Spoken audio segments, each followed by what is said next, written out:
There we go. I've hit it. Good stuff.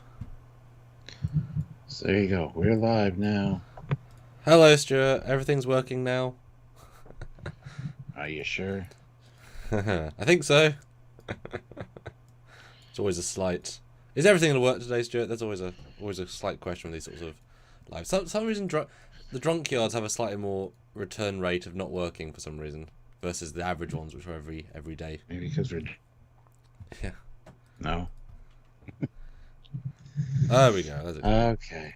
Well, welcome back, guys. We're here to talk about the second half of season 1, episodes 11 through 20. And of course, how it all sort of comes together. You know? Because. Yes. Yeah. So glad you could join us. Don't forget that your super chat will make a difference here as far as getting us to act funny with our wobbly pop. Speaking of, yes, which obviously up to you guys. So, yeah, you control us. You control us in our lives the next little while. Oh my God, Stuart, we've given up our freedom of yes. Dear me. Indeed, this is true. So it's good to see you guys. I mean, I've been doing some late night lives, but we haven't done any lives this week. I took a week off, but we're going to be hitting it next week. Don't worry. We'll be back. Yes. Many things will happen. We had a good holiday season as well. And little note, because I was a bit worried there. So on the You and Me live, it shows every minute I was streaming, but on the actual live stream, it only shows when you pressed go. Because in the old days, it used to start when I started, and then it was like, oh no, it pre-started, but it looks okay. Phew. Perfect. Because we should talk the audience before we. We don't try to, but we also don't be as formal. So, dear me. I'm going to start with the straight poll. And I'll see you in a second. Go for it. I love straight polls better than floppy ones. Mark Lawrence throws in $10. Hashtag take a sip. I'll be listening in. I've got 2 cosplay gatherings and an e-gaming event to go to today. Wow. That's amazing. Drink for that. What cosplay gatherings? That's awesome. Are you cosplaying yourself? Hopefully you are. That's awesome. You should cosplay as the president of the Federation. And Tom Casey throws in $5. Great first season, in my opinion. Drink up, boys. Have fun. Thank you so much. All right, 21 likes. Hit that like button if you haven't already, guys. You guys know the routine. If you don't, you haven't been paying attention or you're new here. Both fair. And yeah, this is our, like 9th retrospective. Done a couple of these. Did we start with Discovery Season 1? Yes, I believe we did. Okay. And then we didn't do the last season of Discovery. No, we did not. Once was enough. Yes, it was. And also, I think we also had to skip another one. Picard Season 2. Maybe. Or I think we half did that one. It was something happened there. Yeah. I don't remember because I was drunk. Prodigy Season 1, did you prefer Part 1 or Part 2? So the choice are Part 1 or Part 2. Go vote in the poll, guys. It's actually really refreshing right now. I don't know why. Yay. Nice. So my body wants to be drunk. But that's not up to me, it's up to you. Yeah, I've got Crown Royal whiskey and Coke. And I've got some shots as well. I got some more of that Sex on the Beach. Swirly shots. You've come packing, Stuart. You've come packing. And I do have my Crown Royal Peach, of course, as a backup. And this is an interesting one because I also did go back and rewatch the end of season 1.5. I was going to, but I wanted to catch up on so I didn't get a chance to. But I remembered that, a large chunk of the last 2 is a battle. So less to remember there versus... So I wanted to start before the start and see how it vibed in. And that was interesting by itself. Yeah. Lots to talk about, I think. And also not a lot. It'll be interesting to see how this one goes, because, yeah. It was interesting as a rewatch. I'll tease that. And now I'll go share, so I'll see you in a minute, Stuart. All right, cool. All right, guys. As you know, hit that like button. Don't forget to super chat in, because your super chats dictate what we drink today and how fun this live can be.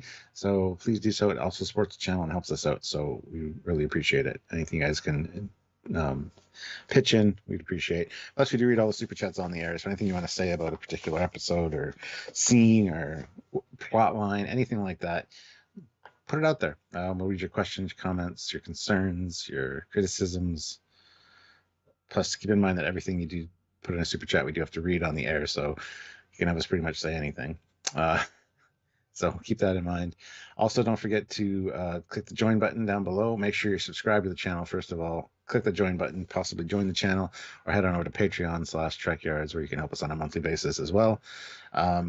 Or even just click the links down below. There are links to the Teespring and the TeePublic store, and lots of cool Trekyards merchandise and stuff down there. So if you guys want to check that out, we'd really appreciate that also. And Starfleet Boy is here. Happy New Year's, Trekyards fam. I can't stick around, but I'll pop in later to see how drunk progression with a great first season of Trek. What a great way to intro new folks to Star Trek. Absolutely. Good to see you, Starfleet Boy. He's afraid to join us now after the last one. So, but thanks for showing up at least. We'll never have you join us again, apparently, because... oh. Good to see you, though. Ray Ricks, £5. Enjoyed the season overall. Disappointed with part 2 of the finale. Yeah, I mean, as one piece, the last 2 episodes would have been a lot better, but breaking it up the way they did, just part 2 felt lacking. So,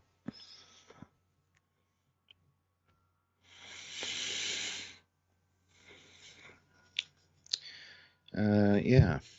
I'm back, baby. Oh, good God.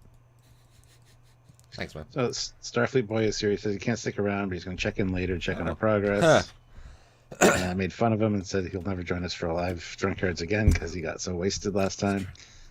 And he says, LOL, I will. Currently in bed sick, though. Oh, no. Oh, no. I love being drunk with you guys twice. Well, it was good to have you, and I'm sorry you're feeling sick. Samuel's got a cough. He's had a cough for 9 days, he said, so...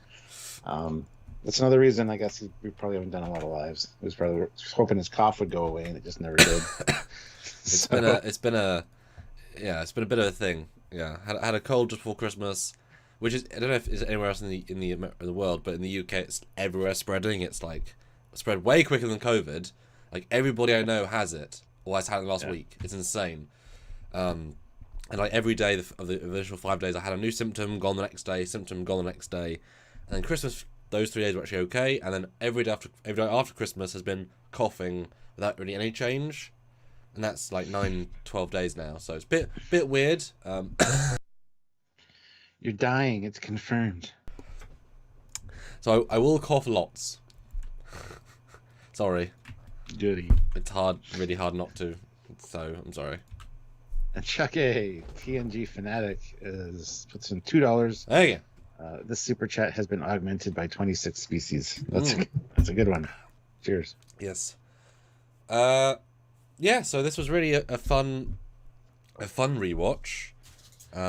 Let me remember the journey, and certainly when we do them week by week, every single episode becomes a microcosm of Trek, and then to just burn through them is so different.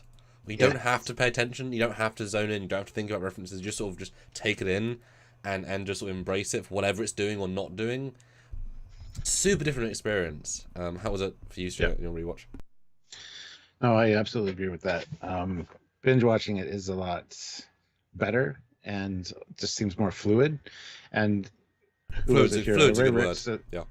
Yeah. Ray Rick says he was disappointed with the part 2 of the finale. And I basically said, yeah, I mean, if the last 2 episodes were one episode, I think it would have been way better. But as it is, the way they broke it up, part 2 felt very lacking.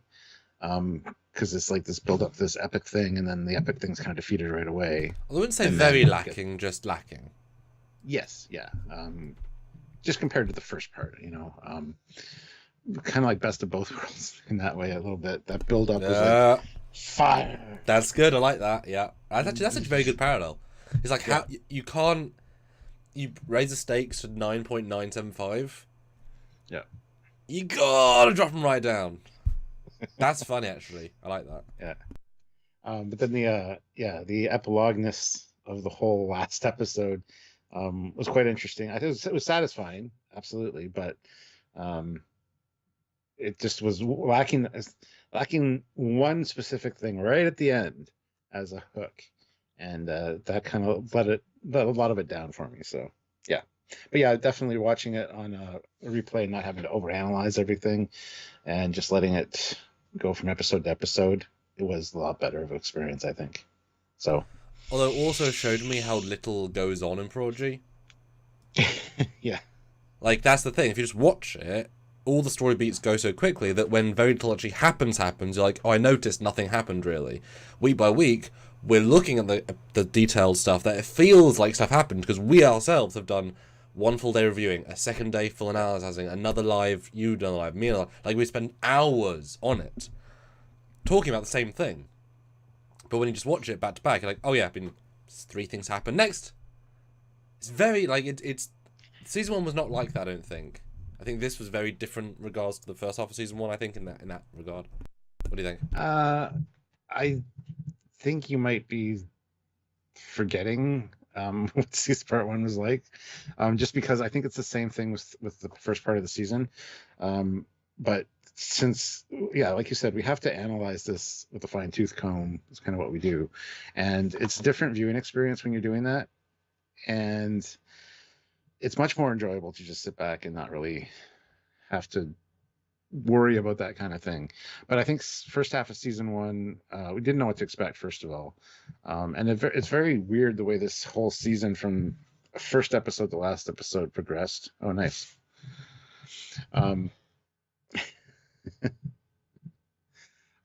Just because, as we said at the beginning of this show, it started out feeling very Star Warsy, and it went from a very Star Wars vibe in those first couple episodes to immediately, like, at the end, it was such a Star Trek vibe. It was such a weird transitional show. And I think just because we haven't really gone back to revisit the first half of the season, I think you might be remembering it differently, but I don't know. I could be wrong. Part of why I say that, though, is because that one was very episodic. They were all standalone, except like the last 2. Whereas this, once they get to the neutral zone, it's a lot of continuing. And hard cuts till next week. Exactly. So the first couple, like which you watched, and I watched just today, they're episodic. But then as it becomes like 5 serialized, you realize so little happens. That's kind of what I mean. And when you take out like 45% of your season to just sort of staying still, that's what I mean about the you realize how little happened. Because last time it was every episode it was something new, some new place, some new aliens, some new discovery, some new learning, some new mystery. There's not that this season, really. I mean, they burn through stuff quickly. Like, Dahl thing is revealed. Like, the Dahl stuff is... When you watch episode 1, where it's like, oh, Starfleet knows me, and then 2, and from, like, 40 minutes later in real time, you're like, oh, he's Augment. Like, it's actually really quick. It is very quick. When you watch it, there's not really a mystery aspect to it at all. And I don't know if you caught this. I'm skipping around a bit, but that's why my instant reactions. Essentia... She's barely in the season. You think she is? She's barely in it. Yeah. Until she gets revealed. Like, you think she is. I was looking for the clues. There's only one clue I could find all 5 episodes. 1. And she's barely in them. So, good for her making an impression, but she's not really in the season very much. Damn. Mm-hmm. Did you add that stuff to orange juice? Yes. Because that looks like carrot juice now. Yes. It does, yeah. Actually. It's an interesting color. It feels like a fluorescent juice. You could put that in it and it would get like... That would be a brilliant colour for that. Ozzy throws in $10 with a player rolling on the floor, laughing. So thank you, Ozzy. But yeah, we're looking forward to hearing your thoughts on this one, guys. So, anything you want to talk about regarding this last half of the season? Now is the time to super chat in. Yeah, this is the general bit. Before we go into take a drink with every super chat. We kind of determine how much we'll be drinking as a result of your super chat. So, and as you always say, make us drink on the intro versus the outro. It's way funnier. Yeah. So now is the time to put 10s in. I'm just saying, right? You guys know the drill. Yeah. So what's up to you then? just in general stood out to you on this rewatch, apart from how liquid it was, how fluid? Like anything. The fluidity was the main thing that stood out to me. But other than that, just the cohesiveness of storytelling, the fact that they knew what they were doing, and it shows. Yes, there are minor plot holes and questions we have, but we know after talking to Aaron that they were addressed, they were talked about, they were thought about, and they just couldn't be incorporated. yeah, they just couldn't be incorporated, which I really appreciate that. So watching that with that knowledge, watching it back with that knowledge, I'm like, I have a question, but I can see where their answer probably is. And so I do appreciate the fact that they actually put time and effort into that kind of thing. So I just wished that these. Okay, the thing that I noticed the most then is that these episodes are too short. I wish this was an hour-long show, because then we could get more answers, get more of that Trek canon prime vibe from this team, because they can fit it in 45 minutes as opposed to 23 or whatever it is. So it's just too short of a show for such good quality content. And yes, it's like we're amazed. Ooh, 20 episodes in a season. Oh, we're back to the old days. We're not, because they're half-hour episodes each. No, Stuart, they're not. They're 21. Credits, titles are 21, if not 20 minutes. They're actually shorter than an average cartoon, because there's 2 minutes titles up in the front, like 1 minute 40. But you add up all 20 episodes, you get roughly 10 episodes of new Trek. Yep. Like all the other series. So it's not any different in that regard. It just seems and feels different. Yeah. Especially when you're doing week by week. But when you actually go through and watch it, it's like, holy crap. Like, seriously? So yeah, that's kind of the thing that stood out to me the most, that this is way too short. And we have talked about that all throughout this show, because we just want more, because it's so good. So, which is great that Discovery and Picard, neither of us, I think, would say make them longer episodes. Well, on average. Yeah. This show, like, this one was really short. This one could have used a couple more minutes just clear something up or whatever. But but still nothing happened in those episodes. Yeah, this season is the one that I think deserves more time. Lower Decks is a hell of an art, because because I think they're pretty crafted to their short form. They're so zippy, because it can be. This is definitely bigger. And while I definitely didn't... Watching the back-to-back, you appreciate the lack of Janeway more, in that she is throughout... but I think, as in the real Janeway and the Dauntless, like, she feels more present in a binge, but she does very little in a binge.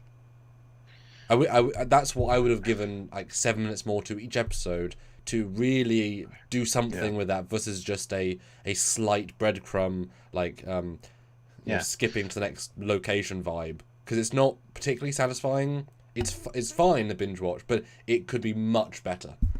Yeah, there's a few episodes where she's in it at the beginning and the end, and that's it. And it's interesting, because we were waiting so long for the real Janeway to show up. Yeah. First half of the season, she hits at the end, and we're like, okay, cool. Yep. And then once she hits at the end, it's just like it's a snowball effect of there's Janeway. Okay, and now Janeway is now there. It's the last few. It's pretty quick. Yeah, the escalation is certainly there. Yeah.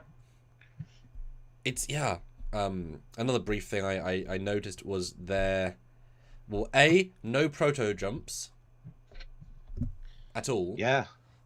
Which is odd, or at least no on screen vibe of they never used the one ability of the ship to jump away, because obviously we had said this a very long time ago, and I'm shocked the way they addressed it was just not to do it. Was that surely these two ships are designed to be mega fast, and so we said how is Jeremy going to keep finding them? The key is they don't. She finds them, then they're in the neutral zone, and they just chase them at warp. Like there's no chasing vibe once they find them at all. Whereas we both, I think, thought it would be proto jump.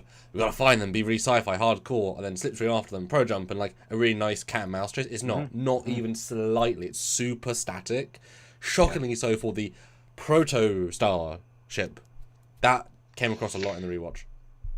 Yeah, and something else that stuck out to me, which stuck with me the first time as well. But the one episode is focused on, let's get this damn drive fixed. At the end of the episode, it's like, hey, the drive is fixed. Let's do our thing. Nope. And cut to the credits. And the next episode, it's like doing nothing, and then we need to proto jump. Well, we can't proto jump. It's like, why not? Didn't you just fix the damn thing? Yes, they did. It's like there's a line in one of them where it's like, the construct deactivated it and it just takes it out of the equation for the episode. They definitely force out a few things just because they need to. When there's very easy ways of doing it organically, and they just kind of And Ray Rivera throws in $5 and says bottoms up. Well, it's not a bottoms up super chat, but he did his bottom. I can't. That's that tasty for some reason. I don't know why. Extra so. But definitely because it's way more static than it feels. When we were watching it, and I got up to episode 18, so I got almost near the end. Just I got to the Mind Swap episode, which is all a chase. So yeah, the Dauntless is almost entirely just represented from left to right flyby from either asteroid field or through space, or chasing a warp in the exact same angle. And it chases them on warp a lot. Like that sequence repeats 3 times, I think. It's oddly recursive. They didn't really push the boundaries of what the Dauntless can do. And most of the times when they do that, we said this at the time, Protostar is not a powerful ship in any regard. They should be able to lower its shields very, very quickly with phasers or torpedoes. And yet they never do. And it always feels lackluster, you know? They don't even try and create a reason why they aren't disabled, even though you really should. Because it takes your attention if you keep grabbing hold of them and let them go. In essence, it's like in the same thing this time around that stood out was that when they are at the neutral zone secret colony thing, which isn't a secret, they actively move off the torpedoes, the micro torpedoes, to disable the Protostar. Yeah, but I was going to say Quellic there, and that's a different alien species. Robocop guy. Peter Weller? What? The Admiral. Jellicoe. Admiral Jellicoe. He explicitly ordered destroy the Protostar if the Romans might get it. Fine. But there's a line just before they do the torpedo move away and explode. They say, these are to disable the ship entirely. Why wouldn't you disable the ship versus let it leave? Because you may never catch them again. That felt a bit odd this time round. There's a few things. I mean, there's always reasons for everything, but there's a few different things that stood out. Yeah, things always stand out, and but like I said, I know that Aaron and the team care enough and know enough about the lore that they thought about things. So, I don't know. A lot of things are just for convenience sake, like the proto drive being down and stuff. It's getting the old conceit of it's what's good for the script, right? So, Ozzy throws in $5. Foley maneuver, shirt off. Okie dokie. Not for $5, Ozzy. I mean, and Tom Zeros 48 throws in $10. Love the season. Imperfect, but so much better than expected. Quick aside, will any of you be going to Vegas Trek in August? I plan to go first and only time ever. Would love to meet you guys. It's a long way away, I'll say that. Yeah. Both time-wise and distance-wise. I want to have a shot, actually. I want to get started. I mean, I'll never say never. I'm sure they'll do a better Vegas this year. I mean, they couldn't justify a mask mandate, really, at this point. I know they did last year. Like, that'd be insane. I'd love to go back. Especially that it's at the Rio again this year. Oh, okay. Yeah. I'm just... I can't deal with masks, and we're well beyond that now as a whatever, so... Let's see who's on their guest lineup. Although they do tend to change, so let's not pretend. I remember one of the conventions, they announced everybody, they cancelled everybody, basically. Yeah, exactly. Like the cancelled list was longer than the guest list. But they've now done like 2 of these as being standalone without CBS, so you'd like to think they'll do... Because according to this, Shatner, Takei, and Koenig are all going, which is not a first, but that rarely happens. What if they'll do if they'll do a panel together? Well, you'd like to think if they say this is a in memoriam of Nichelle panel, you can get all 3 together for the first and last time. I mean, they were all friends with her, of varying degrees. God, imagine I've never seen a panel with two of them together. Really, they just don't really do them together. Wouldn't that be an interesting panel? I mean, that'd be a terrible panel. Like, it would get so heated. But can you imagine? I wonder if you offer them each $1 million, would they do it? I think they'd have to do it. They'd have to put their. That'd be pretty. I'd give them each $1 million and put them in uniform. One dueling pistol each with 2 rounds. Well, no. Decay gets a sword. Shatner gets his hands and be shirtless, and Kane gets something else I can't think of. You've also got Frakes. Maybe I'll finally see him again. Brent Spiner using a picture from the 2010s, the early 2000s. That is young old Brent Spiner. Oh, well, actually, according to this, is most of the TNG cast and most of the TOS cast. Well, I guess the entire service. A good lineup for sure. Chuck A says, "Love to see you guys there, Stuart and Samuel. I will have a vendor's table." Oh, damn. Well, that's awesome. Well, see, if you have a vendor's table, you might have vendor passes because you need help with your table. Yeah. And somewhere that we could put our uniforms and equipment and not have to do the 30-minute back walk to the table. The walk of shame. Oh, that was such a commitment. Because it was literally 15 to 20 minutes up and then back. Yeah, it was just quite far. I think I was through all the way through the casino, and like, it was a nice walk, but it gets repetitive after you do it 3 times. Especially if you forget something small and stupid, you're like, God damn it! Yeah, go all the way back. But it would still probably have to be an Indiegogo, like some sort of support, because we can't, we can't burn our entire month's income just on flights. Well, my flight, or not. Let's just say your travel and just my flight. Maybe. I would love to go again. We'll I don't know. We'll see. But we would need some assistance, I think, because we aren't rich by any means. Nope, we better get by. Yeah. Yes. But yeah, not perfect, but yes, better than it could be, for sure. James McGill, $5. Wary at first due to 2 characters that give Pokemon vibe. Shudder. Thankfully, there was a strong character growth for all great visuals and good storytelling. Yeah, the characters, I think, were well written. They did have an excellent growth. The visuals were stunning since scene 1. Yeah. And the storytelling has also stood up, like, compared to other new Trek. This is fantastic. So, although it is interesting when you rewatch, it really is the Dahl and Janeway show, in the sense of, like, who gets the most screen. They fight. The Dahl and Janeway show. Because they're the most.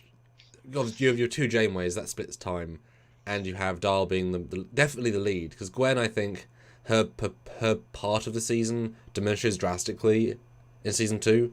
She has way less to do, and then Roktok and Jankum are very good at just being used when they're needed because they're functional characters. But they're always good, but they're not, like, always needed.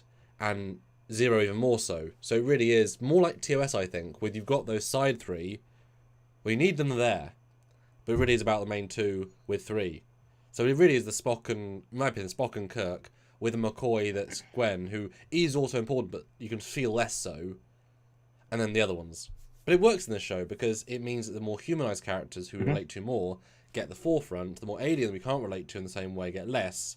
But they come in with only a meaningful bit, a joke or a nice note, or one episode I just watched where Rock says, "Can we remodulate this to do an Adion pulse?" And Rock's like, "How the fuck do we do that?" As a really, like, it means nothing, but it's a really good line and it's really nice. Jacob says, "Yeah, I can't do that." Yeah. How do we do that? Like that's just there to be funny and clever, but it's good and clever. You know what I mean? Like, what do you think now I've put that in your mind about the character breakdowns? What do you think? No, I totally agree. Like, the demographic they're going for, the age group is Dal's age, essentially. Well, that is true. And even the Dal Gwen thing, like, they're getting both the girls and the boys with that kind of demographic, so that's great. The alien stuff, you're right, they're the side characters almost, but they also are, as you said, useful, helpful, and they're not wasted ever. I don't think. Yeah. No, absolutely. They're used just right. We'll probably get more focused episodes on those in season 2, but yeah, no, I agree with what you're saying there for sure. And it's interesting that it's the alien characters that are kind of I mean, Dal is, but he's also human. So Yeah, actually confirmed, like even less alien than we thought. yeah. Oh, and Chuck says, yeah, Dal became a likable character after a dismal start. Yeah, he was definitely they've definitely refined him super strongly. And I could definitely imagine that in season 2, Gwen's gonna get a lot more in season 2, because now we only have one Jamie to deal with. That'll help, and Gwen has both the love arc now, which is sort of new, and also the back to Solom, because when you remove her dad from the equation, she became less relevant as well, because they were kind of a duo as well. These aren't complaints by any means. It's just noting the structure when you watch it back to back, like where the hierarchy is. Yeah, exactly. Yeah, it's interesting. Sergeant Montgomery, though, $5. I enjoyed season 1. Thoughts on the Kelvin universe influences in the show? Down the hatch. Yeah, there are plenty. From transporter sounds and transporter visual effects to the ship to. But they're very selective because it's not all transporters. The Dauntless ones were fine. Yeah. So it's kind of weird because they are kind of like we had this whole theory at the beginning that it could be the ship was a dimensional crossover ship. And there's plenty of evidence. Plenty. Yeah, there's a lot of evidence. The case could be made. So I don't mind it. Like the musical cues, especially a lot of them are Kelvin-esque. And I like that because I think the music in the Kelvin film is one of the best things out of that film. I just think they're trying to incorporate everything. So that if this is your introduction to Star Trek, you're kind of hitting everything, so that when you go and watch anything else, there's something you can relate to lock onto. That's interesting. It's actually a good gateway show into Trek for new people. So I think that's what they might have been going with. And just because the Kelvin films are the latest, newest, biggest thing before this, it probably was a broader audience. So even people that weren't Trek fans. Although you say that, but they were kids in 2009, which means they're not kids anymore. So that's not the audience. No, that's what I'm saying. They watched it when they were maybe teenagers. Now they have kids. Oh, I see what you mean. Oh, and they have the movie. They've had the movie on. Oh, that's weird, isn't it? Kids have seen the movie. Oh, they were teens when it came out. They have kids now. Oh, that's gross to say. It's been that long ago. It happens. I know, it's weird though. It only takes 9 months. Well, that's really true. The only one that really bothered me, besides just the general oversize of things, but that's more of a Discovery thing, is that in the TOS episode, when they they zoom back to the planet, they throw in the JJ dum dum dum dum. It's like fucking hell, guys, come on! This is a TOS moment. You just not ruined it, but you JJ splurged all over it, and you can't get more JJ than the chords of the JJ films. I know it's inclusive, but that was a TOS riff. Come on, don't JJ that. I totally agree with you, but that being said, as I've always said, I'm not a fan of the TOS music at all.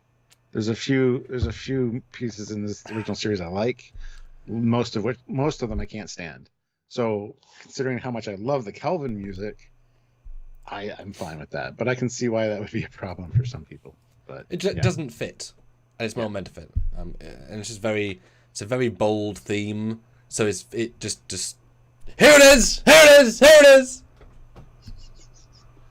Dun, dun, dun, dun, dun. Yeah, it is just very full on.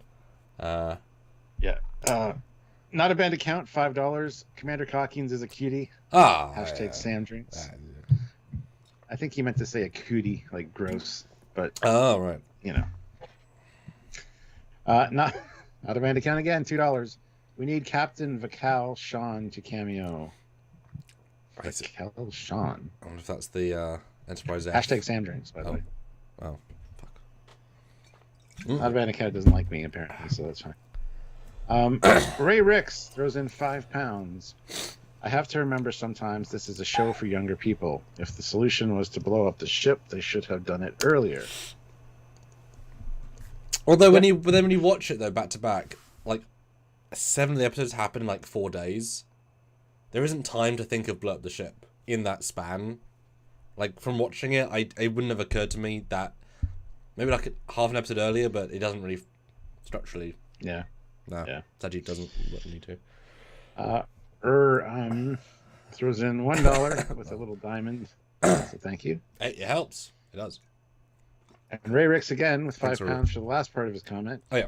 Essentially, this is the biggest loss of life since the Dominion War, all because they didn't think to blow up the ship earlier. Blow up the damn ship! Yeah, but they are kids. That wouldn't be their go-to idea, honestly. Try to save the ship, salvage the ship. It is stolen property. They want to return it so they don't look, not like we stole it and blew it up. Hi, guys. Can you please forgive us? Instead of, we stole the ship just to get away, and here's the ship back. Can we please join Starfleet? And we certainly assumed that when they said in episode 3, we can't remove it and we can't destroy it, we thought they meant it won't let us blow up the ship. Because otherwise you can destroy it by blowing up the ship. So blow up the ship. That was the implication. It wasn't said, but otherwise that's the obvious possibility. Yeah. Because all you have to do then is pro-star to Earth, take a shuttle, blow up the ship, you're done. Like, that's it. There's nothing else is going to happen there. So it's a bit convoluted, and I look forward to talking to Aaron at some point and asking these simple questions of, well, is there a structural reason why not? Yeah. I'm sure there is, knowing him. Chuck A, TNG Fanatic, says, have a great afternoon, everyone. I'll catch you guys on the replay later today. Great live stream as always. Well, thanks for playing. Chuck that's here now, if he's still here, see you later. Yeah. To Chuck that's just watching again, hi, Chuck. Welcome back. And to Mega Future Chuck, hey, man! We're so And to everyone drunk. else out there, yeah. Here's an ad. To be clear, it didn't ask for one, but I just thought it was a good time to put one in. You rebelled against the YouTube overlord, Stuart. Is that what you're saying? Yes. My goodness. They'll probably pop up in just 2 seconds. Time for an ad. Knowing them, but yeah. Yeah. Is that all my general points for the season? I'm sure we'll come up with more as we talk. Yeah. Episode, but I just thought Watch Adventures was one big hurrah. So I think if anything else pops to mind. It makes a bit more sense the Diviner's barely in it, knowing he's going to be in season 2 as young Diviner. That definitely makes more sense. But I certainly would have liked a bit more of Diviner, I think. Yeah. I'm more upset, honestly, about Okana. I like the guy. He buggered off on them. I thought he would come back and save the day in some form, even if it's just to save them from the shuttle in a freighter, But and Aaron mentioned something about redemption for him, so that could be season 2. If he comes back in season 2, I'll be fine. But as of right now, I'm just kind of like. So I listened to an interview with the Hagen brothers after season 1 passed out, finished, and there's 2 things I thought you'd mention that I noted in my head. One is that he was whoever was the character they were going to bring in to be the Han Solo rogue was always going to run away. Always, it doesn't matter who they were going to get. That was what was going to happen. Mm-hmm. So there wasn't like a character moment. It was just that person has to run away. And they thought about bringing him back for the last battle, but they said he'd be too far away to make sense, so they didn't. Who? Who would? Who were they thinking about bringing back that was too far away? Oh, O'Connor. I'm just on him. Oh. That's the reason they didn't bring him back for that. They thought about it, but which makes sense. He had a warp 4 ship. Warp 9 for a few hours is a very long time warp 4. So yeah, he's not going to be local. He was at the edge of he was literally in the neutral zone. He's not going to be able to just jump there for no reason close. So he would have been too far. Yeah. For sure. So that's he didn't even have his ship.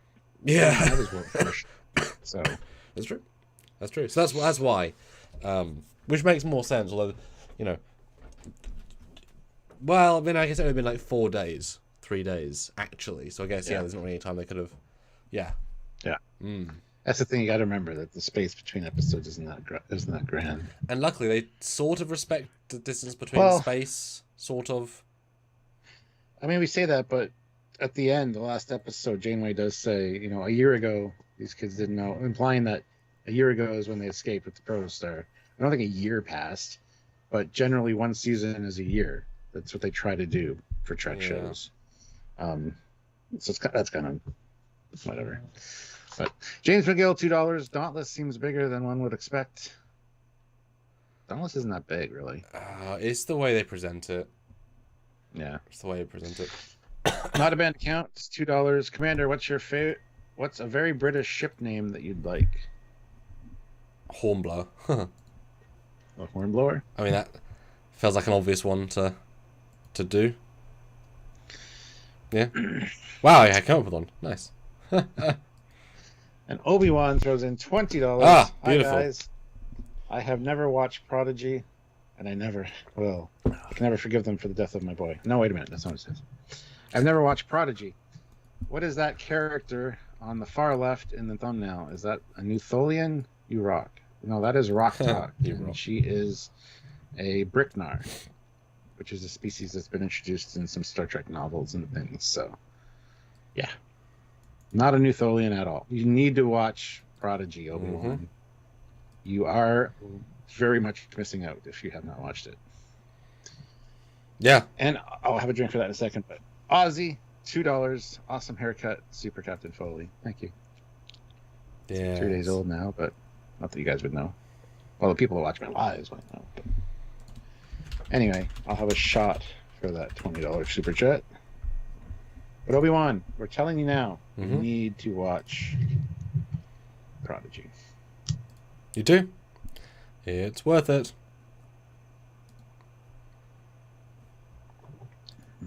Sex on the beach. Wait, what? So good. What? My shot. Oh. My shots are sex on the beach. Get your mind out of the gutter, Commander. Goddamn. No. Who else? Squadron Car says, who else is planning to rewatch Prodigy? Well, that's funny because I keep seeing in my news or my Facebook feed, my Prodigy DVD or Blu-ray came, and it's like the first. They broke the season up with the release, unfortunately, too. And not just that, but it's not available in the not America. Oh, really? Yeah, it's not wrong region, so I can't get it. Boo. Oh, not a band account, $2. Captain Burnham would have blown up the ship sooner. Maybe. No, I think she would have tried to like hug the construct and destroy it with her logic or her tears or something. She would have found another way. She wouldn't have blown up the ship. Oh no, she would have proto-warped to the future. Boy. Like, they did that already, Stuart. What do you mean? They already had a sentient AI in the ship that was going to destroy the Federation by infecting it with deadly viruses. The Protoss has a deadly AI. Yeah, they did it already, Stuart. Did you watch season 3? Ha! Yes, Obi-Wan, please check it out and get back to us because it is well worth the watch. Trust me. First few episodes, you might be like, this doesn't feel very Star Trek, but it definitely gets there. That hump is pretty quickly it got over. Yeah. But Gracie says 2 different uniforms. Stuart, do you agree, Stuart, or not? In this season, there's too many new Trek uniforms just overall and everything. Every time we see anything new, we're seeing different uniforms. As for this one, no, they're trying to keep some consistency. You got the cadet ones, or the cadet ones, the Protostar ones, and then Janeway's first one, which is her Voyager one, and then the new one, which the new one is carried over to everybody at Starfleet, which is fine. Well, it's doubly interesting because he's not just that, but it is everyone at Starfleet, and also the guy at the furthest outpost. And so Michael Mann's big argument is people get it at different times. If that guy got it furthest, that means everybody. That is the standard uniform across the Federation. You've seen, yeah. I think that's fine to say. I was kind of shocked we didn't see Nemesis uniforms in the last episode. I mean, it's kind of good in a sense, but yeah. Ooh. And we had the jury panel, black uniforms, the Section 31 style ones. Complete with gloves. Fingerless tactical gloves. Maybe the aircon was low that day. They were trying to save money. Oh, Dan's here. Welcome, Dan. Welcome. But I'll end the poll though. 55 votes. Oh no, quickly, everyone vote in the poll briefly. Let's get a vote spike to 60 before I read the results. So 55 votes. Vote down the poll. I'll do a new poll. Because of course we are And drunk retrospective guys, so super chat us right now. Higher amounts get us a full shot. Lower amounts equal a small drink. We want to drink. We want to be buzzed as we review the proper stuff. So super chat right now. Every 5s matter. Every 10s. Every 20 is huge. yeah. And it's time for an ad because those are also huge. Anyway, back from that. Carlos A. Smith says, what is Murph? Murph is a Melonian slime worm, a melanoid slime worm. Melanoid slime worm. It's confirmed because of its DNA. Not a banned account, $2. We need more hero ships with 3 or more nacelles. Dun, dun, dun. I agree. Samuels has like 6 nacelles. His horizon. So it's funny, like, it has 2 notable nacelles. Everyone else is functionally like in the ship, so you doesn't feel like it has 6. It actually has 8 sets of warp coils, and 3 sets of warp nacelles, 8 sets of warp coils. Yeah. Yes. Lower than the lowest deck says, why is there no protostar technology in the future in the Discovery timeline or time frame? Well, we don't know there isn't because we don't know anything about the other ships. They could all have it. We don't know. I mean, the easy answer would be whatever material needs them to stabilize a protostar couldn't be reached once the Federation got, taken apart. You can't replicate many things, which means if you need certain items, if you can't go far enough to rebuild to get some, then yeah, there you go. And the simplest answer is because Discovery is not the prime timeline, so it doesn't matter. It doesn't apply to. Well, literally, Prodigy is about alternate timelines, which means that Protostar Discovery cannot be the main timeline. Like, yet another show proves it's not. So it doesn't matter either way. Yeah. I really hope they'll say that at one point. Just It would be nice. Because they can't say it's the real canon, because it can't be. It just can't. There's no way that works. Even Picard canon undid it by their alternate timeline. So, like, just say it. Don't be saying, like, there is no Voyager J. Like, there may be a Voyager J sometime, but that universe is not what happened. It might happen close, but certainly not with Discovery, because Discovery never went into the future, but a future. Yeah. And Carlos A. Smith, big question: what qualifies as a hero ship? That term is getting thrown around a lot. A hero ship is the main ship that the heroes of the show are on. So it's pretty self-explanatory, I think. Yeah, it's the ship that's the focus of the show. Yeah, it's not an Enterprise necessarily. It's just the main one. You can sort of co-hero ship, meaning Dauntless would be sort of a hero ship, but it'd be a lower tier. Like in the Equinox episodes, the Equinox is also a hero ship, but not in this grand scheme of the show, but it would be in that episode. Yeah. Like the Excelsior is a hero ship in 6, but it's not the hero ship, it's a hero ship. So again, small one level. Because our heroes are on it, it's just different heroes. Mm-hmm. Yeah. That's why sometimes have a hero-villain ship. You sometimes can use that. Also the Klingon Bird of Prey in Star Trek 3 is a hero ship as well. Because it's where a lot of the action happens and where the main characters are. Yes. It's actually very easy. Yeah. It's a really easy definition. Barely an inconvenience. Yes, 2 more votes, guys, in the poll. Vote in the poll right now. Not a banned account, though. $2. Yes. We need time travel episode with Enterprise G or K. Huh. Yes, we need to flesh out all the rest of the Enterprises, for sure. That would be convoluted. I know it would. Patrick James, $5. Prediction: Prodigy will grow on me and become a fave, particularly if we get at least 2 more seasons. I'm so hopeful to get a season 3, but given our view count, which is an indication of interest, who knows?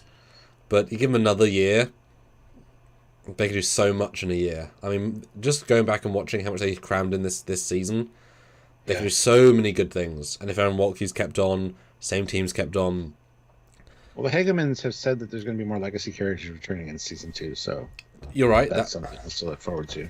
But like they should have. I guess.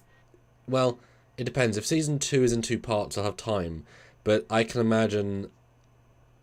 You don't need previs artists when the previs is finished, and they need to keep working. So if you don't have another season commissioned, those artists might get new jobs, not be able to come back for season 3, and they've lost them, and they're the guys that help bring a it's like in TNG.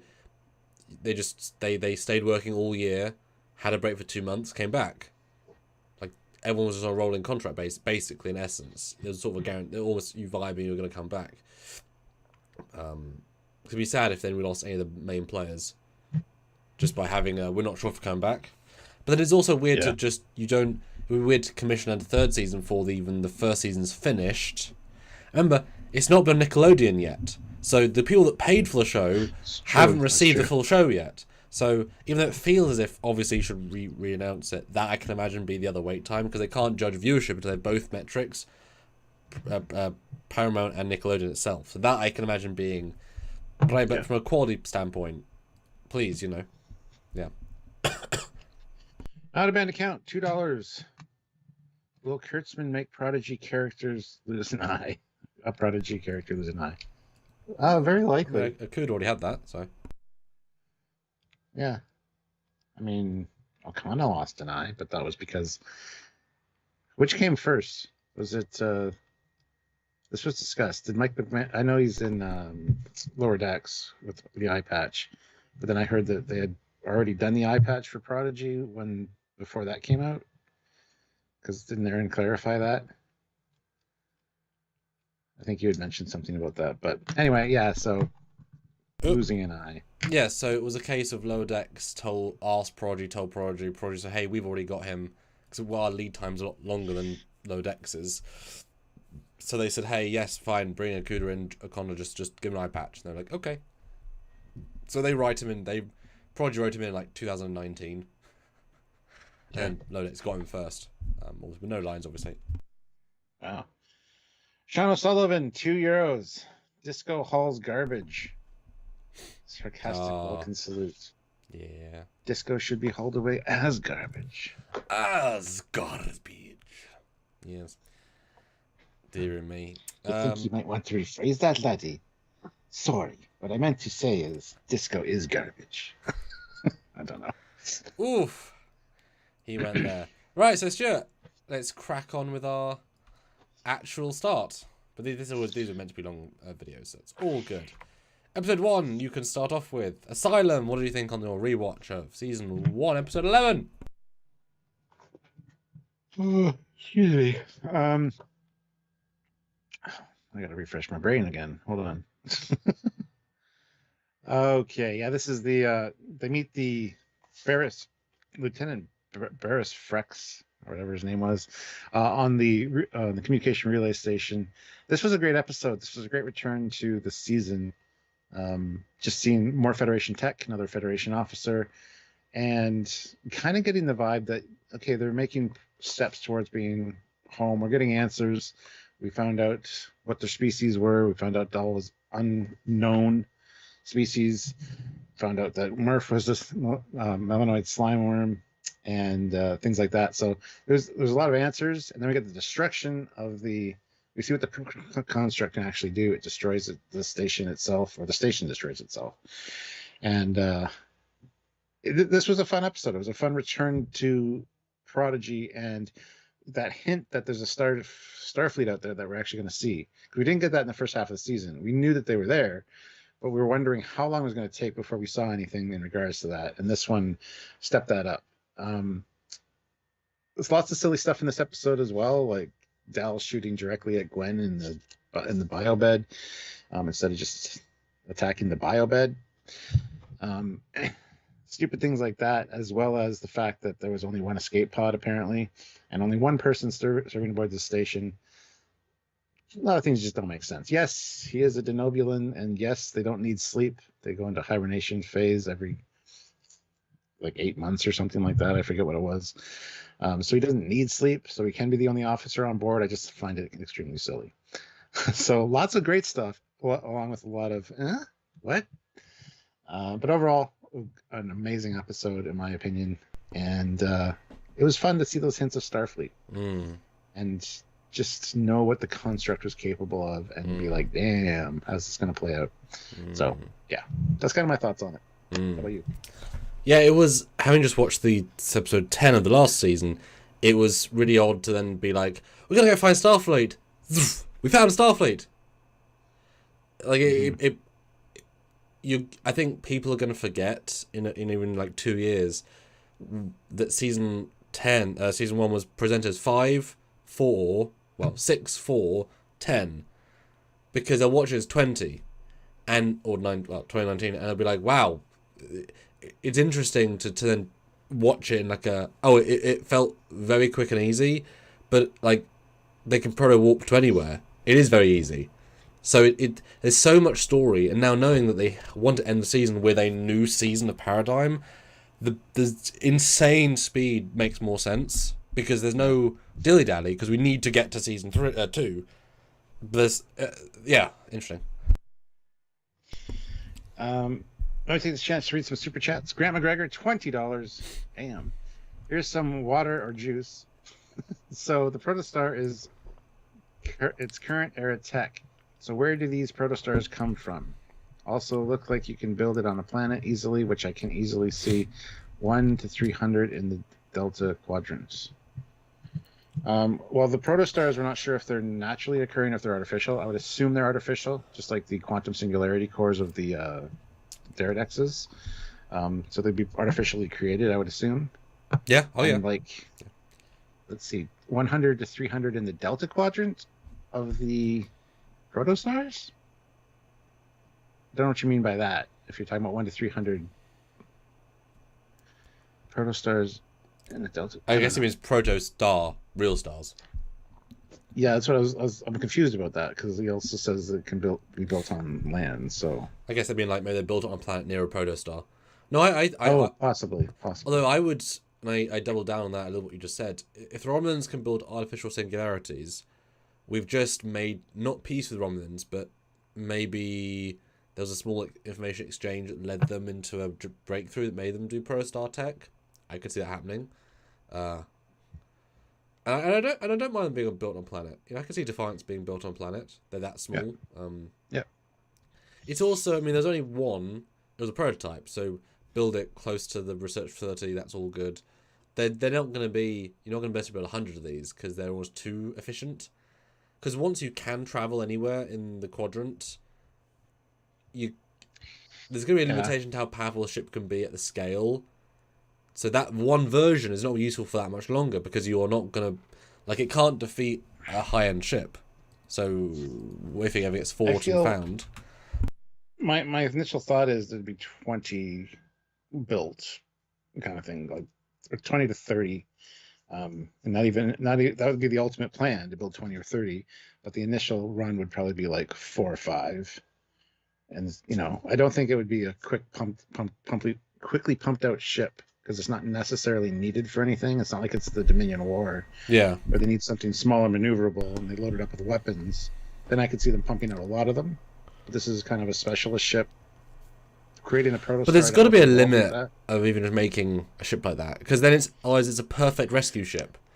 Sir, a planet's in danger 4,000 light years away. Okay. Made it.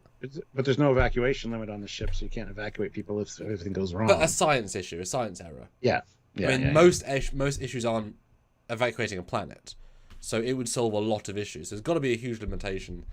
And I mean, there would always be, I would think, a second one built when the NX Pro-Star was built, in case it worked. Anyway, there's always going to be 2, I would think. So at least 2, like space frames we built. So that was always going to be like quick to build another one. Yeah. Yeah, there you go. Grant McGregor, $5. Did the uniforms grow on you guys? Yeah, I think they did. They grew on me a little bit. So. Well, I liked the Federation ones from day 1, but they were already in the Protostar uniforms, so they didn't overdo that. Actually, what it felt like they weren't. Yeah. Patrick James, $10. The thing that amazes me is that this is one of the few shows where I started to enjoy the character development. In particular, I found Dal so annoying at first, then tolerable, and now I love him.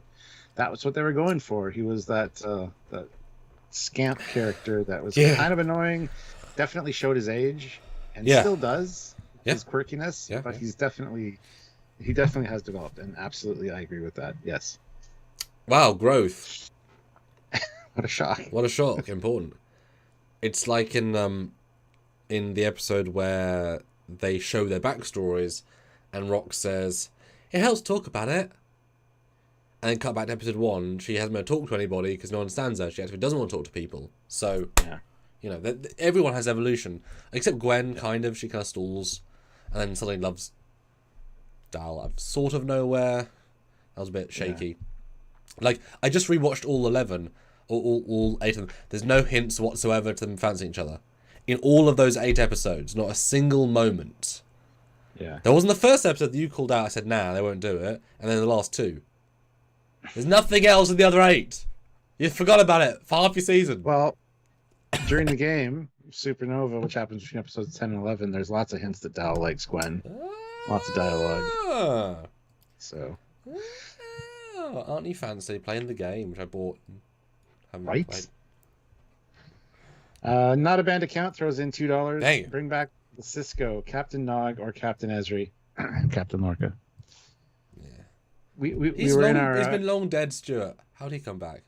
We were in the Trek culture video of who character we bring back, and everybody's commenting, yes, to Paul, yes, this. One person agreed with the Lorca that I said. Well, there's ways to bring back Lorca. Come on, it's sci-fi. You can't even start with it. But it's also funny because you've never met Prime Lorca ever. So you said bring him back. He's never been in the show, Stuart. Not for a single frame. I know, that's why I want to see him. You mean bring back Jason Isaacs? And there is no Prime Jason Lorca. Isaacs. Jason Isaacs would probably do it. Plus, Myriad Lorca was enough like Prime Lorca that most people didn't notice there was a difference. Even somebody that he was intimate with Admiral Cornwall, she kind of got a little hint when he reached for his phaser under the pillow, and she thought it was PTSD. So he was enough like the Prime Lorca that I still want to see Prime Lorca. I don't care what anybody says. I know you don't. Damn it. It's that hill you'll die on. One of them, yeah. Gorgonzola asked, does Barnes Frex have two solid and 2 half rank pips? He's got a weird rank pip thing going on. He's got like a O'Brien one as well as a standard one. So yeah, he's both non-commissioned and commissioned. Yes. Which is he could be an exchange officer or something that could explain it. He is Nobulan, but I believe that's a mistake, because the official answer from I've heard from the writers is that he was actually naked that day. That's why he was running in, and so he put his uniform on wrong. That's because he was naked, and that's the reason I've heard. So he put on the wrong pips because he was naked. But I'm fine with that. But obviously, he wouldn't have both pips because he's he's not both ranks. So you can't be a non-commissioned lieutenant by definition. Yeah. So I think it's just a random mistake. I think they fucked up. There's a plethora of those in the season. It's like if we can say the Enterprise E does have impulse engines, because it does. Then we can say that he's not those both things. Yeah. Like there is certain visual just errors in the season that are okay. And I think even the Hagen ones would be fun to like say, was that intentional or was it just a mess up? Because it's definitely a mess up. And Carlos A. Smith says, sadly, Prodigy hasn't risen high in the Google trending numbers. Internet in the show has stayed at, or interest in the show has stayed at 7%, and below web search interests for its entire season, 12 months. This was worldwide, but they fucked this season, honestly, because there were 5 episodes, then there was a break, then there was the other 5 episodes, then there was a huge break. It was 4 episodes, 4 weeks, then 5 weeks even. So they really stumbled out of the gate on this one. Plus, it has not yet been released or shown on Nickelodeon, which is the network that actually this show was made for. So give it time. We've noticed the numbers are really low in all of our videos as well, and we're the only ones that cover Prodigy in this kind of detail. So hopefully those numbers will pick up, because this show is well worth it. So yeah. And if you're still in the chat, please compare that to any other animated series, because do you think that one of the reasons the government is that low because it's just a kids animated series, right? Because you wouldn't expect a kids animated series to get the views of any other type of series. The demographic is by definition lower just by being promoted by Nickelodeon. Like no one, like the fact it's made by Nickelodeon removes millions of people from watching it because they assume it's for kids. Because only Nickelodeon makes kids shows. right? They just happen to be making it. So let us know, based on other animated shows. And obviously, it's Trek. It should get more views, but that bias is going to come in either way. If this released on Paramount Plus, it'd get more views just by the nature of it being on a different thing. There are so many people that are Trek fans. I haven't watched Prodigy because as soon as they heard it was animated and a kids show, they tuned out, or weren't interested, or were turned off by Lower Decks for the humor, which is a shame because this is such a great show and it shows Star Trek love like you wouldn't believe. I mean, they brought back Ronnie Cox like 12 lines. They could have brought random extra. They paid for a celebrity to come back to like 12 lines. He's great. There's a lot of thought that goes into that, you know, because he's expensive, I'm sure, compared to just any other Joe Smo. Yeah. So it's a shame whenever I hear that somebody hasn't watched it because it's animated or a kid's show. I feel so bad for them because they're missing out. And we didn't know what to expect going into it. I was always hopeful it would be good, and I thank God from day one it delivered. So yeah, I don't know. And I think neither of us would have predicted they'd actually have as much canon in the season as we thought. I mean, this rewatching the second half of the season, it is filled to the brim with canon. I mean, absolutely filled. They are not lessening. I mean, it has more than Picard, has far more than Discovery. Lower Decks, obviously, it's dripping in canon every second of every day. Fine. Yeah. But this is a absolute close second. So that's really... I mean, they're not even trying. It doesn't feel like they're trying. They just are. You know? Yeah. It's really interesting that way. And Graham McGregor, $5. So Dal being flagged in the system, was that because he was augmented, or is it the mystery of him reporting to Starfleet still there? It's because when they did the DNA analysis to see what he was, it was coming up with 26 different Federation species. He's clearly an augment, and the computer was like, what? Attention, augment. That's what it was, I think. So yeah, that mystery has been cleared up. They weren't looking for him specifically, unless they were, because he was created by the prodigies of Soong.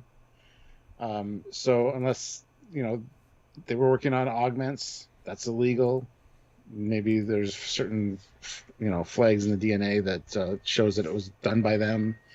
That's what flagged the system. I don't know, but I do think that was weaker in second viewing, because I don't see him being flagged for being an augment, because it's not illegal to be an augment. It's legal to join Starfleet as an augment, and that was not what they were scanning for. So if that was the literal way, that's a good point, actually. I disagree with how it was framed. If, as you say, it was because he was radically interesting, fine, but all the consoles to show take to Starfleet, we must dissect is the vibe. Like, that's entirely what it's doing. That didn't feel organic. In the second watch, we assumed it was going to be something very specific. It's very general, actually. So I think that actually doesn't work so well in the second viewing. I mean, it is finished in like 3 episodes, so therefore it doesn't matter so much. Which is why it's sort of amazing, this episode, that they go through all the different species. They reveal rock and slug, like who they are instantly. The fact they're not actually important. And they make a joke about the Zero. Oh yeah, makes them insane. Yeah, go away. Like they're that legacy. Who cares? Like that's actually quite a bold move to do. So yeah. Anything I thought Murph would have been the mystery, but no. Illinois slime worm. Move on. It's like, oh, seriously? Okay. Patrick James though throws in $20. Oh, woo! Captain, I am lifting my glass to cheer your support on bringing back my favorite character, Lorca. That made my day. Let's drink to that, Stuart. Jesus. And comment on Twitter. Please get some support for my suggestion in that video. I think Steve Shives one was a good one though. Some random guy. Well, just one of the other Klingon captains. They all returned for like DS9, except for. He didn't make an impression on me for the first time. Also, I finished the poll, Stuart, because I forgot to do that. Oh, finished with 77 votes. Prodigy season 1. Have a shot for Patrick James's. Good man. Did you prefer part 1 and part 2? A stonking victory of 77% preferred part 2, 23% part 1. There we go. I'll make a new poll then. While Samuel's playing with his poll, I'm going to tell you guys to hit that like button. We're still not at 50 likes. We need 2 more. If you haven't hit like, please do so. Keep the super chats coming. This is fun. I'm going to have this shot for Patrick James's 20. Thank you so much, Patrick James. And here's a toast to Lorca as well, because Lorca was great. Anybody who doesn't want him back has a problem in their head. I think what happened is you actually wanted to give Jason Isaacs your hotel room key. I did. He was so nice. And you just gave it to the wrong person. You gave it to a gay man rather than the straight man you wanted. But I guess you just sort of you didn't quite. He was so nice. I didn't expect him to be that nice or that welcoming. He was great to talk to. And yes, I threw Samuel under the bus. The hardest bus. Samuel never liked Lorca. And most people didn't. He's a jackass. He's an unlikable character. No, he wasn't. He's a good military wartime commander, and I love that. That's how captains should be. But anyway, that was a fun discussion hanging out with him, though. I hope he did check out Trekyards, because we gave him our business card. He's like, yeah, I'll check this out. Thank you. I'm sure he says that to everybody that hands him a business card, but especially when they bust throw. I really like you, but this asshole, right with me, he hates you. He hated you since the beginning. That's almost verbatim what he did as well. He'll like me if I throw him under the bus. And he does like me. It's not like I was lying to him. Go back and watch our reviews. I like Lorca from day one. And then I'm like, I remember like the time slowed down and I have to justify to the guy.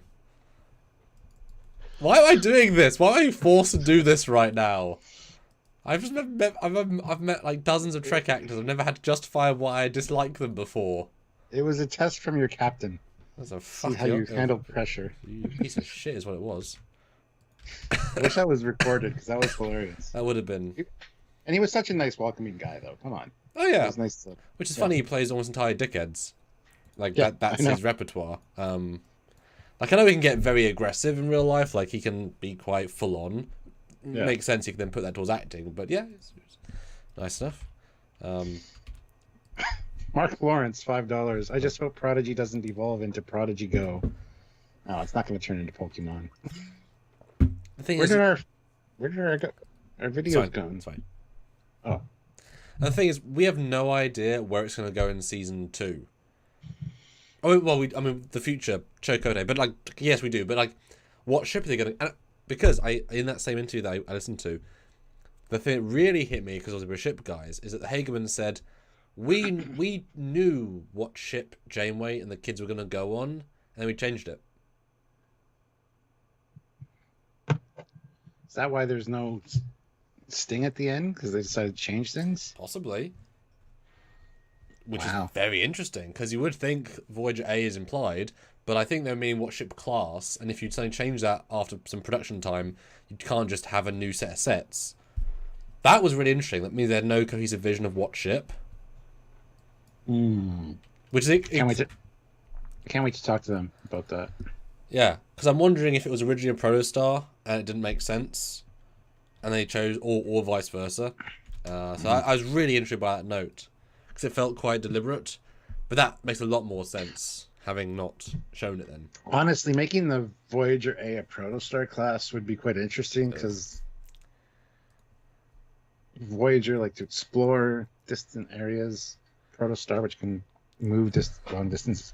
I don't want it to be. I'm not advocating for that. I'm just saying I can see why people might think that would make sense. So I just want to clarify that. Plus, the nacelles do go down as opposed to going up. You think you're funny, don't you, Stuart? No, I know I'm funny. Oh, all right. You think looks aren't everything. You think you know you're funny. Yeah, I get it. The only thing I'll say about that is I like the almost a joke you said there. The Voyager was known for doing this, or the Intrepid anyway. Like, it was built, and then it was nicked into a different part of the quadrant, or a different quadrant. Like, that was entirely unintentional. I say it's not big enough. That's my whole thing. Yeah. Grant McGregor, $5. So the man who hates disco says, bring back Lorca. I don't hate disco. There's a lot I like about disco. Jokes aside, I always saw Lorca not dying, but falling into my mycelial network and transforming. Me too. He can be everywhere. There could be multiple versions of Lorca now. He can be anywhere in the mycelial network. Anywhere, anywhen. He can come back in season, like on 5 of Discovery now. There you go. In the future, he can be there. It's fine. Ray Ricks, £2. Hashtag justice for Lorca. Oh, I love all you people. Please go comment on the post on Twitter from Trek Culture. Support for Lorca. Patrick James, $5. Stop giving me ideas. Now I am thinking Dow was developed as a backup in case the construct fails in its mission. A mole? I think that's a bit of a stretch. It's interesting, but it's a bit of a stretch. Well, that's interesting, especially as he has no parents. We know that. And think about this: if you can get him sick, theoretically, you could be able to infect 26 different Federation member worlds if his immunities and his DNA can't withstand a certain virus. Sure, but it's more that he doesn't need to be from now by any means. Maybe snuggled, stowed away, smuggled himself, like he was smuggled onto. He snuggled himself. Smuggled onto the Diviner ship, and then or even another. Why are you talking about Muggles? Because we're just talking about Chris Isaac. Because that's the thing. Jason Isaac, whatever the hell his name is. Yeah. Is Jason? Voldemort. I think his name is Voldemort, Stuart. Voldemort Malfoy. There you go. The third. I think actually because once you start throwing out the idea there was 100 Valnacot. Yeah, there was. What are the ships called? Revs. The Revs, yeah. So many bloody words that are nonsense. It's 100 Valnacot Revs that were sent to the distant past with their... Jesus Christ. Like, you could easily have one that disappeared into, like, 2110 and then had an influence in the past. Because... Maybe 2020. Jesus Christ, yeah. It's the reason for COVID. It's the reason for Picard Season 2, yeah. Jesus, that's evil. But let's destroy Star Trek by... Let's destroy Starfleet by destroying Star Trek's legacy. Dun dun dun. Wouldn't that be a swing ball if Valnacot showed up in Season 2 of Picard, just randomly, just like, hello, I have a sword! That's what the Borg were protecting against, coming through that rift. Oh! Because that's the thing, if Valnacot go to like 2001, develop for another 400 years, become an evil force. I mean, you could easily have, and that's what the Hageman said, they'd love to see a Valnacot in another science fiction, another live action Trek, but you could easily have them in anything else. Now, in any part of any timeline, obviously you have the issue of, well, if they went back into the past, do they change that past? Or is it, if they all appeared in all times, do they then exist as a, yeah, that's fine, that's the past, it's fine. So there's a little bit of with that. Or do they create 100 alternate universes, which is also conceptually fair. Yeah. Maybe the reason the Kelvin timeline exists. Oh, that's interesting. Yeah, but they attacked Starfleet really early on. That's why Starfleet ships are so huge. There's a threat out there. Oh my God, it's these Rev ships. I mean, that's not the end of the world. That'd be a pretty epic retcon. And that's what they were hinting at with all the Kelvin references, that this show is the reason that Kelvin timeline exists. Yeah, because they changed the timeline beforehand and then led into 09. Because that was my part of Trek culture. My thing to die on was that the Kelvin timeline is not a true shift in the universe. It's an entire separate universe because all the tech is totally different and it can't be a shift. And I've been really impressed with both yours and my responses in those videos, by the way. I forget what I said, so I'm watching the video and what did I say? Yeah, well, yeah. It's like our top 10s. We list them and then forget what's coming up next. It's like, ooh, it's exciting. Yeah, I think we both pretty good in those episodes. I think that's fair to say. We both have a good vibe. And I even look good. I got good lighting and the thing behind me. It looks good. Yeah. Anyway. Grant McGregor, $5. Honest here. Ooh. I thought I was going to hate Murph.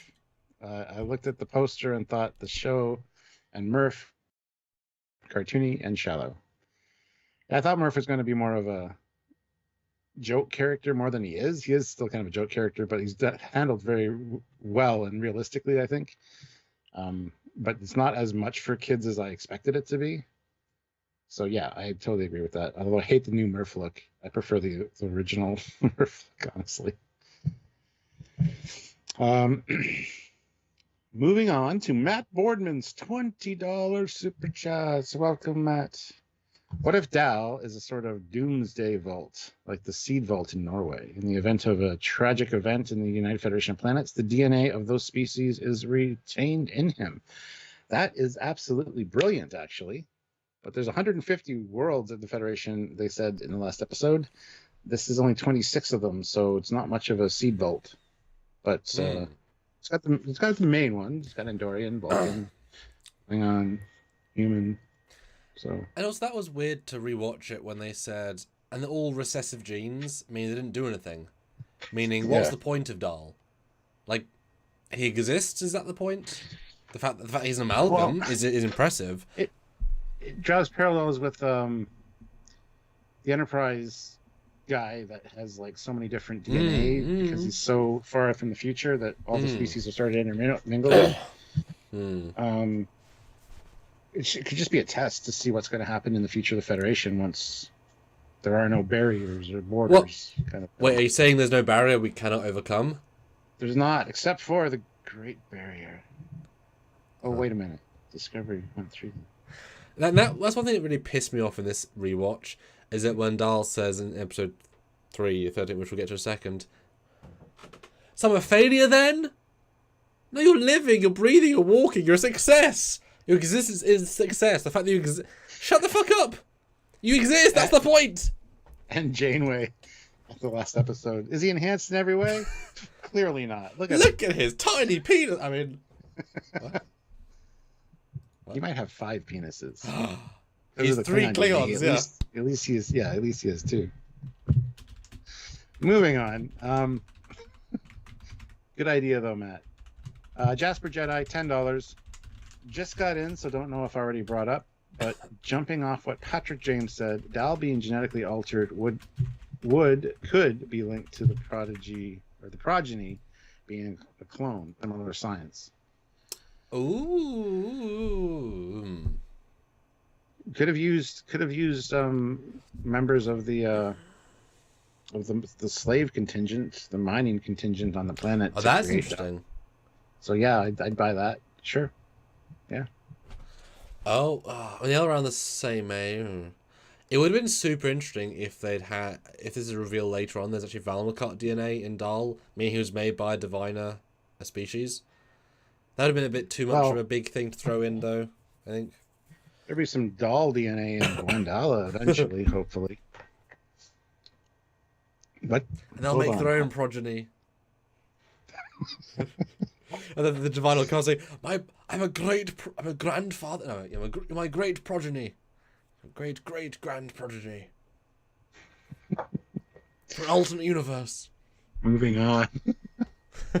Oh, good God. I'm feeling alcohol. That's good. Yes. Patrick James, $20. Woo! Samuela, that's your girl name now. You need a wee bit of a drink to liberate your view on Lorca. Maybe more than a few drinks would help. Maybe. Lorca's fucking great, and he needs to come back. Ray Ricks, £5. Dal does have powers, though. Latent telepathy, invisibility, etc. Invisibility? No. That's only because they were enhanced. What do you mean invisibility? What do you have invisibility? That's bullshit. I don't think he has invisibility. I don't remember that. No, he doesn't have abilities yet. If they are triggered, he does. Yes. But, I mean, we all have things if they're triggered we could do, in theory. Yeah, like a big adrenaline rush. You can lift a car if you need to. Yeah. But... yeah, I don't think that's necessarily... Anyway, episode 1, Stuart. My thoughts, because we... Oh, we already covered your thoughts, did we? And then we did the super chats. I waited for you to do the finish. Oh, okay. Yeah. That's good. It's good. I do think the Gwen water thing is still dumb. That was an unnecessary drama middle for the sake of it. It doesn't really work very well. And I'm hoping that when we talk to any of the team, they'll say to us, yes, the construct deliberately kills its prey slowly, because it mimics the end of the season where the ships are being destroyed excessively slowly, because there's a long self-destruction. If it really wanted to kill itself, it could overload the warp core, it could fire... There's loads of things it could do, so, you know, death by 1,000 cuts, it feels intentional, but I want to see if that's really intentional. And I like that I like the Denobulan less in the second run, knowing he's a dick. Like, I like that. It's a fun... Like, I liked him so much first time, but now we know he's a dick, and he's just a totally shit officer. I like that more than the second time. That's why he's there. Aaron from that. Oh, and I also noted strongly that they reuse the corridors from this space station as the Dauntless corridors. Which saves money, but it gives neither a unique identity, because they're very, very bland, generic corridors. But I noted the reuse. Well, I know it doesn't even make sense. This is going to be built years ago. Dauntless is brand new. Doesn't even make sense either. And I think certainly as well, I just wish... I just want to clarify. Ray Ricks clarified his comment about invisibility, because in the game, Dal can turn invisible to get by motion sensors. How do they justify that? I forget, but yes, it is explained. So there you go. Well, that's an ability to be helpful. But I think it's one of the stronger episodes because it throws in so much positivity. It does. I remember last time, the first time we did it definitely falls apart second half. And I paid attention to what Janeway can do in this season, because we had said that end of the episode where they're trying to grab her, that she's trying to grab them who are being flung to the ship. There's no tension because she could just stop the ship or beam them or do all sorts of things potentially, like if they go far out, even still. In the episode she does beam and pilot when she gets the command codes. So maybe she couldn't fly the ship without command codes, but she can definitely use a tractor beam right from the get. Like, she can do a lot of stuff. It's a flawed tension moment that they create in that part, and it plays even worse second time or third time. So the end is not so good. And also they got to Tars Lamora really quickly. Janeway, I don't think Slipstream at that speed would get them there that quick. We don't know where they are, obviously in the galaxy, I guess, but that I think was a bit quick. And also, having just watched episode 10 of the last half of the season, we left the Diviner sketching the construct on the ground in Tars Lamora, not in a suit. And a week later, he's now floating in his life support suit. Where is the connection? He's insane. He's literally unconscious in the next episode. So there's definitely when you watch him back to back, it feels really like, well, where's the story here? Who found him? Why do they keep him alive? Why do they put him in a suit? What? There's things like that really stood out in the rewatch. Like, those don't connect very well, I thought. Good point. Like I said, I didn't go back and watch the one right before I should have, but yeah, it's fine. It's like Dreadnought gets taken out like a bitch. Doesn't like it both makes more sense because he's an older character, but also having seen his fight at the end of season 1.5, him throwing 9 gadgets, he's taken out like such a bitch. Especially when he's like, there's literally a sequence where there's a war of Dreadnoughts and they're phaser proof, and he's destroyed by a claws of that cat girl getting stabbed. He's phaser resistant, motherfucker. She's got adamantium claws. Okay, fine. She's Wolvication, yeah. And also, still fucking bugged me. This is the stupidest moment. I love it. You noticed it first time. In episode 1. Dahl points a phaser at Gwen's body, while she's in the goddamn tube. Anywhere. One take out the force field. Anywhere would disable it. Yeah. Because if that does work and the force field goes down, you're going to shoot Gwen. Unless his reaction time is so good that as soon as the force field drops, he lets go of the trigger. But yeah, that was really screwed up. Especially, and then she stabs through it instantly, and it's not even a trouble. Like, her blade's not stronger than a phaser. I'm sorry. It's also a force field. How are you channeling a force field? It's a dumb sequence. It should have been entirely... Can make the argument that the force field's stronger on the outside than the inside. I thought that, but a phase is much stronger than a blade, so it should... But that's a special blade. It's a special metal that can reconfigure and stuff, so hey. But also... Fine with alien tech. But also it's a medical bay. Wouldn't you want it weak on the inside so you can punch out than on the outside? It's like, don't you want to lock on the inside versus the outside? Because the inside person you should matter more about. It's not a prison cell, it's a medical bay. But they're also pinned down with the restraints. So. Well, that's a whole separate thing. I know. And then General Grievous is here and he says, I heard that, Samuel, about Dreadnought being taken out like a bitch. Anyway, moving on to Super Chats. Yeah. Out of band account, $2. Lorca should have made the Empire great again. #mega. Oh my god. No one drinks that. No. Ray Ricks, £5. He can shroud himself like Jem'Hadar in the game. That's right. Jem'Hadar, the shroud. Yes. Okay. Yes, you're right. That's the explanation. Not a band account, $2. Protostar. Needs a hologram Burnham or Chakotay. No to the first one. Chakotay, though, sure.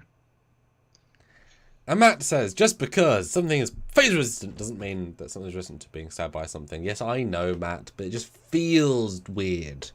There's a structural... Yeah. Obviously, you can do that. It's like saying you wouldn't...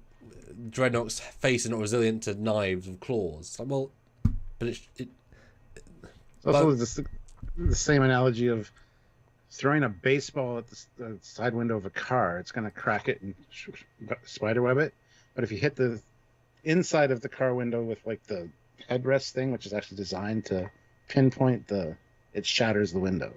It's a different breakage because it's spread out over a different area. And if it's an energy, who knows? It just feels weird, especially as it's a force field. And there's been instances too where force fields, if you can't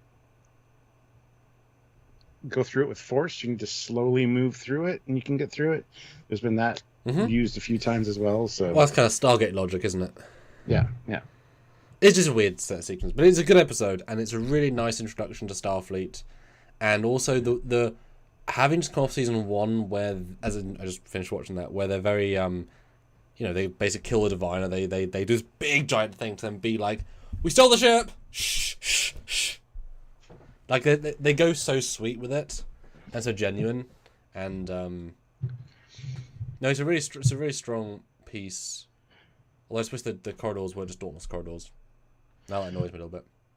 We got 2 more super chats, then we should move on to our second episode, for Christ's sakes. Stuart, we're having fun. You guys are coming out to support us, so we're going to support you. Yeah. Yes, that's true. Out of band account, though, $2. Hologram Paris would be the pilot, medic, or engineer. He could be, yeah. Absolutely. All the above. And Ray Ricks, £2. Drink. Guess we haven't had drinks for each one of his super chats, so. Well, I better get another cider because I'm out of the ciders, so I'm back in 1 second. For the record, I've had more to drink than him because I've had 3 shots of the Sex on the Beach and half of this. So this is the way of things. By the way, guys, there is that new poll, which I did not read out yet. Is Prodigy a kids show? Yes or no? Go vote on the poll. We have 54 votes right now and a very interesting result, to say the least. So go vote if you haven't already. Let us know your thoughts on that. 50-50 right now. Nice. And hit like. We have 59 likes. Let's try to get to 80. Sure. Should be possible. Hit like if you have not hit like yet. And no new members during this Drunkyards. Excuse me. Go down and click that join button and check out your options for joining the channel. That really helps us out as well. So if you're able to support us a little bit on a monthly basis, we'd appreciate that very much. So all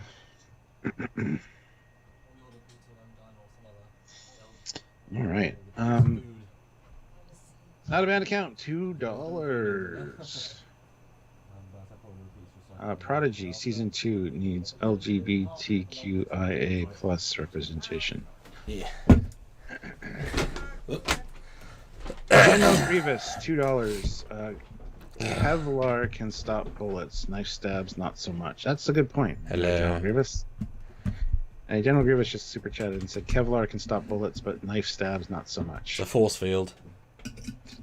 Matt Boardman gifted 5 Trekyards memberships. Oh, he's Matt. so good at that.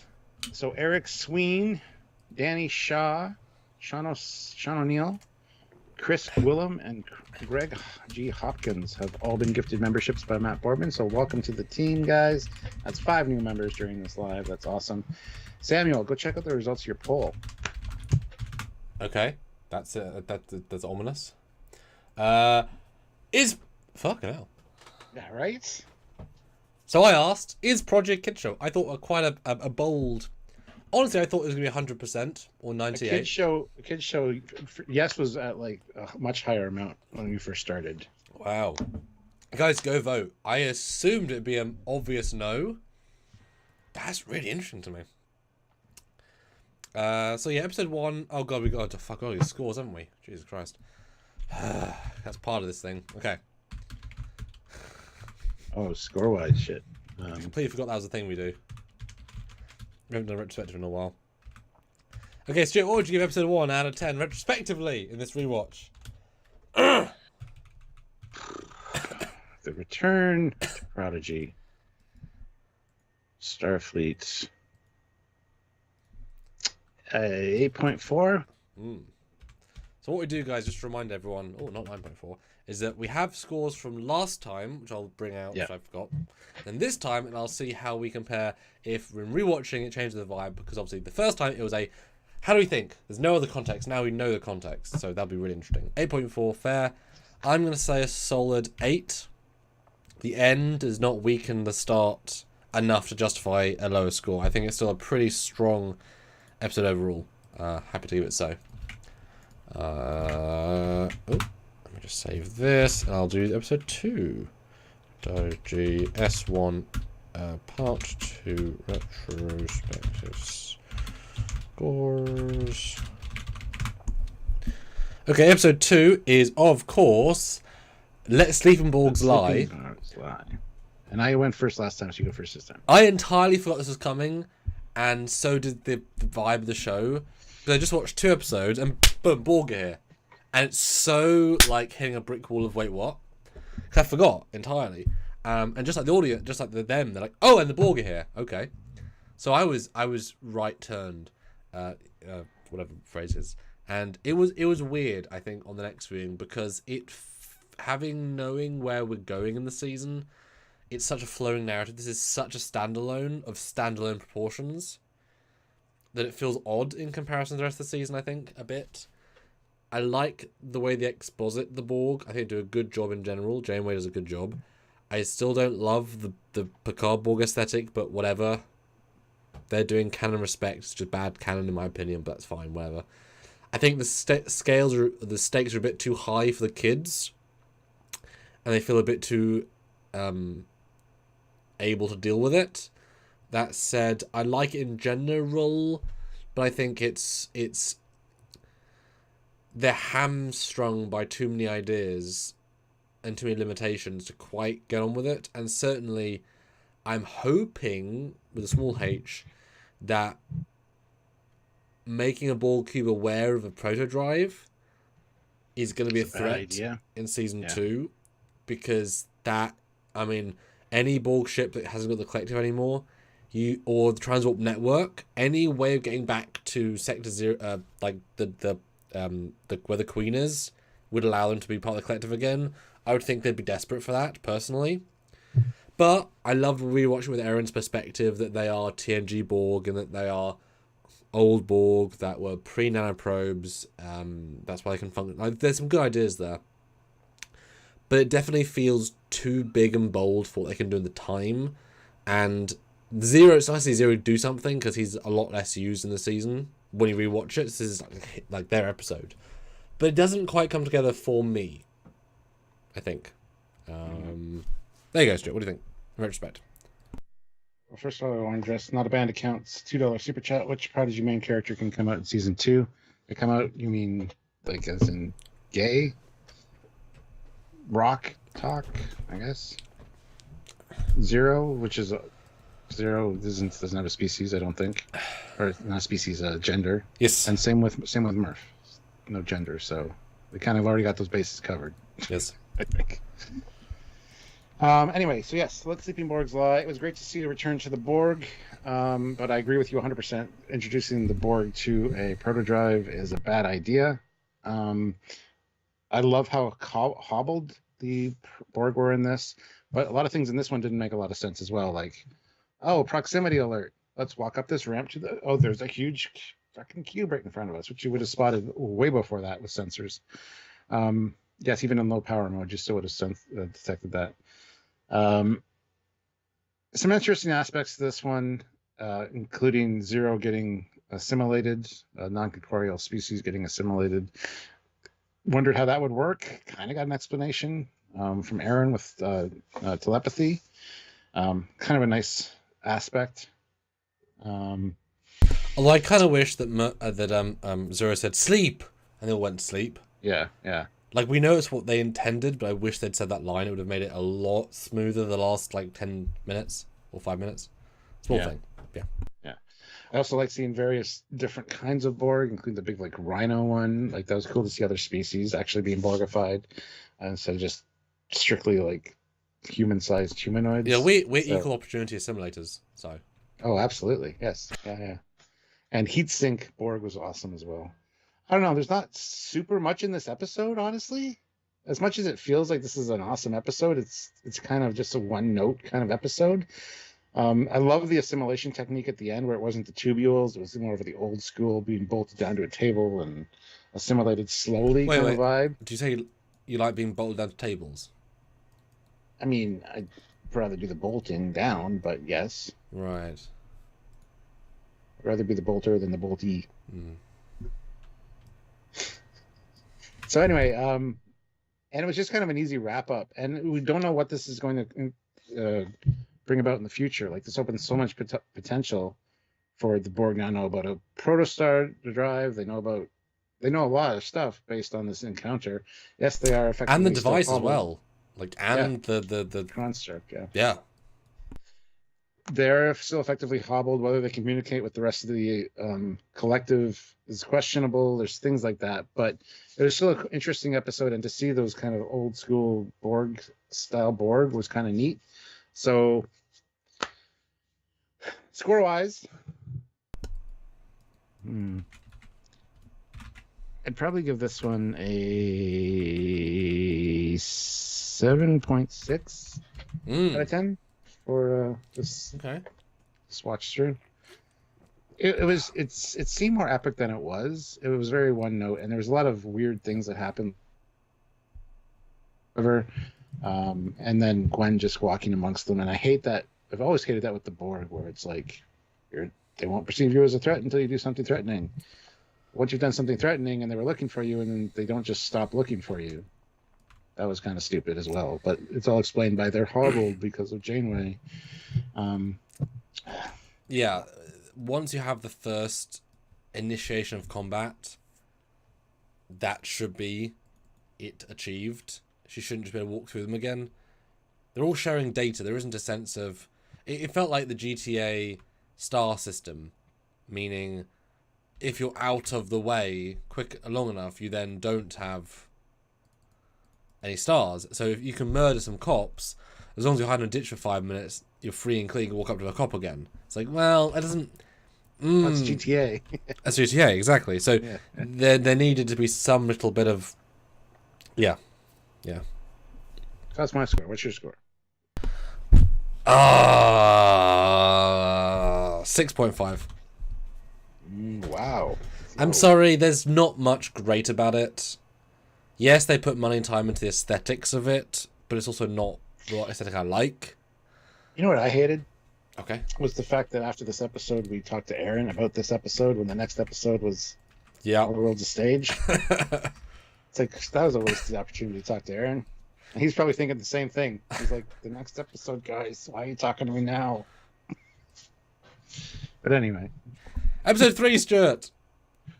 All the World's a Stage. This is the TOS episode. This one was really fun. Callbacks to TOS, Ensign Garavik.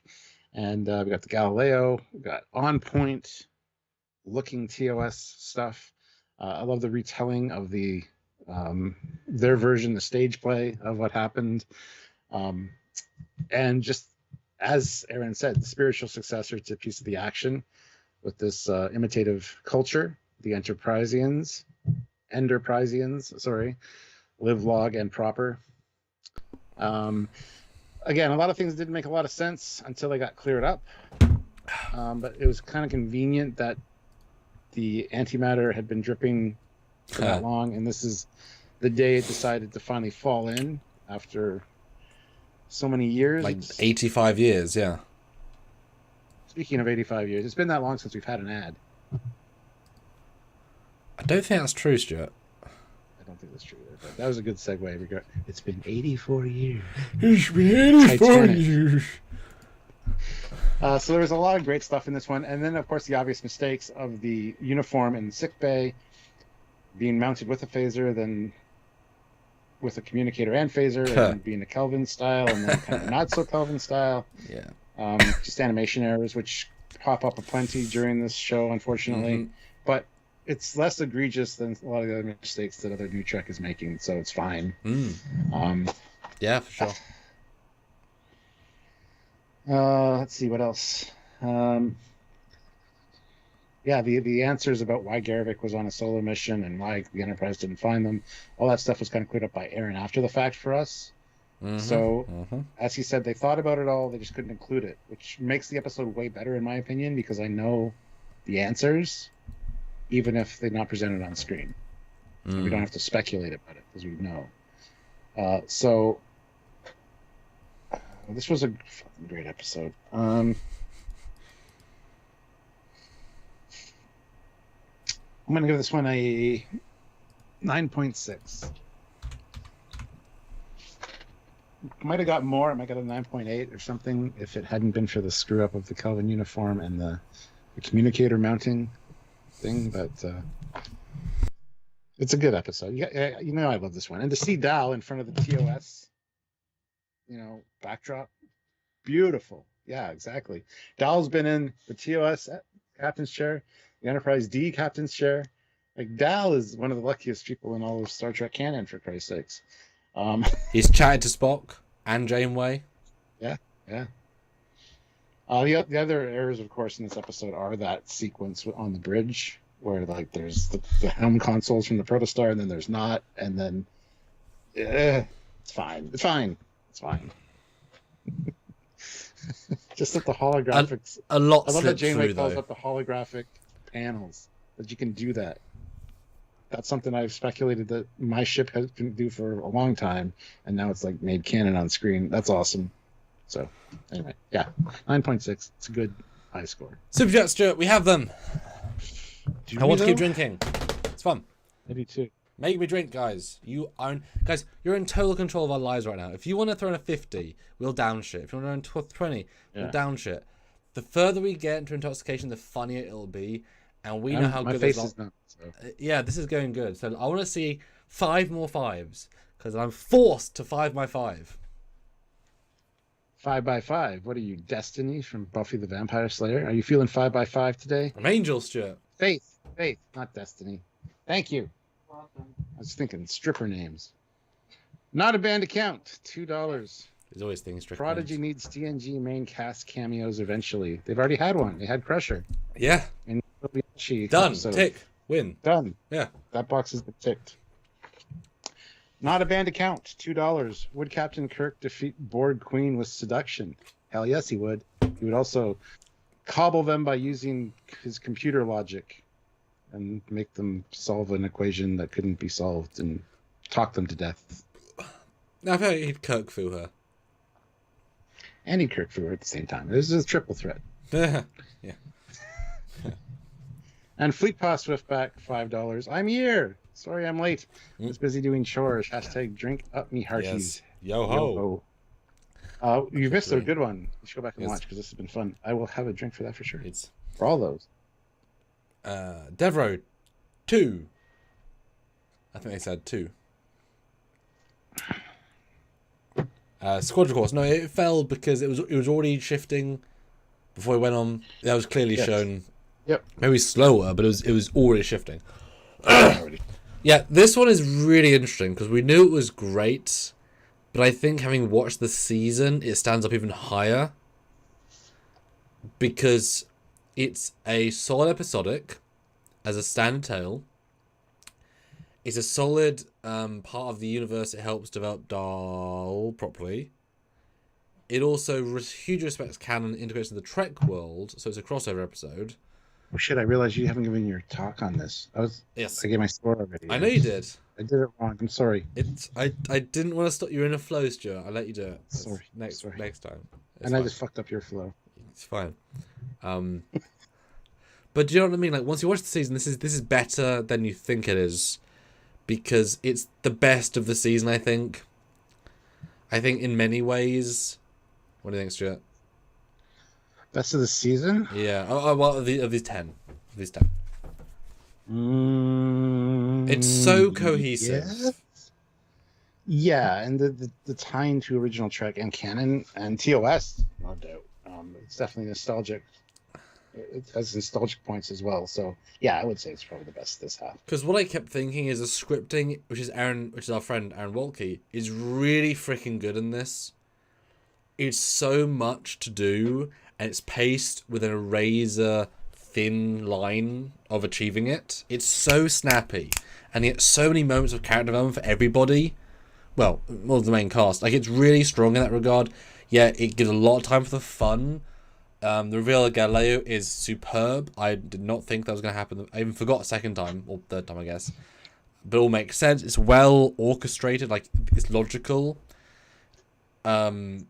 Jankum knowing so much makes sense, especially now we know he's a pre-NX character. So, whereas when we first saw it, we assumed he was going to be later than that. TOS, maybe post-TOS. So, for Jankum, all technology is after him. So, all of history he's catching up on. So, versus this being a fun, cute vintage, everything is vintage to him, which means he appreciates everything, and you can kind of sense that now in retrospect. He's like, I've been learning slowly about Federation tech. I got up to here. I love this tech. I love it. It works really well. I do wish they'd tractor beamed the Galileo rather than beamed. We saw tractor beam last week. They could have saved the shuttle and repaired it. That would have been lovely. Ooh, have that in the bag. Launching that in the final episode. Oh, no technology because it's all been stripped clean. Hell yeah. Like that I thought going in. No construct because it wasn't constrained by the replicator. Oh my god, dude! Like, it felt so obvious watching them back to back, which we hadn't done yet. So that I thought was something. And also knowing in the last episode we see an Enterpriseian in Starfleet Academy or something. Enterpriseian. Thank you. Is really impressive as well. So after this they instantly made contact with Starfleet because they're sort of far out. So this one really structurally super sound, super ambitious, and super well achieving. Yes, how have they recreated everything flawlessly, kind of impractical, etc. But structurally, very solid.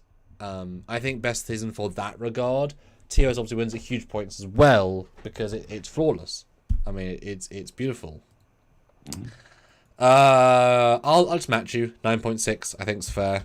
I think that's very fair. Good. Strong episode. It'd be fun at the end of this live to go back and compare our scores from the first round to this round. Yeah. Not a band account, $2. This stream brought to you by Raid Shadow Legends. Is that the ad you got? Dear me. I would love them to sponsor us, but I wouldn't want to shill for Raid Shadow Legends, unfortunately. Unless they good payday, maybe. But if they go as a free version of the game, I don't give a shit. Carlos A. Smith says, did they say that TOS shuttles could do warp? I never saw that in the show originally. No one did. It was always speculated whether they could or not, and this one confirmed they have a warp drive, so yes. Yes, it ended the debate. Which would have been great then if they'd had it in the last episode. They could have warped with it, but like warp 1. We've got warp, doll. That's why it took a month to get to Earth. Yeah. Yes, it all makes sense. They should have fucking saved the shuttle. Like, I know Jankum could have been working on it in all the episodes and not really paying attention to the proto drive. Hence the proto drive not working. Because he was worried about restoring this thing. Yep. Cobbled door, like a different door put on. like really metallic and shiny, and they like rename it. They rename it Bounty or something. Cough. Because can I just think warping out space dock, and Joe was like, or whatever the Andorian's guy's name is. Admiral, there's a 100-year-old shuttle's warped in. It's the Enterprise. It's another Enterprise shuttle. Yeah. Carlos A. Smith says low warp, near light speed, just below it. Yeah, warp 1. No, probably 2. Warp 2, warp 3 yeah, max. I think 2. I mean, 2 is probably a bit ambitious, but like 1.52. Episode 14, though, Stuart. I think you did the last one. We're not done yet. Oh. Not a band account, $2. Oh. Prodigy needs lower decks cameos. Boimler, Peanut. Yes. 100% yes. Tie in with the new Trek, the good new Trek. Well, they did say they wanted to include. No, it was they wanted to include Mariner in a comic with the new Cisco comic, but Mike said it won't connect with my idea for her character, so they vetoed it. Oh no! So he's got to really good, like. Good that Mike's confirming, like sticking up for his character and stuff, but yeah, would have been kind of cool as well. So, all right, so yes, next one is 14 Crossroads. I went first with this one, so you go first with Crossroads. And I don't remember what happened based on the thumbnail, which isn't great. Crossroads is where they go to the wherever they meet Okana, and they run into Janeway for the first time, and they kill some Xindi. Yeah, that murder really. What happened really sticks out in the second run. So this one's also, I think, pretty darn good. It again runs down the clock of episodic before it becomes a hugely serialized piece. Xindi was such a great push in, but it's weird because it shows us this correlation of all our characters, which is great to see for sure. And Jeremy's being cool, but then all they do is say, hey guys, like this is when the season could have ended, right? So that plays a part for sure. Oh, it's a fun one, but there's a few of those little questions. And also, I was also wondering what Essentia was going to do. Didn't do enough. Like when she meets Gwen, I was in the when she stands up to the Klingon, I was expecting some hint, some subtle drop of dialogue which would imply, and there really isn't. She says for Dauntless. She said our ship. She's very good at playing the part. Doesn't come across. One thing is she recognizes the species, obviously, because there's diviners on the ship. But there's that little glint of like, oh shit, this is another Vonnegut, as opposed to you're related to the person on our ship. I can see some kind of little thing there, but it's very subtle if it's meant to be there, and it can be definitely interpreted a different way. Yeah, it wasn't strong enough. It absolutely wasn't. And I think certainly, I know the plot had to happen, but Gwen disappears from her, and essentially gives up like a bitch. You've waited 50 years of your life, of your planet. You let her go. Are you joking? Like, you can be so resilient and I need to find her. And the way she gives up just plays like an average ensign with no experience.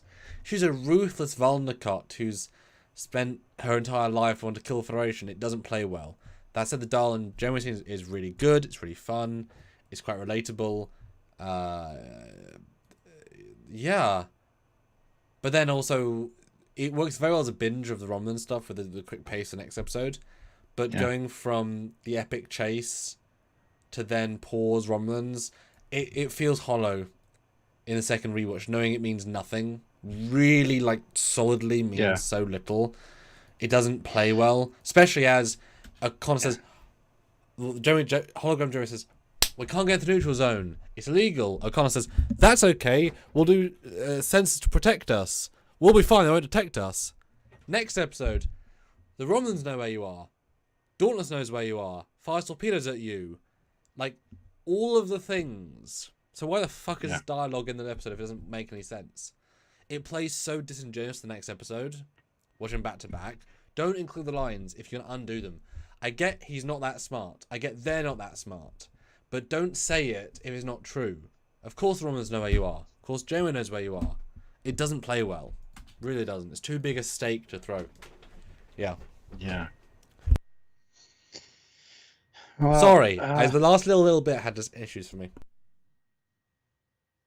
John C. Stark says, where would they put the shuttle on a small ship? In the fucking bay.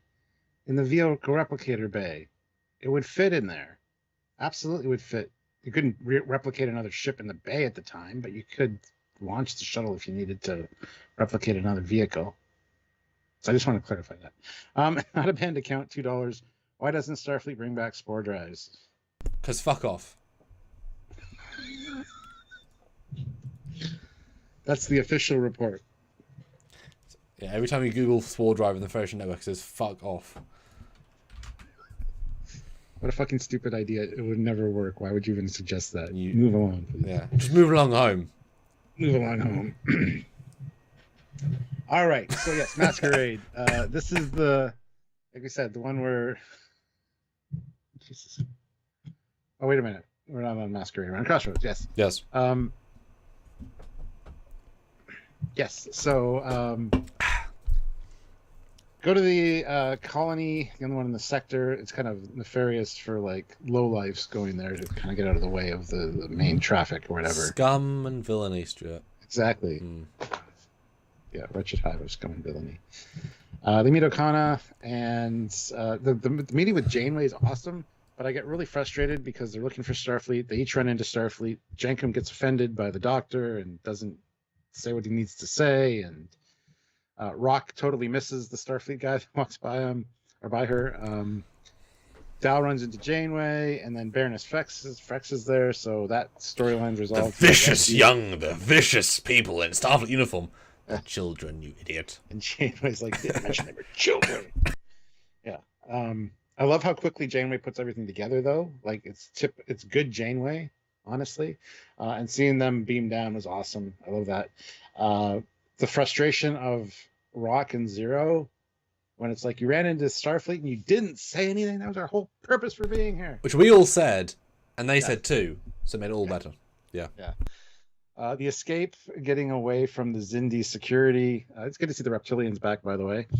And yeah, still not likable, but that's okay. But they're security, so it's fine. And then the murder of some Xindi, unless, like I said, it's like G.I. Joe. They ejected, it automatically ejected them before it hit the thing and blew up. That's just what I'm going with. Hiding the ship under the ice was a nice callback to Voyager as well. Timeless, I believe the episode was. And yeah, the getaway, the running into the Romulans, that was a hard cut edit at the end. That was a whoa, we're screwed now. And it just led to the next episode, which is it was great bringing back Okana, by the way. Nice touch.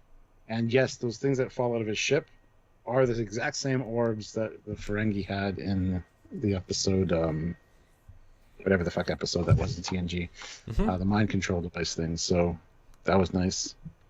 Establishing his freighter was only warp 4, and he thought that was fast and a good ship. And Jankum's like, ha ha ha, warp 4, eh? Ha ha ha. Royalty only goes in warp 7 or 8, Stuart. Be serious.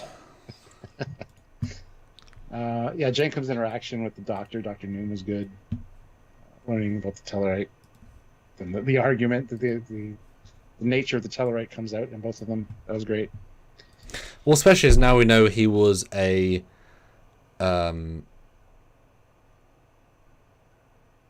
what's the word? Not adopted. He was a lost parents. He was a runt. He was a runt of the No, but not just that. We know from this episode, but from the other episode, we learned he's a orphan. Yeah, he was an orphan whose parents died, and then so he was given a name because he's part of this subculture. That added more, I think, this time around. Yes. Really unfortunate. Is the phrase. short in stature and short in intelligence or whatever. Vocabulary, yeah. So lots of great establishment in this one, and then I just loved how Janeway quickly threw everything together. Yeah. And yes, she's on a vendetta at the end, and I was a little frustrated by that still, because she realizes that they're kids, and you can see her starting to piece things together. Like, this might be a misunderstanding, but it's not really played out in this episode, unfortunately. It does get played out relatively quickly, though. So, but that was one thing that always frustrates me. Like I said, it's the Picard fucking PTSD. Everything that's simple and should take 5 minutes in a conversation takes 3 episodes. Do you want to go first score-wise because you talked first? Yeah, or? yeah. I think score-wise, there's so many they mean well, like the Zindi, etc. But the ending is so... It's okay, but it just doesn't help the season in general. And knowing it grounds the next 4 episodes in the neutral zone is like a dead stop of the episodics have happened. Now we're dead stopping and we're pausing the narrative. Because that's it. We're 4 in. That's the end of the chase. That's the end of the where could we go, what could we do. Now we're just gonna have the like everything takes place in like 6 days and until the end. Like that's it. Score wise, oh man, my gut says 7. Good but not great, because there's just so many little things. So I'm trying to think of really great things about it. You know, I'll give it 7.3. 7.3. Get a little bit of a bump. But nothing just sings to me in this episode. Yeah, it's funny you went 7.3 because I was thinking 7.4 for my score. Okay. So. Yeah, which is still very respectable. That's the thing. Absolutely. That's a great score. It's just, it's not hitting those zazz that it could do. And it's annoying because if they'd given 1 more minute to the end, the Romulans, to build something would have helped immeasurably. Right? Yeah. Fleet Pass Swiftback, though, throws in $5. Thank you. So, question. The warp effect seen in Prodigy, is that regular warp or quantum slipstream? Or JJ Trek warp? Ugh. I haven't been able to figure it out. #drink. It's just a new visual. It'd be awesome if it was slipstream, but they say warp multiple times. They never once say slipstream. It's more like the JJ warp from the movies, but it's a little more colorful than that. 'Cause in the movies, it's all blue. So I don't know, man. It's just stupid. Ignore it. Unfortunately, not just that, but there's a few scenes where we see out the big window, and the tunnel is always turning. Yeah. Which means they're always going like in a circle.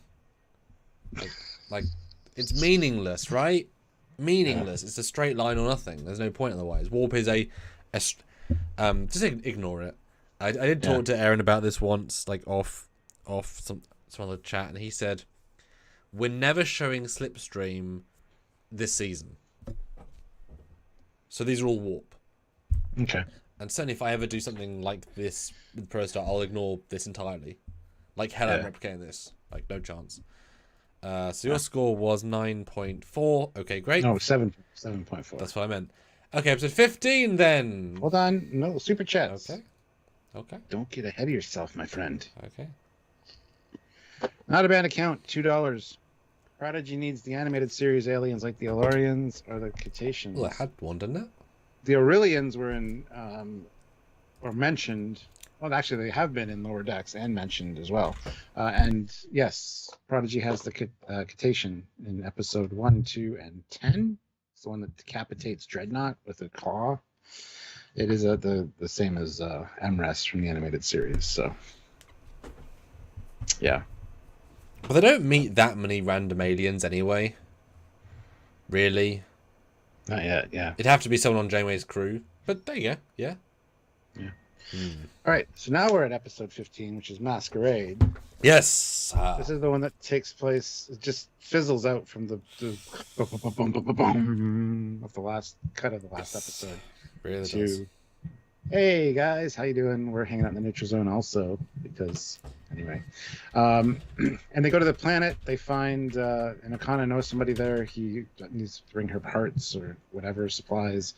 She's a geneticist. She tells Dal about his lineage, or you know, his whatever 26 different species thing, and basically gives him an enhancement where he superpowers everything and uses it too much, so it kind of grows a Andorian antenna. He gets the Vulcan or the Vulcan ears and the Klingon forehead and the Tellarite tusks, and there's the Romulan strike team, and then the goddamn Dauntless launches micro torpedoes from the other side of the neutral zone, and last minute veers them off course to stop the destruction of the protostar.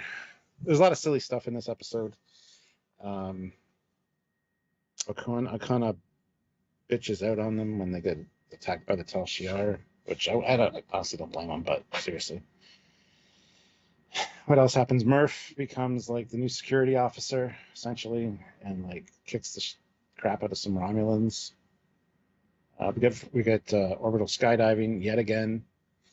Kelvin films. Well, it would have been initially movie Generations, then the Kelvin films, then Lower Decks, then this. So that's cool to see as well again. What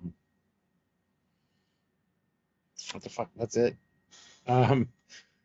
It was an alright episode. It was not one of my favorites. There's a lot of problems again with the neutral zone rules, and even the display graphics on the screen were off from scene to scene. Didn't make sense. It's totally legal to go into the neutral zone, but let's fire torpedoes into the neutral zone.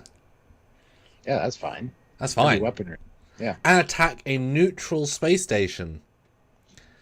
Don't you think they care? They're getting. I mean, it doesn't matter that the Protostar is the one getting attacked. Why the hell is this? Think of that. Why is that orbital dock not got shields or sensors to detect torpedoes incoming? It's in the neutral zone. Nobody would fire on them. Are you kidding? Everyone would fire on them. I don't know. Yeah, why would they let? They're not stealth torpedoes. They're just torpedoes. Like everyone knew they were moving. There was no secrecy. That's insane. That's the other thing. They couldn't beam down or land because of the atmosphere of the planet, so they had to take the elevator. The orbital elevator, which again goes back to Lower Decks also. And why weren't there ships guarding that? If this is the only way of getting to the planet, wouldn't you need some sort of orbital defense force? Well, it's just a like trading outpost. Exactly. Like to make money, you're going to protect your making money, aren't you? By having anything there to protect it. Because it isn't some neutral planet. It's in the neutral zone. It's in a place where they know laws don't apply for either species. Yeah.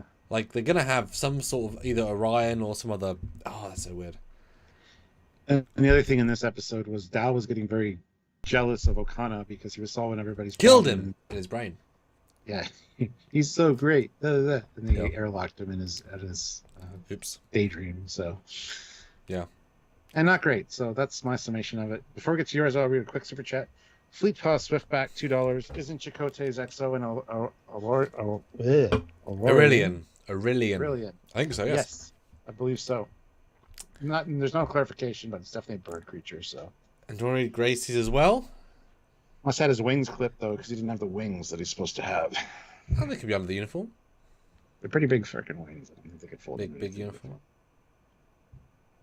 Read Gracie's comments, Stuart. Gracie says, when both Janeways meet, I was expecting real Janeway to say something like, "Oh, why didn't I have my hair like that?" Why did I have my hair like that? Yeah. She was known for hair changes for sure.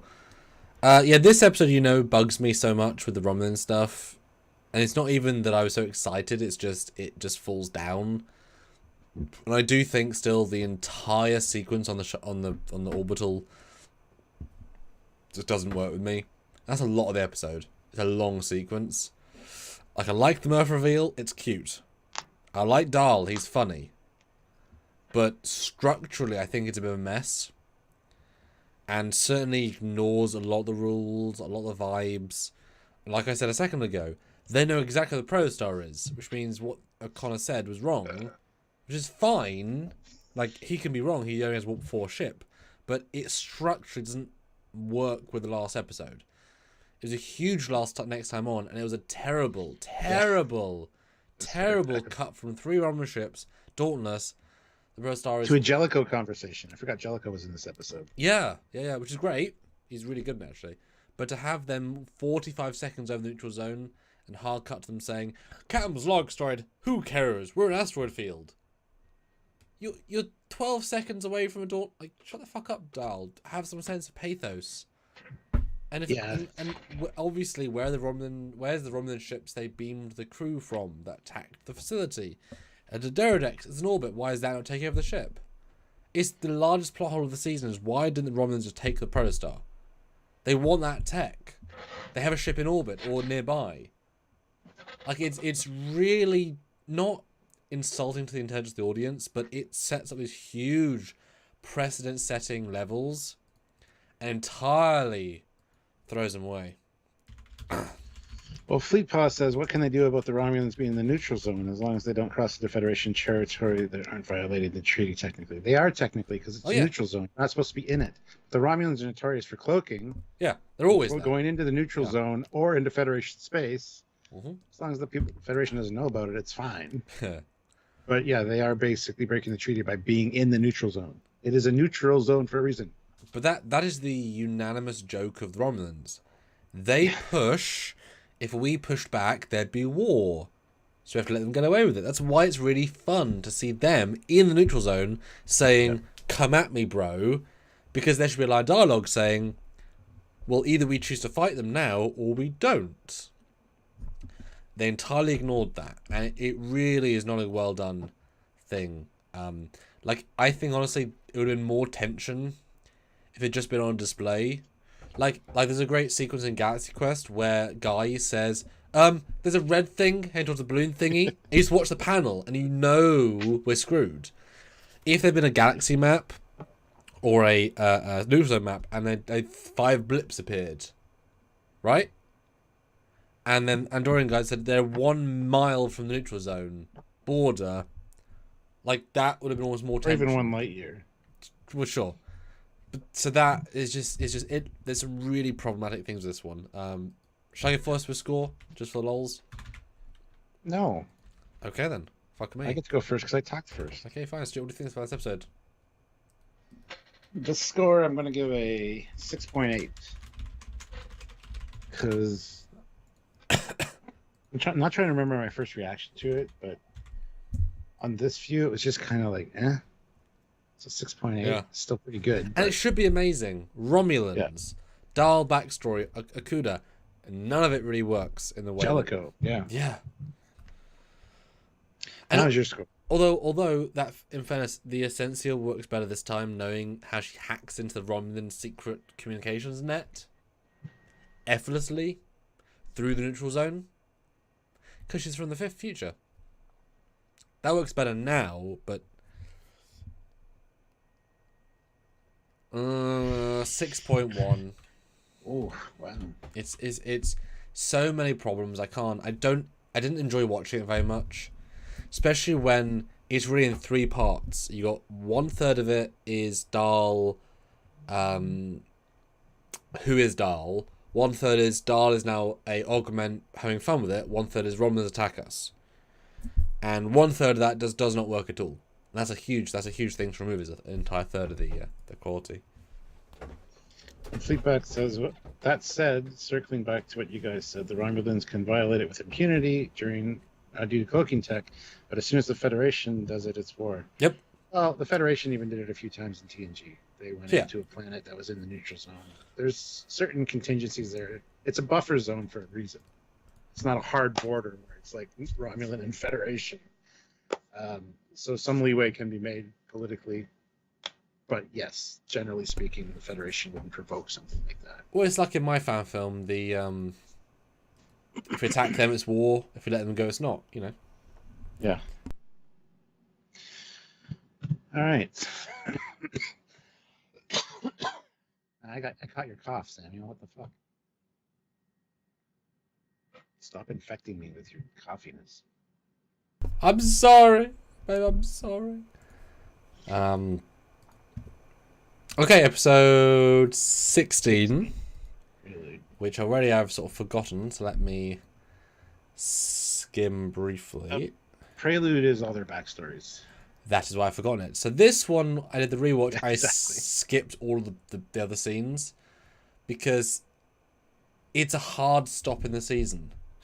And we just had 2 episodes with a weird pacing. You did not need a instant paced stop.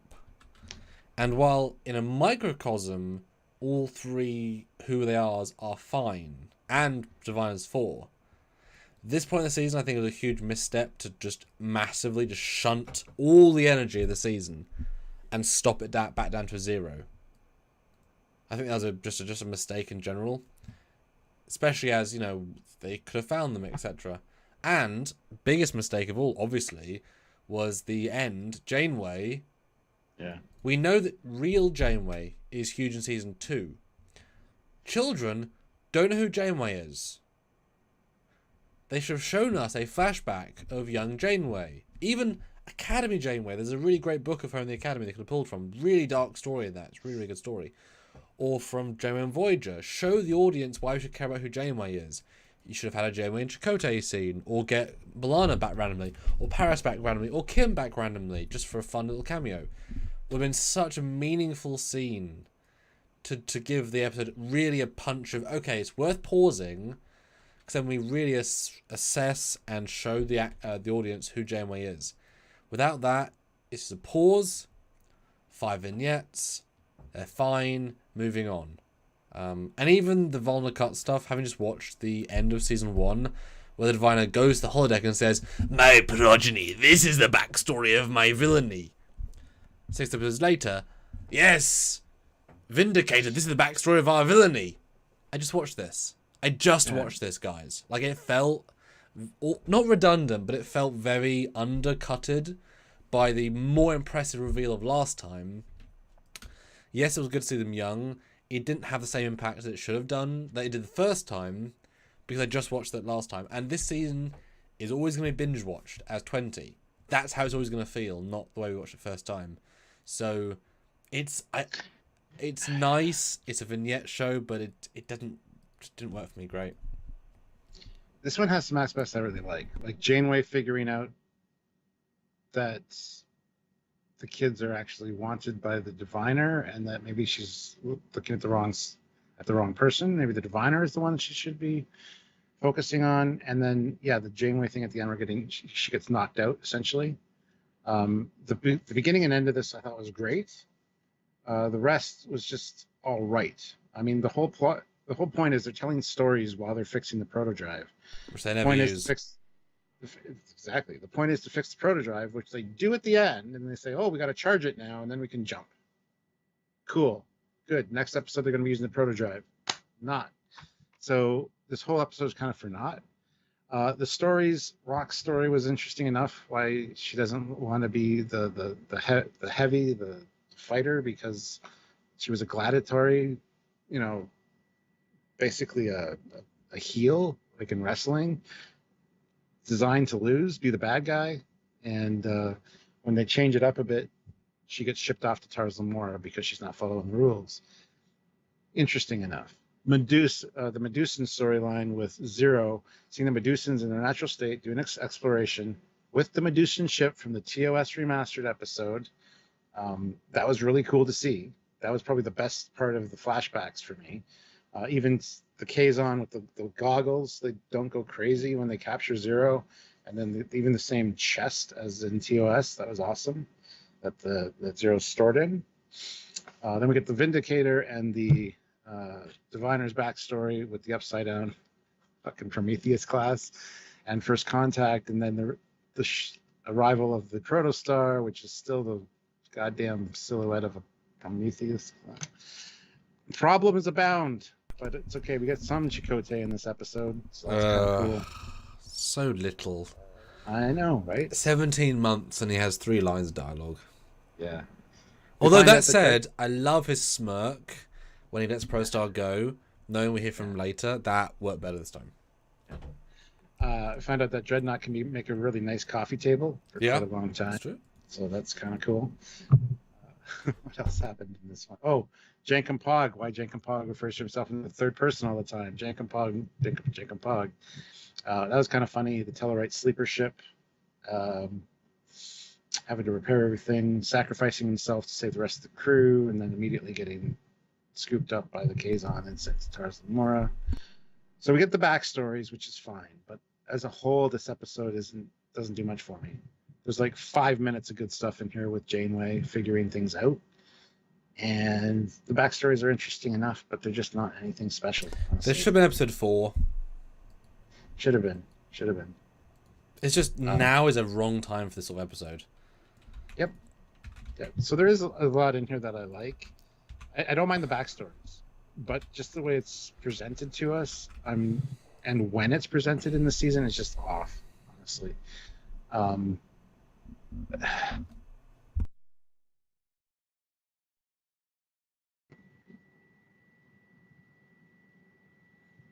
Yes.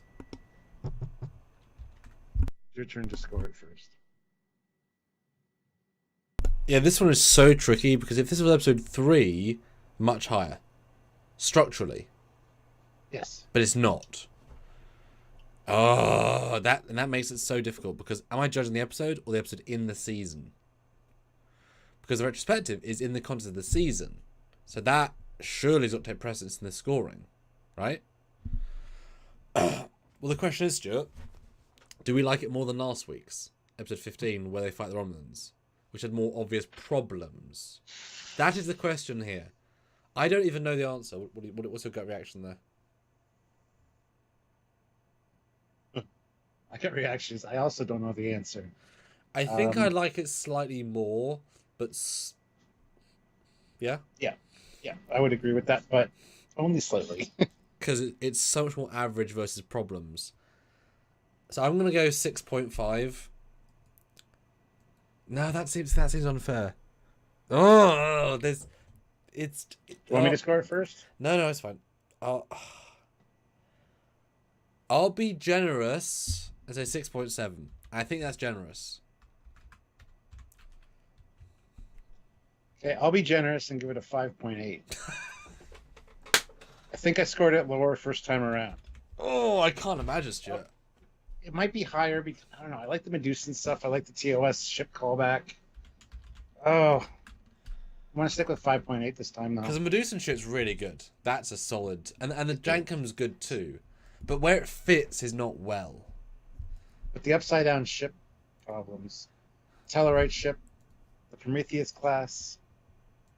Wow, everybody was upside down. This is like from the upside down in Stranger Things, this episode. I did make that joke. Gracie points out, yeah, no one's super chat. We haven't drank in a while. Guys, let's see a drink spike. I have many drinks. I'm gonna go to the toilet. I want to see 5 5s. We got fleet pause before you leave. $5.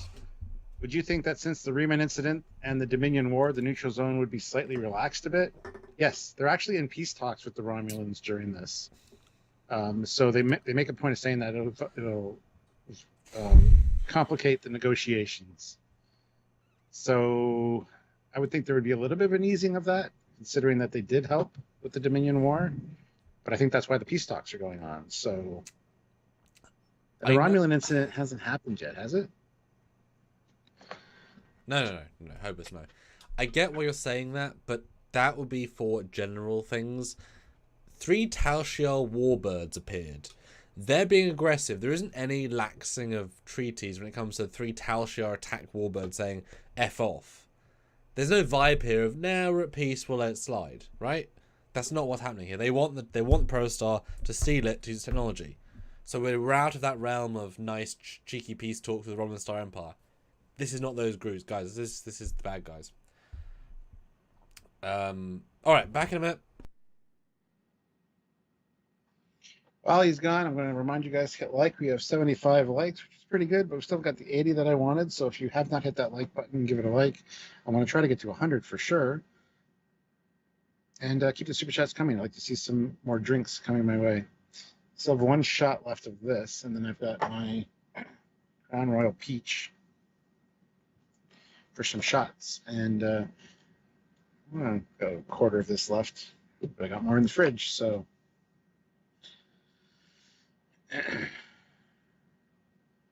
Gracie Lemming, isn't the Federation getting the evacuation fleet ready for the Romulans? Not at this stage, not yet, no. That happens a little bit later.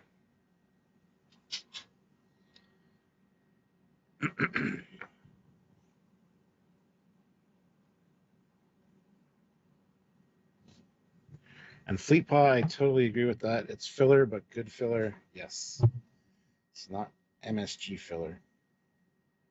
What is MSG filler? It tastes good, but it's not great.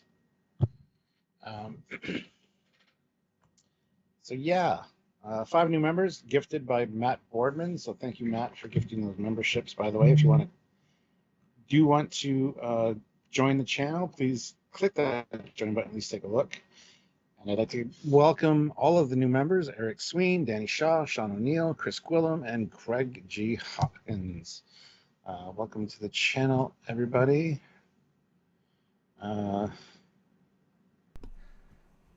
got my favourite one now. Strawberries and cream. Nice. Yes. So make me drink it, guys.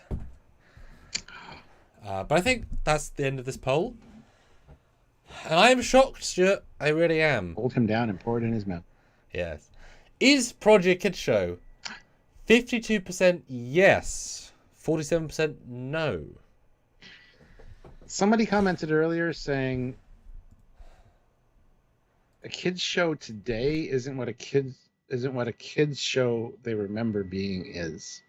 Because kids shows back in our day were way more simplistic. I forget who commented that. I apologize. I did read the comment, not out loud, but I did read it and note it. So yeah, I get that, but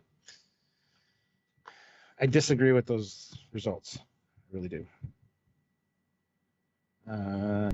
Okay, this is quite a controversial thing I'm posting. Ooh. So the poll is, are you more excited for Prodigy Season 2 or Discovery Season 5? This doesn't... Oh my god, I was going to say if this doesn't get 100%, I'm going to shoot somebody. But it already is 50-50. With 2 votes. Only one person's going to vote for Disco, so it's going to skew the results regardless. So anyway. Go vote on the poll, Titans. guys. How's it going? But it is a shocking difference in quality. You compare the two shows, it's like there is no comparison. Now it. I will say, like, I feel like I was going upstairs and obviously I got a drink. Like 6.7, obviously your 5.8 feels so low, but it's because the show can be excellent. The bar has been set high with Prodigy that when they don't attain their own goals, it feels like more of an own goal. Discovery's bar is so much lower that when they do something great, they get higher marks. Because for Discovery, it's a high mark. This show achieved a 9.6, right? From both of us. That's exceptional Trek. That's like top tier Trek, because we judge that in a more general sense as well. So, you know what I mean? Like there's some level of, well, they could have made it better. Yeah. Often because the show could have been longer, or placement, or pacing, or like, and you know, I don't know if they would even know until they got into the deep dive of the season, if this show would work 7 in.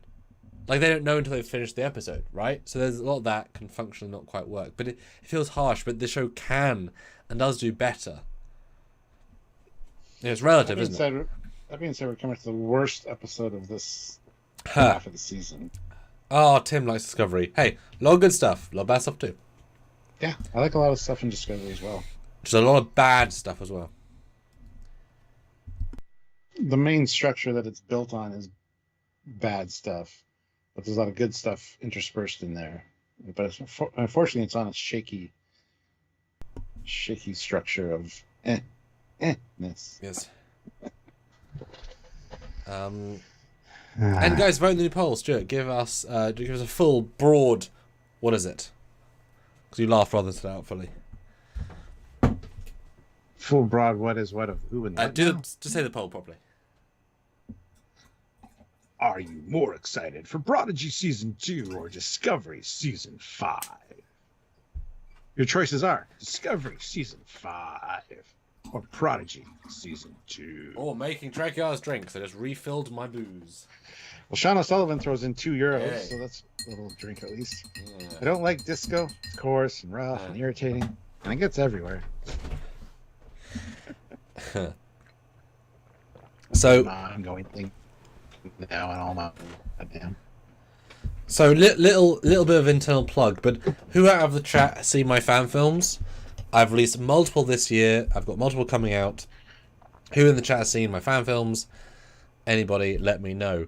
Little fun little Easter egg. One of the characters in 2 of the films is actually Empress Giorgio.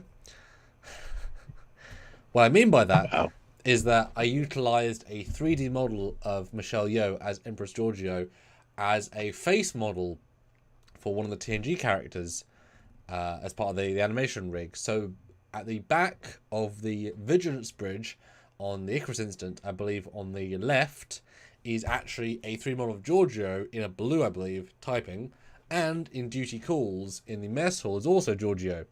So I may not love Discovery for many reasons, but Giorgio is in my films. Nice. Yes. Thought I'd just throw that out there. Yeah. Merlos says, I like the two penis Klingon being canon. It's not, though. So, Tim Rose argues and says, I heard they have 3. Jesus Christ. They didn't force it as canon. They did not. They tried to, and it just didn't stick. So, Merlost, I'm sorry that you think that, but hey, it is what it is. Matt Borbin's like, I've watched all of Samuel's fan films. What a twist. So yeah, if you see, and I do intend to include other versions. I would really want to include Saru somewhere for the lols, a Kelpian, like a TNG film. I think would be kind of funny, but I don't know if I can realistically modify a normal rig to include a Kelpian. Well, I guess you could have like a normal size Kelpian too.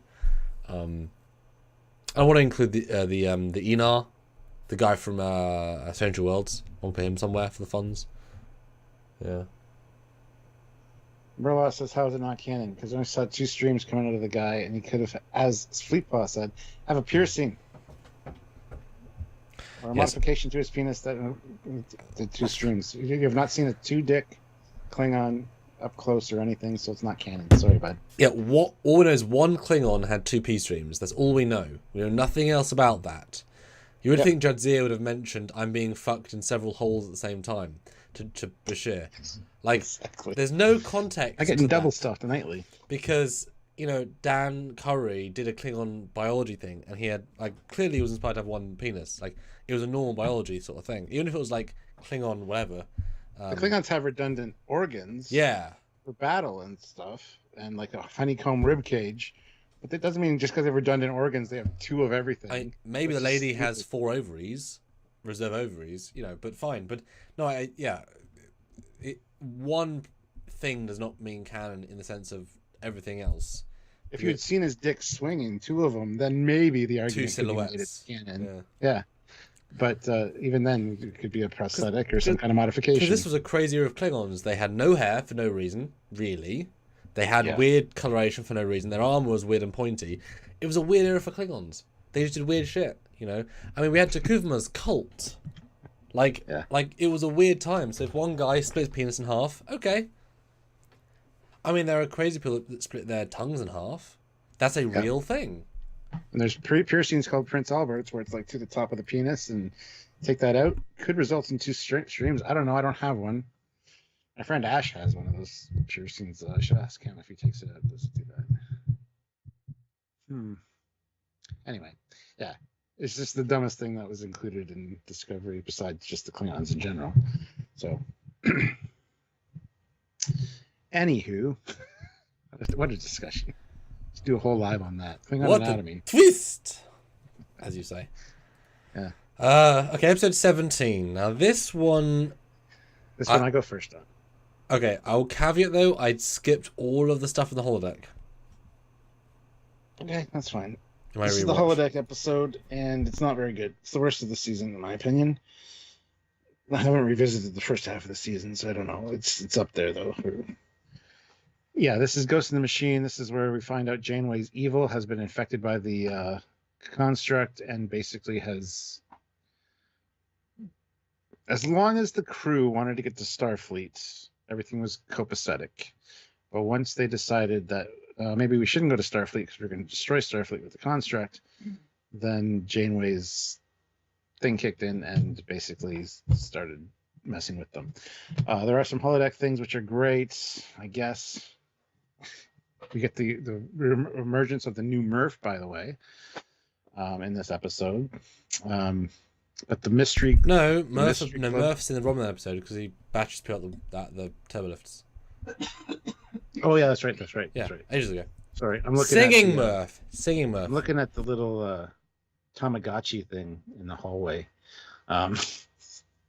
Sorry. Yeah, you get the overspill of the holodeck programs because they never got out of the holodeck because Janeway said a thing that they would have easily overheard. But anyway, we get the Mystery Science Club theater thing that Zero likes, which leads to a biker thing that, been beating up Dr. Noom for insulting him, essentially, because all the Tellarites in this episode are Dr. Noom from the Dauntless, which leads to a chase, which we learn that the safety protocols are off. And then we run into the film noir club, the black and white, where Murph sings but only lip syncs. Murph is not in fact singing.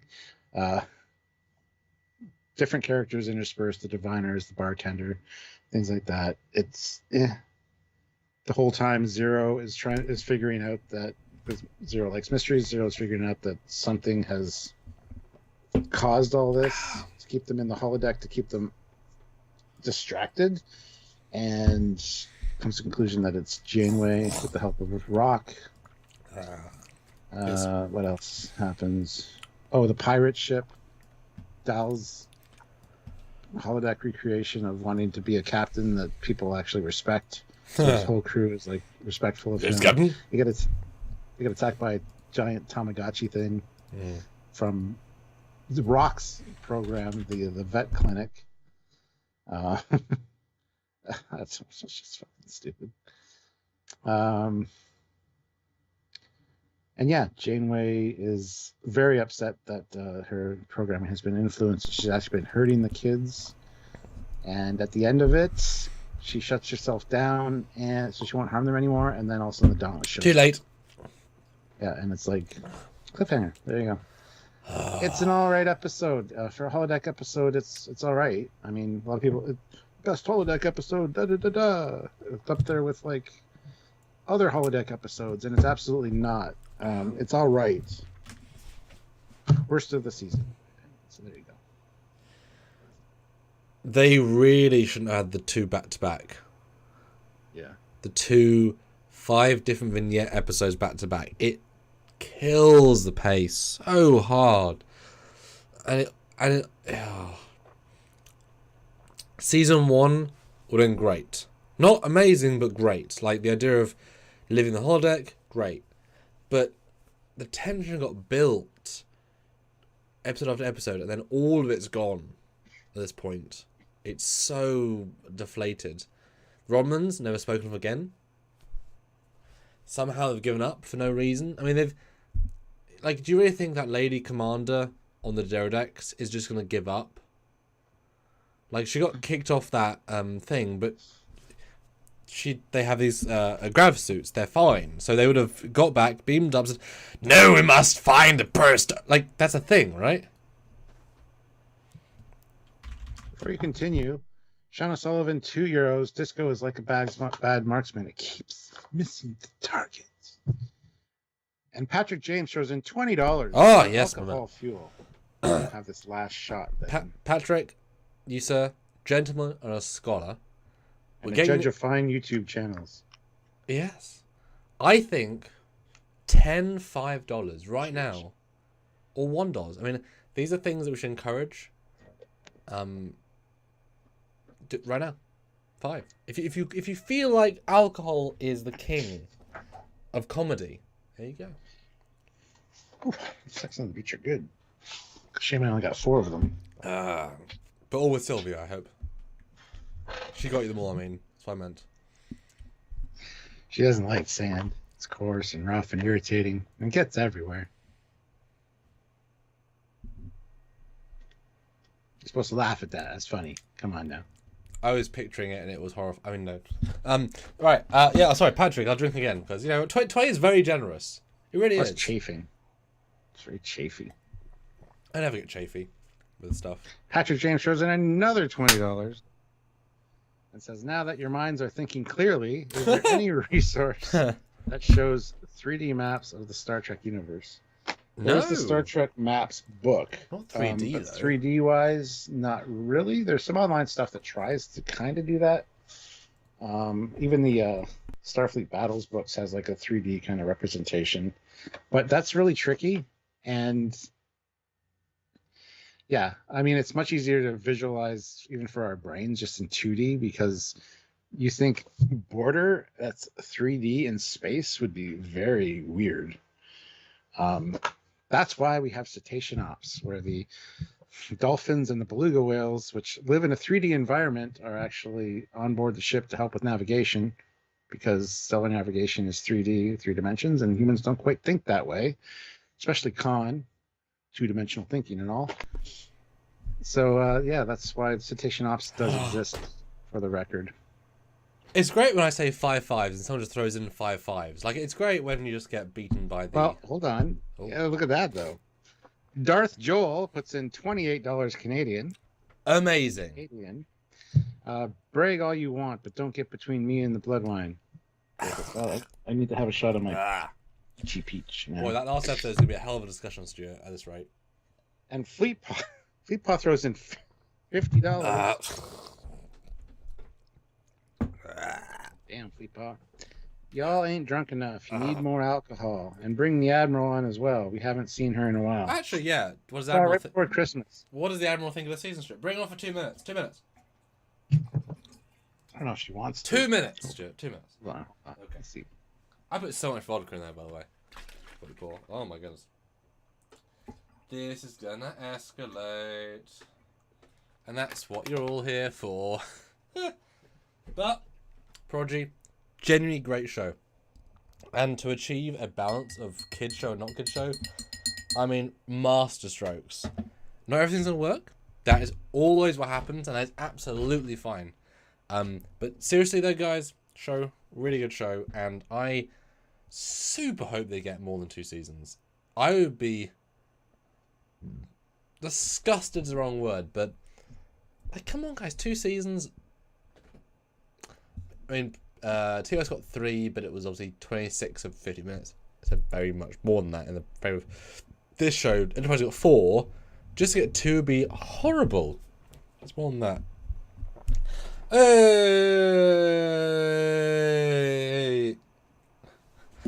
Although, speaking of the Amazingness of Sylvia, here's an ad. Here's an ad. You should have told me. So, Sylvia, what do you think of Lower Deck?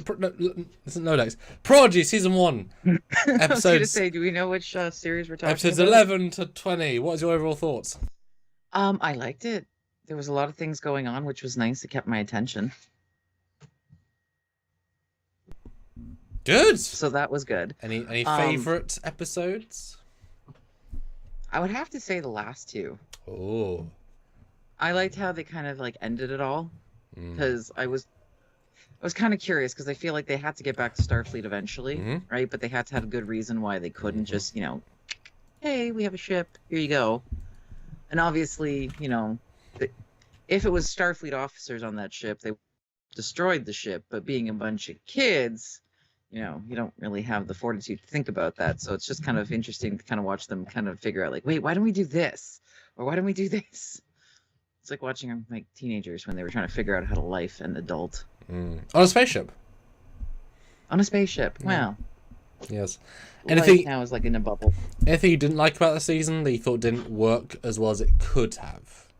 Because it's such a high bar normally that it didn't quite hit there. I'm not as picky, I guess. So I actually enjoyed it. I wish the episodes were longer, because you'd start getting into it and then it's like, oh, son of a bitch, that's where they're going to end it. The camera's moving, I'm sorry. Dusting. He's dusting. Do you think Chakotay should have been in more than 2 lines of dialogue? I think he's going to be more.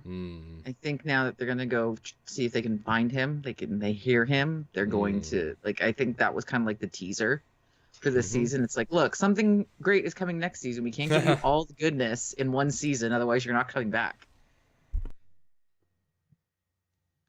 Let's see. It's all about getting them to return. Who's your favorite character? And why? I like Rock Talk. Oh. Rock Talk's awesome. She's quiet. She doesn't have, it's like she's big and like powerful, so you think she'd have all this confidence, but she doesn't. Right? She's probably one of the smartest ones in the room now. Raw smart. Yes. Yeah, because like, how many years was she stuck with, and then the ship was fractured in time? How many things did she have to study and learn over how many, God only knows, months, years even? Like, you got to think about those timelines, right? Well, given that she doesn't know there's more than one type of science, would imply not as many years as we thought, because you would think there'd be learned. Maybe it's more that it's not like, oh, I didn't know there was. Maybe it was more that there was specially like a specialized science studies. Like, oh, I get to pick which area like science I want. It's not just all general. Maybe it's that structure she didn't quite understand. But yeah, I liked her because she was cute and, like I said, she's big and strong looking, but she's very shy and reserved, and she didn't even want to be security. And she's not. Well, not anymore. And Sean has a great comment. Sylvia, not as picky. Oof, that's tough on the captain. Well, I'm just saying in general with men, yeah. Yeah, men in general, I find when you guys like something, you like something, and if you don't like something, you really don't like something. So just don't be picky. You can't find a happy median. Yeah. He's just pretty, so it's fine. He gets away with everything. Oh no, I understand it. They make the show longer with the attention span. I totally get that, right? We're adults, It's also, even if you're looking at people in their early 20s and such like that, development and learning even in the corporate environment has switched to like 3 to 5 minute videos because watching an hour-long training video just no longer captures attention. So we've had to switch even how we develop learning content to shorter videos, a lot more bang, bang, bang, and yeah, it's interesting. But surely if you shrink content, you encourage low attention spans versus encouraging more. Aren't you just bad behavior encouraging it? Here's the question: are you going to be the person that's going to try to encourage it and then lose viewership? Well, that's why 22 minutes. They haven't made it any shorter. This hour has 22 minutes. But they could have made it 30. Because it's 24. Take out credits and titles. It's 20. That's actually short for an animated series. Yeah, but you also have to think that these are also going to be available so they can put advertisements in there. So it fits into a third. Is there on Nickelodeon? Does Nickelodeon Network have advert breaks? I don't know. It's not really. Paramount Plus doesn't. Why would there be on Nickelodeon? Again, you have to also remember that some Trek is also put on network TV in Canada, for example. But it's not built for that. That happens to be. It's built for Nickelodeon with Paramount+. So I wouldn't say I'd advert breaks personally. I don't think that has an obvious. It's a streaming service sort of show. I'd be surprised streaming services have ad breaks. You can pay. Even Netflix now has it, where you have to. You can pay less, and but you have ads. But wouldn't they just then cut content at a scene break? Because you don't make content on Netflix normally for an ad break. So if you're forcing an ad break, you're just forcing a break that isn't organic. Versus the old days with 3. Oh. Miss me yet? Well, yes, Stuart. Hi, Stuart. Oh, I was going to say that might be something you might want to talk to the producers about. What's the favorite showrunners? What's the favorite episode of the season? I said the last 2 episodes where we actually had a nice wrap up, and we can see what happens with Prodigy, and we can see what happens with the crew. Plus, there's lots of action, and there's a lot of Star Trek and Starfleet. There were lots of ships, lots of uniforms. Some missing impulse engines, though. Maybe they don't want to let go on impulse. Oh, hi. Oh, you fat little thing.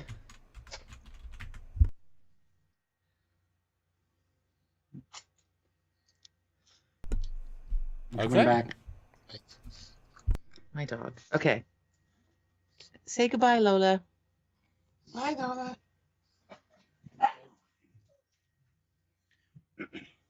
All right.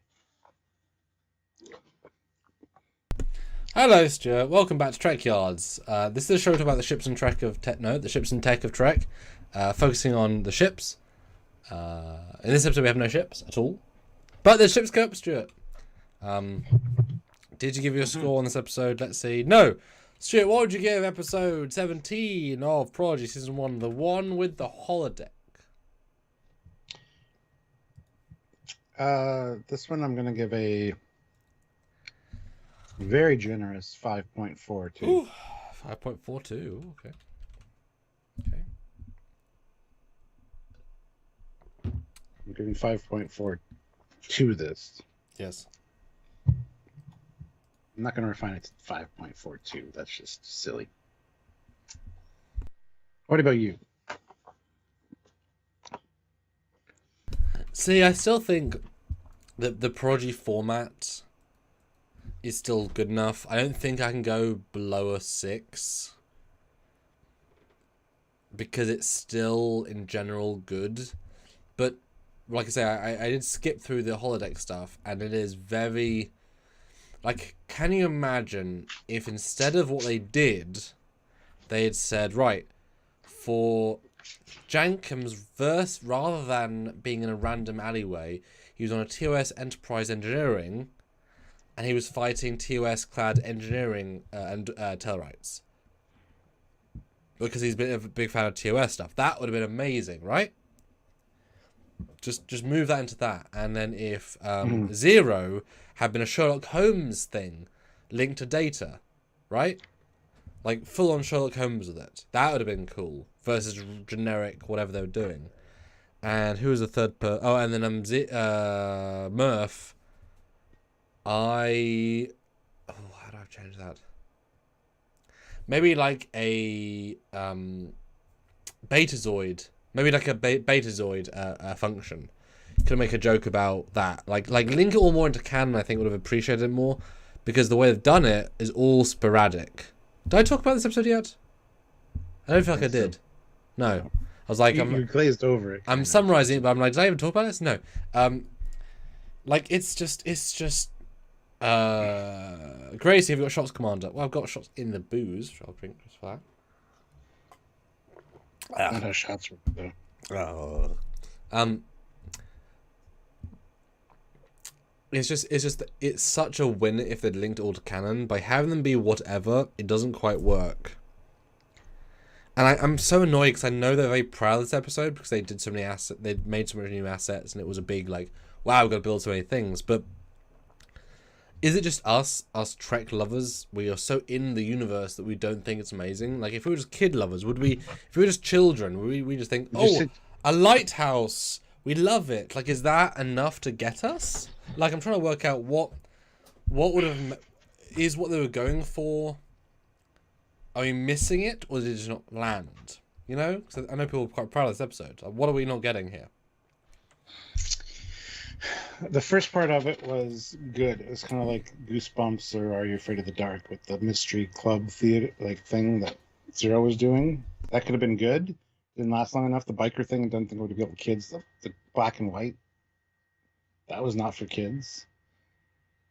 Most kids have never seen a black and white anything. The pirate thing maybe appealed to kids. It's a weird one for sure in that regard. So I don't know. Murph's holodeck adventure maybe at Vic's Lounge. I mean, yeah, sure. It feels so throwaway when the last four feels so meaningful, but it's more episodic. And also, it brings in so many questions. Janeway at the end she went evil because they said we're not going to Starfleet. But so many other situations in the past season could have benefited from evil Janeway. And it creates this question of was she always evil? But we know the writers said no. Well then, if the construct can do this now, why would they let the ship be blown up in the last episode? Like, there's so many things where... Yeah. It doesn't feel like they worked out. And also a very small thing actually. I remember in episode 10, there's a moment where Gwen says, "I reprogrammed Janeway to go around your overrides." Yeah, and I've upgraded her, and she's now tactile. Yeah. And yet she's still changeable via the construct, but they're the same technology, surely. Like in the sense of Diviner is who the construct is based off of, etc. Like tech wise, it just there's a disconnect here somewhere. But like I said, I can't give it more than a 6, so I'm gonna go solid 6.1. It's fine. It's fine. It's okay. Ah, it's annoying. But Yeah. episode. Oh, there's 17. Sorry, what was your score again? 6.1. Holy shit. I can't go hard. I can't go lower than a 5. That doesn't feel right. I can't go into a 5. That just feels wrong I to didn't me. go lower than a 5 either. You did. You said 5.42. It's not lower than a 5. Oh, in a 5, I mean. Anyway, episode This is 18. Now this is Mind a block. much better episode. Much better episode. Great sci-fi idea. Great acting. To wit, we don't often say in Prodigy. Like, it's normally so solid, we don't always call it out. But this one definitely was banging. This one did well for sure. Great Janeway. It's a little bit silly, far-fetched with the end section, but it's fun, so it kind of works.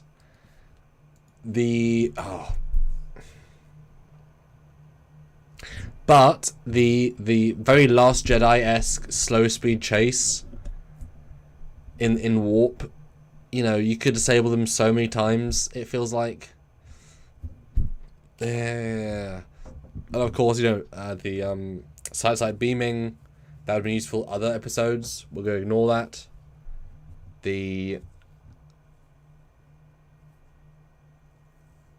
But it's much better. Like, that's sort of what I take away from it. It's just it's a much more straightforward episode.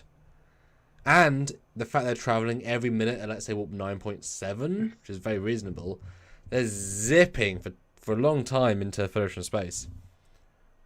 This one's a really strong, I think, concept. And it is both a great episodic and serialized, because it's deep in the serialized format. There's also a single concept idea for an episode. Although the divine releasing Janeway is unearned. I think that's this episode.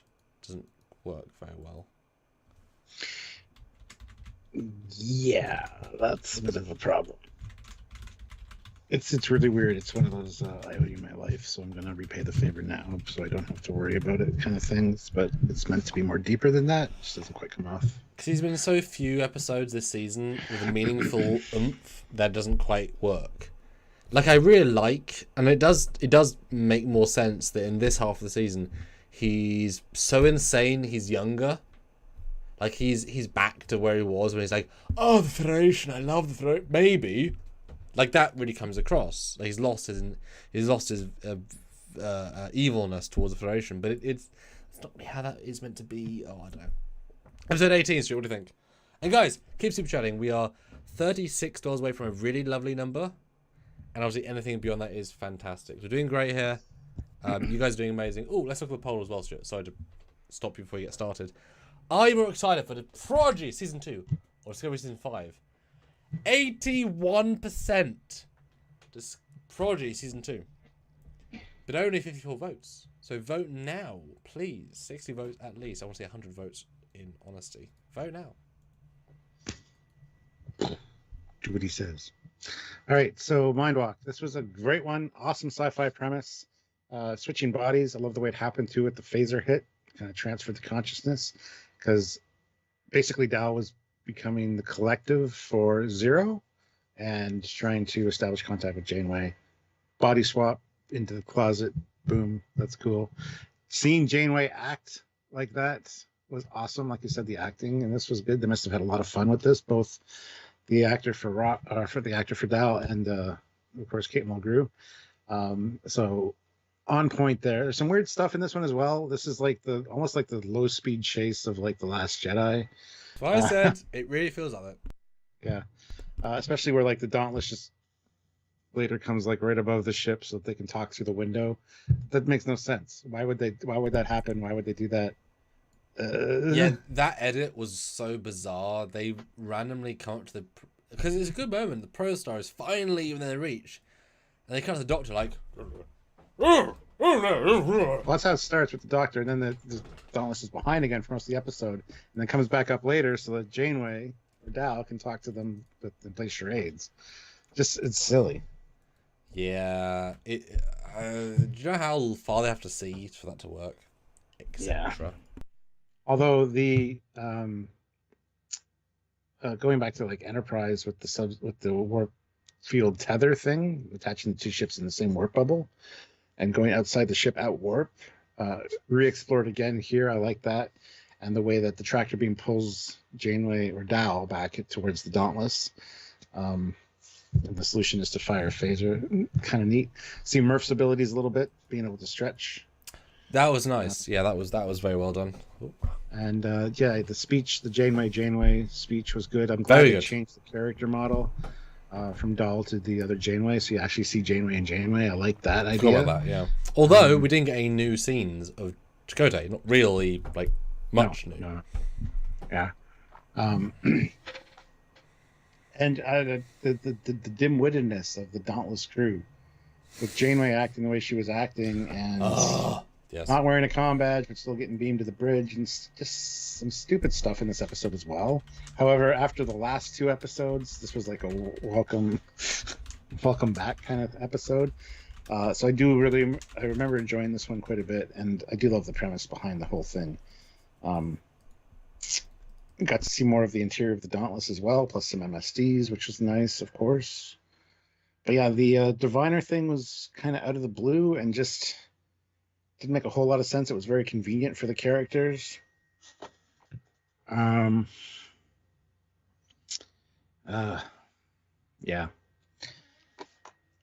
It was an all right episode. It was good return to form from the last episode, in my opinion. So. Yeah. It was. Have we ever seen an episode where they're entirely doing a low-speed chase at warp? Not like this. Because it felt like they kept forcing the lack of confrontation. This is a dauntless, brand new, slipstream-capable ship with a fleet admiral aboard, or a vice admiral. His phasers should be far outmatching. I mean, we know, Stuart, that phasers that come from the RCS thrusters are the most powerful phasers in the fleet. I mean, fuck right off Enterprise refits still in service. Yeah. Fuck right off phaser strips. Phaser RCS thrusters are the bomb. They no longer route the phasers through the warp core to increase their power like in the motion picture. Nope. Now they route it through the RCS thrusters, and that's a big deal now. Because they thrust the beam at you. In a controlled reaction kind of way. They're way more accurate, apparently, too. When you go left, they go 5 phasers. When you go right, they go 5 phasers. I mean, it's a winning strategy. Yeah. Oh, Fleetport, 80 likes. Yes, guys, 85 likes. Let's get 90 likes. Click like. And Gracie, who's here a lot apparently, says, do we hear some Voyager themes? I will admit I'm lamenting the lack of Voyager music. Me too. I was listening to see if I could see those. They almost got to that, but I actually kind of wish they would go into that a bit more in this. Yeah. I agree.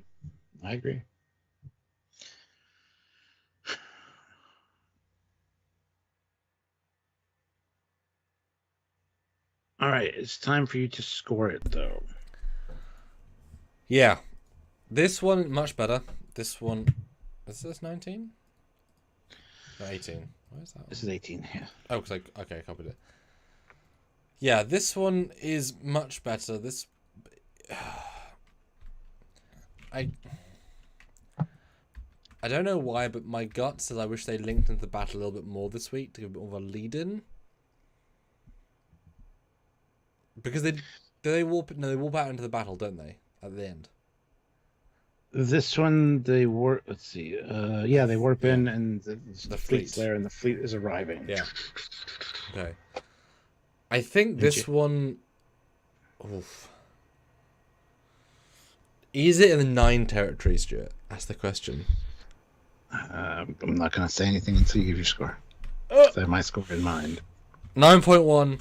I'll say it.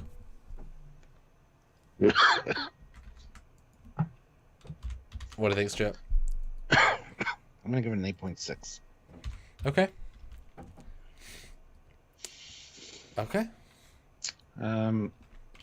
Fleet Paw throws in $2. Thank you.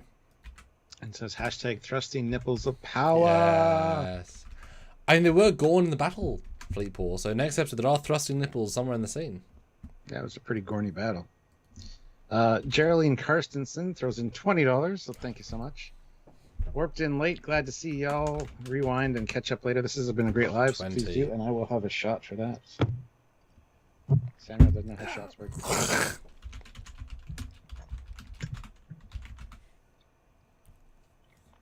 I am having Crown Royal Peach in case anybody's interested or cares.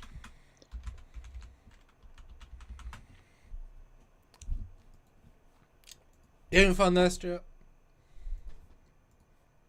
Maybe. Yes. Just working out my tongue for later. Shot. What does that mean, everyone? That's crazy. But guys, we're having a lot of fun here. This is definitely, as you guys know, Drunkyards are to support the channel in a giant way. You guys come out extra. We didn't do a live for the first week. Any like joint lives. Our income certainly dropped. So let's see if we can keep going up. $5 here and there go a long, long way. As we lead into my tongue said Prodigy and Discovery at the same time. No, Picard Season 3. I'm very excited for Picard Season 3. And I will tease you, Stuart. Baby, you do that all the time. Just hearing your voice is teasing us. Mama. Yes. No. Stuart, I have some Picard Season 3 content on the way that I've been producing in the last 4 days. Very exclusive, very special. Get ready for that. I need to talk to some people that work at Picard to get some finalizations. But I've been doing some background stuff, Stuart. So be excited, you know? Oh, I'm always excited. I'm in a constant state of excitement. You have no idea. I do, Stuart. I've slept in the same room as you many a time. Oh my good God. What's wrong with you? Nothing's wrong with you, though, Stuart. But no, guys, if you like Picard Season 3, there's some very special content coming soon. And I want to double up with Prodigy, because Prodigy deserves a lot of respect, and I want to double down the Prodigy and Picard stuff. So very soon, I'm waiting on a thing before I can start talking about it. It's very annoying. I tried to do it on Saturday, didn't work. Today's Saturday, I mean Friday. Hopefully next week we talk about it. Really fun. Stuart, do you want to see one of the things? I mean, sure. This is very exclusive though, and I'll tell you the context later. But I'm gonna send Stuart now a tease. It's super teasing because I haven't talked about it yet because I haven't been able to. Are you ready, Stuart? This is genuine first reaction, okay? Okay. Okay. On Facebook right now, here's what I've been working on. Don't give too much away, but this is a great thing we built. So exclusive. Go check it out right now.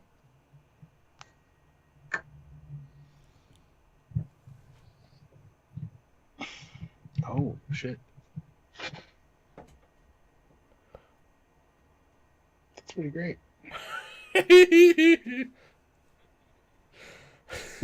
Thoughts? I love seeing the Enterprise A versus the Derridex. That's pretty cool.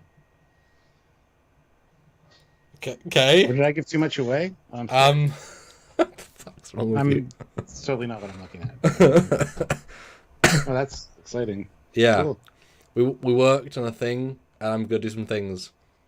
Hopefully regular things. Like I've been doing some stuff for the last couple of days. How cool is that, though? That's very cool. The team did a really good job, and I'm really excited. Like I know it's a bit, but like that's gonna be on fucking. A scale of 1 to 10, that's a 9.9 of excitement. Oh, thank you. Yeah, and there's one at DS9. There's one from Romulans. A lot of render time, but I really think hope fans will react to that, because I mean we're the first people to do that.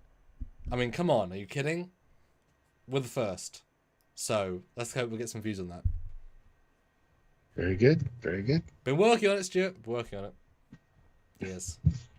That's awesome. Excuse me. All right.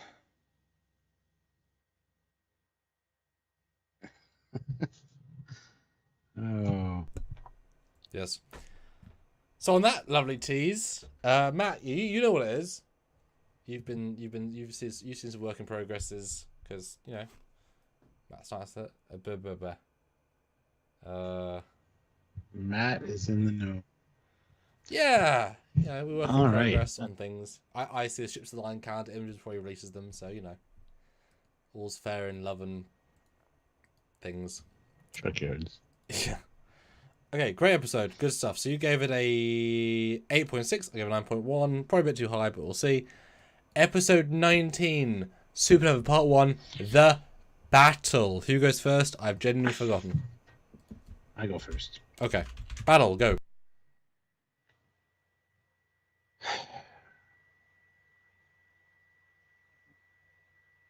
Why am I not thinking of anything? This is the slowest battle in the history of Star Trek. Once the construct actually fires up and starts controlling the ships, you get very lackadaisical firing. No quantums, nothing. It's like they want them to suffer. And that's fine, I guess. You got to wait for the other ships to arrive. You can't kill the host before you spread the virus. You know the thing. What the hell else happens in this, though? There's talk about things and stuff and things. Oh, we got to destroy the ship. They come to that. No, they don't come to that realization in this episode, do they? Why can't I think of what happens in this episode besides the battle? We get Janeway. It's the pew pew. What happens? You get Janeway getting let out of the brig by somebody she saved back in the day from the Devore, because the Devore were assholes. Oh yeah, who ignored her until the moment she had to be released. How convenient. Yeah, crazy. What else happens here? The Diviner. Oh yeah, the Vindicator goes aboard the Protostar and activates the construct essentially, which infects the fleet.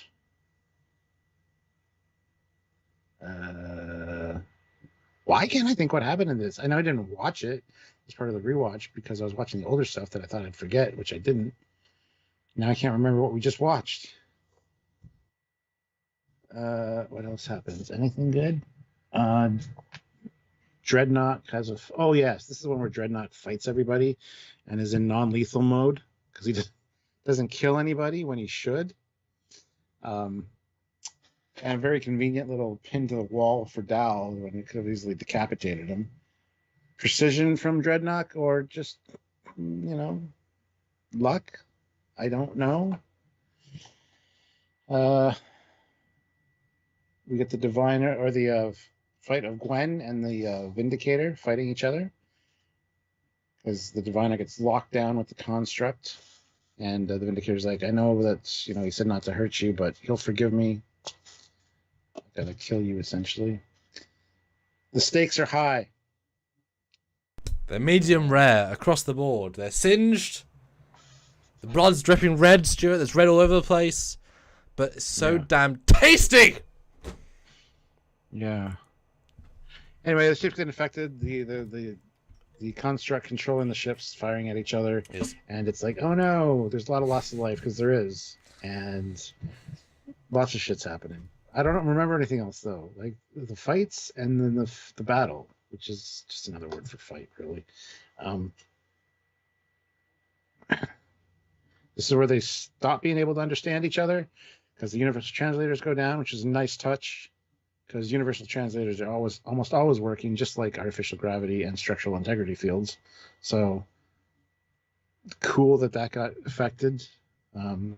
We've learned that there's Enterprise E in the battle. Whether it's deliberate or not, I'm not sure. But oh yes, and then the call for help, because Gwen was taught multiple languages by the Diviner to be able to basically control the slaves on Tars Lamora. So she does an all points hail to everybody, and eventually the Klingons show up, Gorn shows up, some other freighters and stuff show up, and they basically are trying to protect the fleets. There's no real enemy to attack per se, so all they're doing is putting themselves in the line of fire, and as a result some ships get destroyed, and it's a pretty big problem. As you come to save people, there's no target you need to stop necessarily. You just need to protect ships from each other, and as a result, one of the birds of prey gets blown up. Check out our video on that bird of prey. It is not a standard bird of prey. It's much different. and it's worth looking at. So go check out that video.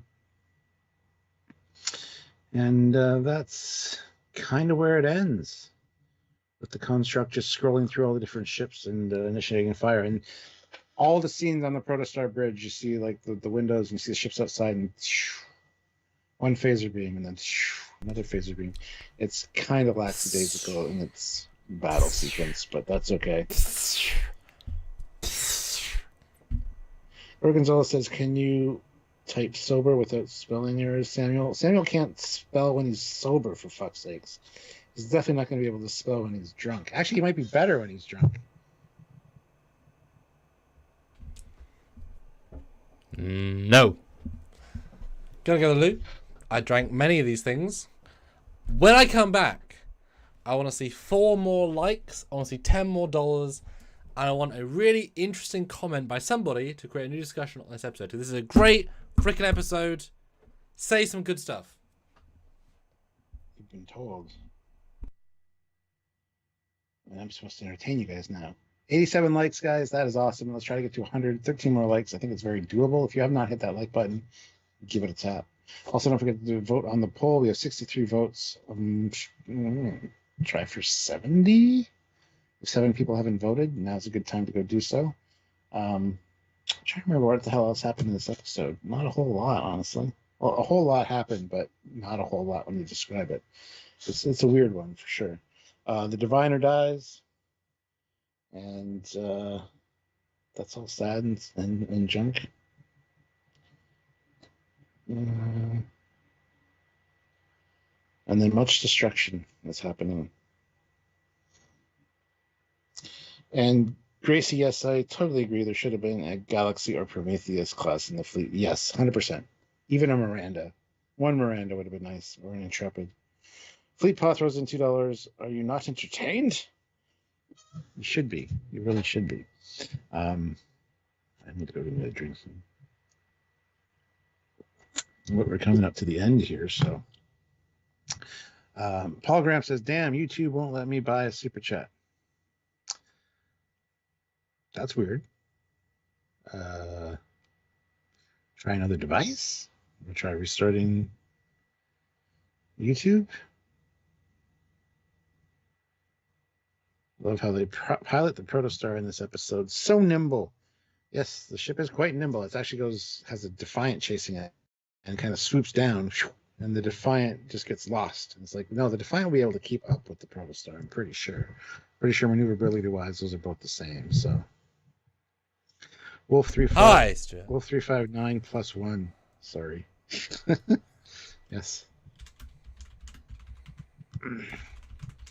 Julian Drybeck throws in $5. So thank you very much. In the moment, the diviner seems to redeem himself, but then you remember his decades of using slave labor. Yes, well. Yeah, it's they do sort of forget he's the villain who's done bad things for decades. Who's been a glass tube for like 10 years. I mean, that'll do it to you.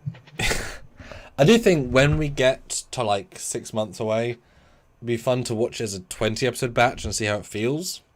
I think totally different would be a good thing. But yes, the poll, guys, we are at 66 votes, honestly 70. We did get the like goal, so that's good, Stuart. But it's not a new one of 100, so we're still not there. Well, I tried. I'm more excited for Prodigy Season 2 or Discovery Season 5. 79% said Prodigy Season 2. 21% Discovery Season 5. What do you think, Stuart? I think 21% of people are full of shit and are wrong, but that's okay. Prodigy is far superior than Discovery. And Paul Graham says, anyway, I'm more excited for Strange New World Season 2. You're more excited for Strange New World Season 2 than Prodigy Season 2? They both have the same amount of excitement level, I think, for me. But in very different ways. Exactly. Yes. 100%. Because they are going to change canon in Strange Worlds. They're going to use canon in Prodigy. But Strange Worlds has more interesting characters, potentially. Okay, so my thoughts on this episode is superb battle, great character moments, weird lack of destruction, but that's what we're going to talk to the Hagemans about. Was that intentional? because you could have easily you could have framed it that you're just annihilating ships left, right, and center and create a vibe of like, oh no, we're decimating the fleet. But to go this slow implies a certain level of, well, okay, death, but not so much. But I mean, you know, there are some dips of DS9 where they're just a battle. I think this has got to be up there. There's a few Star Wars shots in it that are like ripped out of Star Wars and then put into this. I do think a lot more Defiant work would have been good, but to try and match the Defiant's mobility, as you said, with the Pro Star would have felt, well, obviously we're going to be killed by Defiant. Oh, we can't be. Okay, we'll just ignore the Defiant. Could have been an epic chase scene. You need to do one of those. Like the Protostar like spinning between ships and the Defiant like weaving in and out and like keeping up with it, but like going the opposite direction. But then who's piloting that? Zero's not good enough. Gwen's not good enough. Like the team is not good enough. It was evasive pattern Gamma. Kirk Omega 3 or something. That's a problem. Anyone, and this is okay. I know I have my own fan film logic into it, but a Defiant is an extremely high end ship. If you're assigned a pilot of that ship, you are very, very good. You are going to be any random Medusan that's just been on it for a year. Sorry. So I get why limiting that for sure. Loves the Enterprise, loves the Defiant. I mean, bloody Trekyards fuel. Oh my god. I always wasn't here for that episode. I was going to be elsewhere in the country, away from the setup. So to watch the episode and be like, well, shit. We have so many episodes to talk about.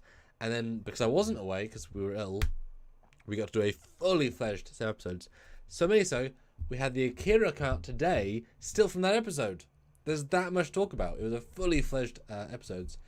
And I mean, as an eclectic group, I would call it, you know, A star. Centaur, old school, Akira, new school, Sovereign, legendary, and what's the other class that's in the battle? Akira. Oh, Defiant. Defiant, epic, but underused. And then Dauntless. Like, those are some really good eclectic sets of ships. Obviously, we'd love to see more ships. This is before anyone worked with Star Trek Online. Maybe the next time they will, so they put more ships in. But, I mean, for a group, absolutely fine. Really strong episode, because obviously I'm biased. I get it. I know what the work went into. But just structurally, the script's good, the editing's good, the music's great. And to bring about the end, the boldness of ending your episode with, we're in Federation space. The heart of, because we're that close to Earth, right? We're a month away from Earth at Impulse. Get it? Yes. Get it. There you go. So you're in the solar system. Good job. And to ask the call of non-Federation members to help. And to get Klingons in, meaning they had to be trusted to be in our space, etc. Really nice, bold stuff that I don't know if they quite knew the value of that, is the grander logic of how much that thematically was like, the Klingons are saying, yes, we're that much of friends. We're going to literally sacrifice ourselves to support you. Is amazing. Gorn, amazing. I believe I looked at a Twitter discussion with one of the VFX people, Prodigy, and they were saying, whereas we take it as they use Gorn. Good job, you're backing up Gorn as being good guys. He took it as well, in Lower Decks they were friendly, because they were just baddies in Strange Worlds. And of course they're friendly. Like, for you and me, of course they are at this point, or at least some of them are. Mm-hmm. Obviously. But he thought it was a victory to make them friendly, but it's like, of course, good, yes. So that was really, really nice to see. More reflection of canon, Vulcans, etc. Really, really nice moment. And to see Gwen be given a center seat again, which is not super common, was nice.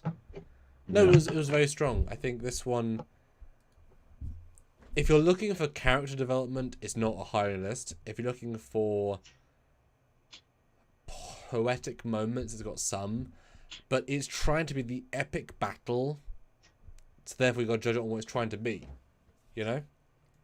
Yeah. Score-wise, Stuart, do you want to go first or shall I go first? I'll go first because I said my piece first. All right. Episode 19. Patrick James puts in $5 and says, Star Trek ships are built tougher than you think.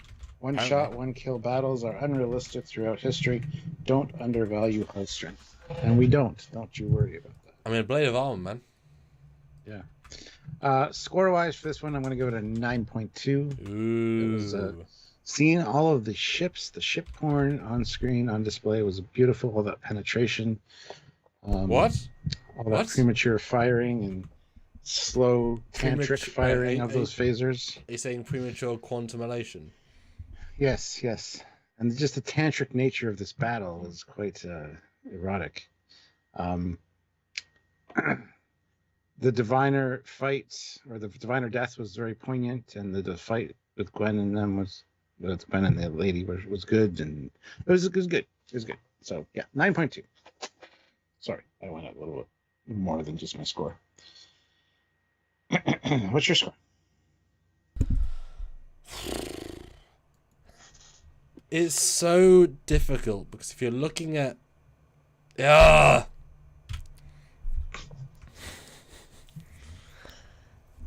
if you're looking at character moments, some, but like I said, was trying to be, if you're dedicating that much time to a battle, that's what you're doing. So that's what judge it on. 9.4. Damn, son. No, it's very solid. And the pacing, yes, certainly takes a hit in the middle with the, let's talk about the episode. But the people dying every second. And I think it's next episode where they're like, they cut from mass genocide death level to, hey, let's be fun and talk about this. Guys, people dying every second. Calm down. Yeah, I want to get the numbers of the dead for this battle because damn. Well, I mean, yeah. I mean, if you look at like 25, 30 ships, 40 ships? What do you think? 30 ships? 30 is a good number, I think, yeah. Sovereign's about 500. Centaur's about 300. 200. It's got at least 2,000 dead. At least, I would say. That's low, I think. I would go with like 3,000 to 4,000. Well, it depends if they can escape pod or not. But we didn't see any. Well, that's the other thing. I wish we saw escape pods being fired and I remember you saying that. Phasered out of existence. Oh. That would have been cool as well, but a little bit too harsh maybe for a kid's show.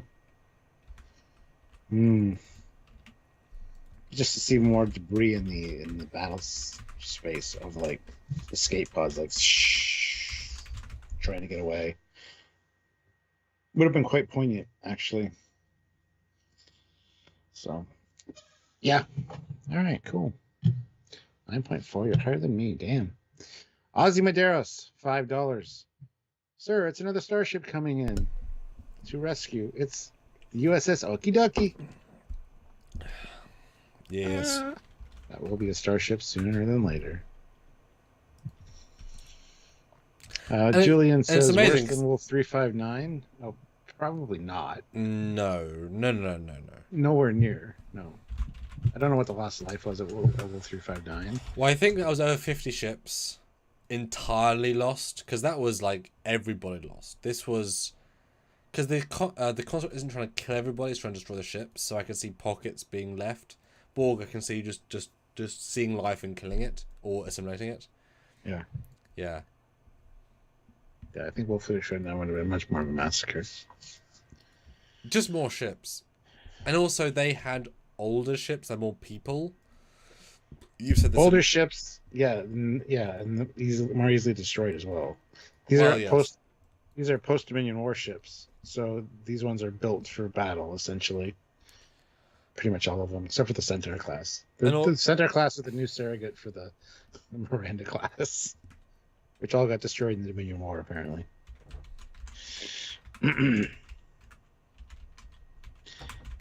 Fleet Pass says Wolf 359 saw 39 out of 40 ships destroyed with over 11,000 dead. Yeah. 10,000 hands lost in battle, says Gorgonzola. Yeah. Maybe you're right. You're probably closer with the 2,000 being the upper limit for this battle. Well, I mean, I would assume that once the battle starts going terrible, the different ships would do different procedures to stop loss of life. As in, they might tell people to stay in the local, like the inner parts of the ships. Yeah, well, exactly. Yeah. But it's like we said at the time, it's odd to think that the Enterprise and the Defiant, with the hero status they have, wouldn't try and reverse what happened. Like, there's no sense that anyone can fight the construct. Not necessarily a bad thing, but there's no other plans. It would have been nice if there'd been any sense that some of the ships had like turned off their warp cores, disabled themselves, or done something, or ejected the warp cores. Like if you remove obstacles in a unique way, it's odd to think that none of the ships could utilize a alternate plan. You know? Yeah. Yep.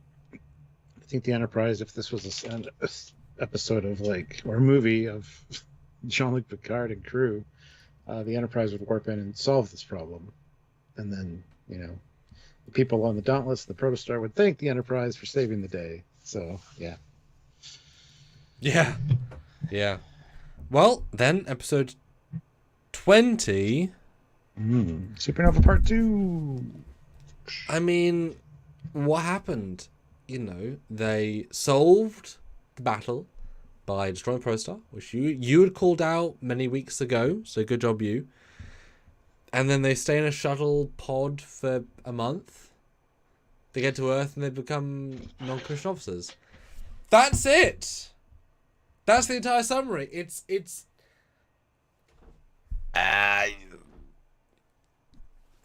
The whole shuttle pod thing annoys the shit out of me because they were in there for a month with no toilet facilities, no food replicators necessarily.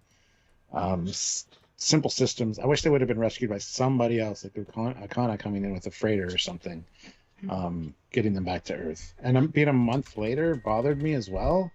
I hated Zero's new body. I love that the Protostar is now a class of ship. It's gone past the experimental phase.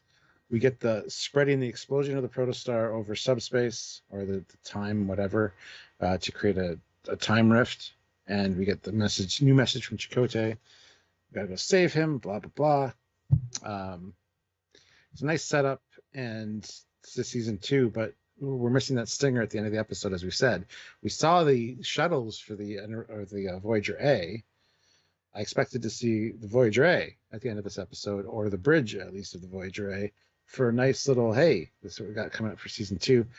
There will still be a Protostar in the next season, I'm sure of it. I just don't want it to be the Voyager A. But I like the class of ship, and I do want a Protostar model for sure.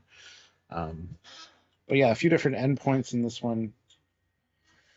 The Gwen and Dal stuff, the fact that Gwen is going to become the unifier and talk to her people about, well, it ties right in with the Diviner and the Vindicator, but just on the opposite side of that scale. And try to prevent her people from going to having a civil war over all this, and actually maybe changing how this all plays out is quite interesting. They did say an alternate future. A lot of people got confused and thought they meant an alternate reality. It's not the case necessarily. It's an alternate future. And so they're serving under Janeway. It's quite an interesting idea. And we didn't know where this series was going to go with the kids being on the ship. It's like they can't take the ship back to Starfleet because then there'd be no show. Because Starfleet would take the ship back over. Well, no. It's kind of an elegant solution to destroy the ship, but I'm sad to see it go because I like the Protostar. But anyway, yeah, it's a good episode. It's just if episode 19 and 20 would have been one episode, I think it would have been perfect. But to break it up the way they did, episode 2 felt way underplayed and it didn't have the gravitas that it should have, I don't think. But hey, that's just me. If it as one episode, this would be great. It's the ending that's lacking, honestly.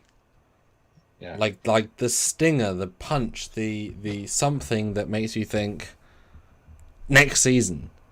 Because you would think that seeing another Protostar would be a sting. For some reason, it falls flat. I don't know why.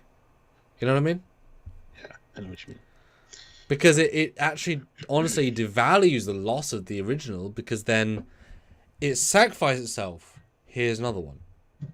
Like, well, that, like in a sense, the same thing with the Enterprise in 4 to 5.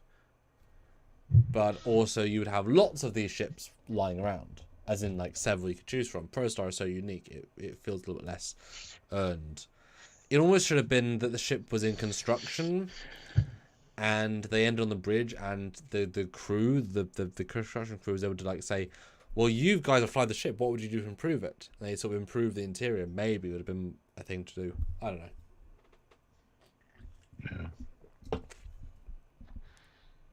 Yeah. And Marla says I was.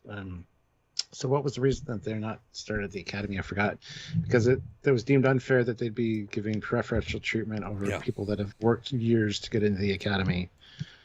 Sure, the sum of their adventures is great. It's time served, whatever. But I think that's a great way to end it. To not have them be in Starfleet yet. Still need to work under Janeway. I think that's fine. I think that's actually a better setup. So. Because if they got into Starfleet, it would just become the fucking Starfleet Academy show, which, how exciting can that be? So at least they're out doing things. Anyway, let's see. Patrick James throws in $10. Just had a thought. Federation ships are hardwired to limit weapons output if they target a member ship. Reduce shields. Remember the Mark V? Well, shields were down, first of all. Like off. Yes. Yep. That's the issue. Because every single hit would burn through armor and kill people. That's why it's so horrific. I don't think you can hardwire weapons to not have full impact against your own ships, because that would come in really not handy in certain situations. So no, even if it's coded a program, then the construct would just overwrite that. Yep. Well, they did say they overrode it to some extent, but yeah, I don't see that being very realistic for sure. SWTX Chaser member for 34 months at the rank of Commander, so thank you, Commander. Thank you. They did a DS9, too many plot lines to end. Yes. Felt very much like the last episode of DS9, which felt very rushed, by the way. But yeah, all they needed was a stinger at the end. I would have been a lot happier seeing the Voyager A or something. And Julian Drebeck throws in $5. Since Chakotay's message comes from an alternate future, I hope that becomes Picard's future and Prodigy on Lower Deck split to a new one. Okay, yeah.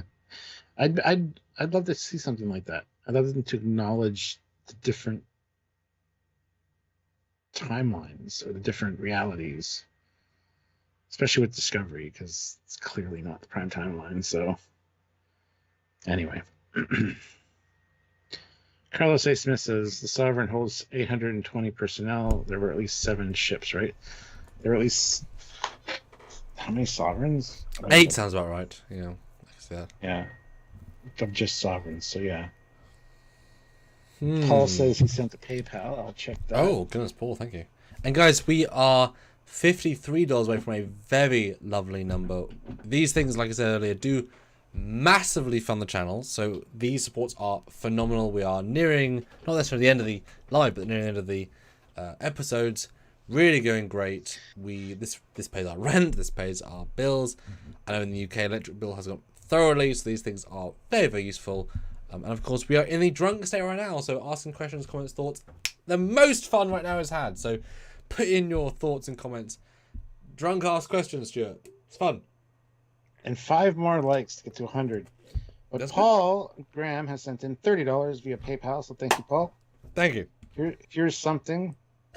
Pitch something for Recapture. So the Recapture program that Paul's working on, I don't know the link or the email address for it, or the website address for it, but Carbon Recapture, I think it's called. Oh, yes. And he says, I'll dig into Google to see what the fuck.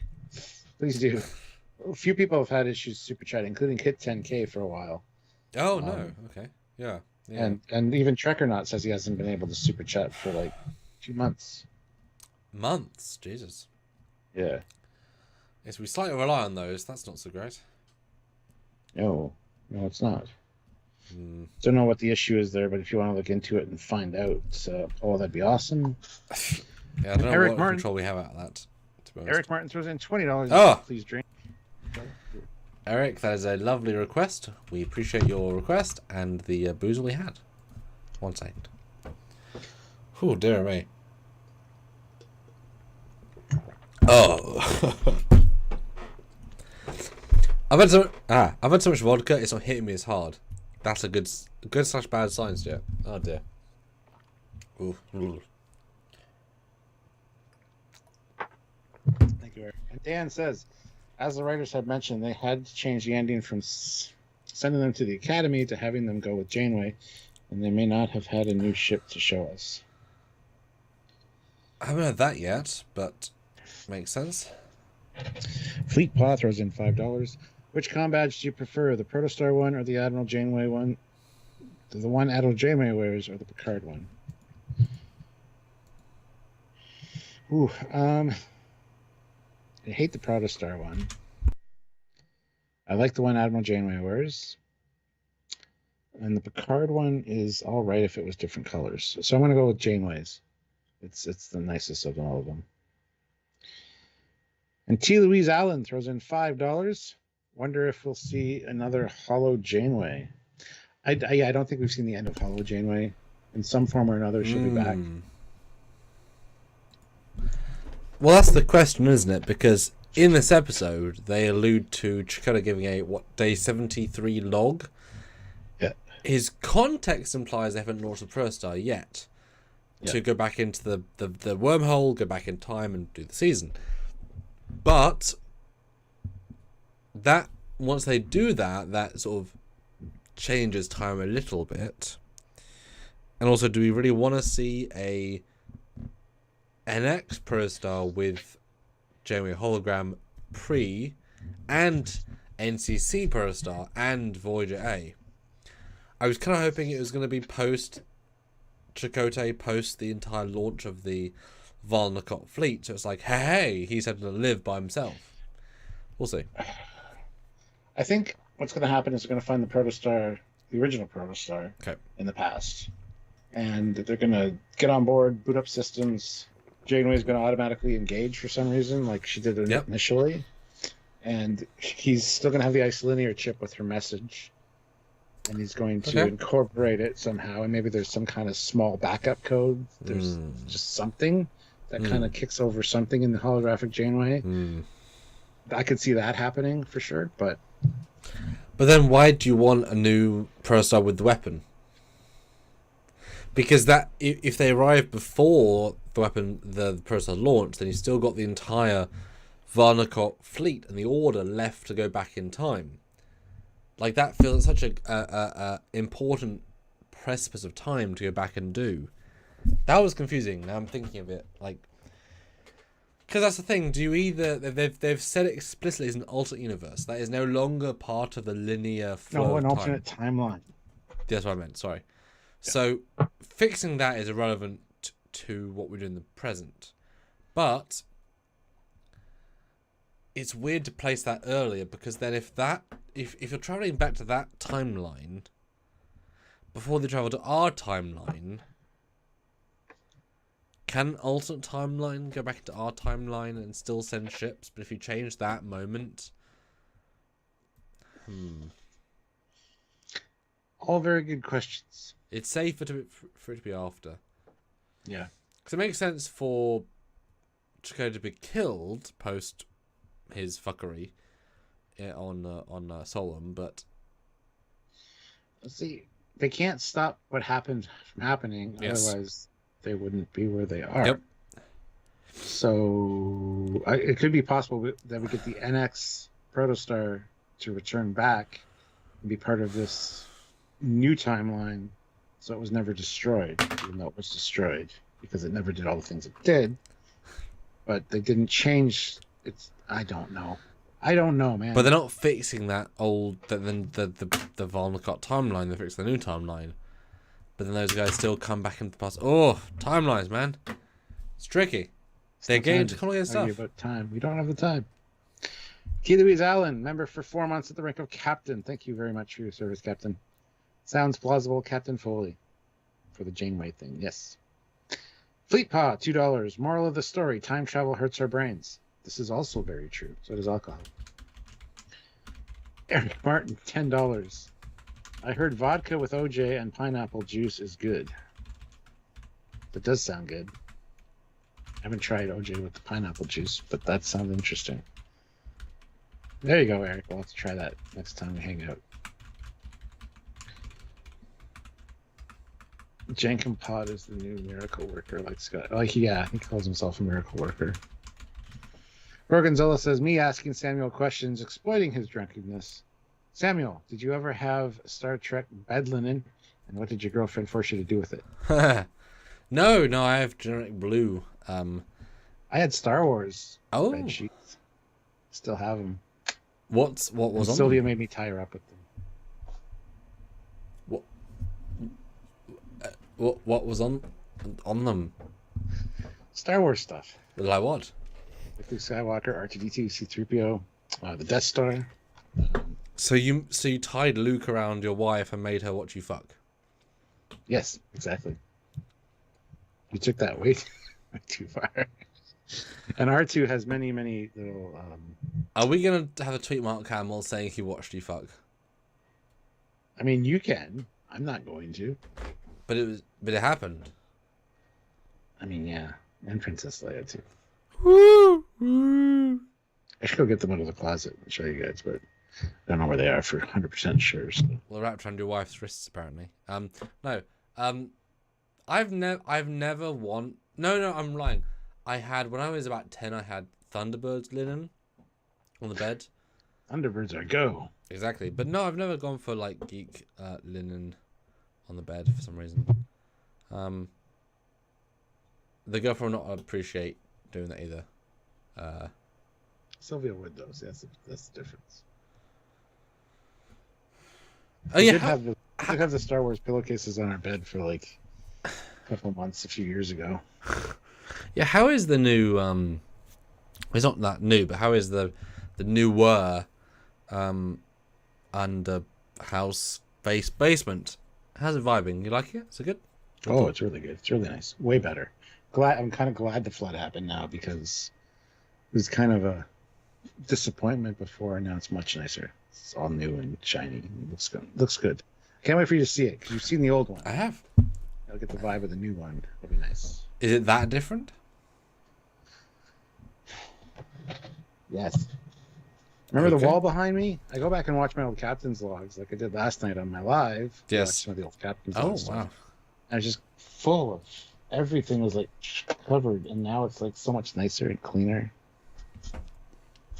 It's more grown up, more adult, if you will.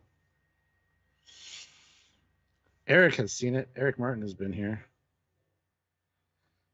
Eric says BDSM with Star Wars sheets. I have a bad feeling about this. Wah, wah, wah. And yes, R2 is fully functional. Programmed in multiple techniques. And it's time for an ad because YouTube overlords have told us so. They are the Lord and Saviors. Welcome back, everybody. And I do remember you had in your live 2 days ago, you did it in your ready room, and that was a really nice lighting. So I was like, oh, I look forward to seeing... No, that was the library. That was not the ready room. Okay. It's like, oh, that's really nice lighting. It'd be nice to see the new house. Yeah. I can't wait to have you over. Get your ass over here, bitch. I mean, fucking, yeah. Yeah. Been trying to. So, episode 20, Stuart, what would you give your score rating? Oh, we got to score this shit. All right. You just scored it, too, and I can't remember what the hell I scored it. Oh, nope, we didn't. We haven't got that yet.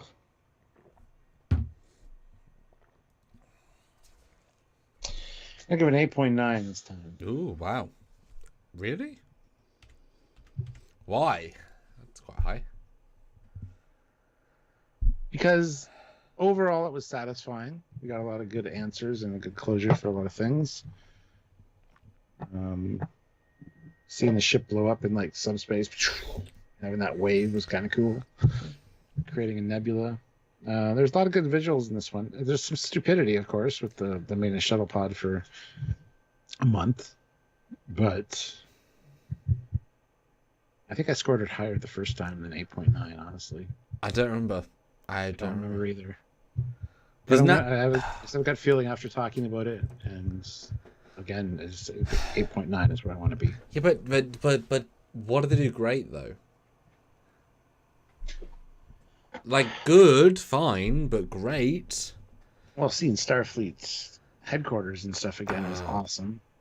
Seeing San Francisco, seeing the Protostar class being launched.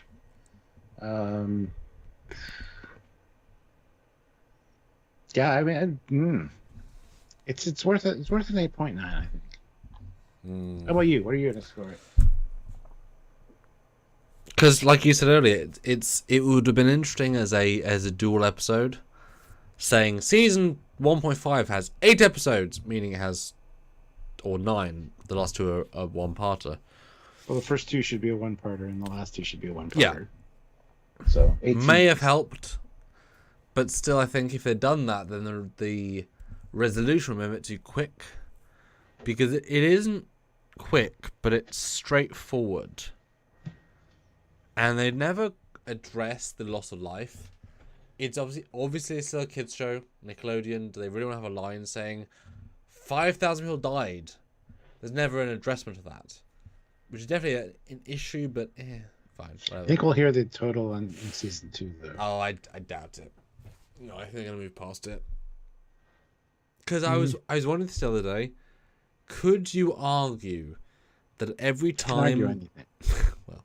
Could you, Stuart Foley, argue that when a phaser beam hits a hull, that despite the critical damage, a emergency force field could activate and save whoever's involved? Could you say no one died with that in mind? Really? I wouldn't say no one died. Absolutely not. I think force fields are a thing for sure. But with the construct having infected the ships, the construct wouldn't allow the force fields to go up. So open hull breach is just that, open hull breach with people flowing out of it into space. The construct isn't going to allow the force fields to activate. Come on. So yeah, there's still lots of loss of life here, regardless. Even if force fields did go up, that initial hit, no hull, a couple people get sucked out at least before the force field initializes, and you're getting other multiple hits to different sections of the ship. So you're going to still be losing crew all over the place, whether force fields are going up or not. And once, as we saw in the final battle in this episode, a lot of ships had no power. The Enterprise E had no power. There was no lights at all when they flew past it. So that means essentially that there's no power, which means force fields would be down anyway. So even if force field did go up, if you don't get out of that section, as soon as the force field goes down again, you're out in space. So. But maybe there's some level of these are refiller ships. They got more shielding. Shielding like a blade of armor, sure, but we saw the results, like really bad internal. Well, bad graphically internal damage. Well, certainly because the Hageman interview I watched, they said, and this feels quite naive. We saw no one die on screen, and as you just said perfectly. There's literal destroyed hulls of ships where so little survives. Everyone's dead. See, if we had seen that, like the destroyed hulls and escape pods, then there's hope that the people are in the escape pods.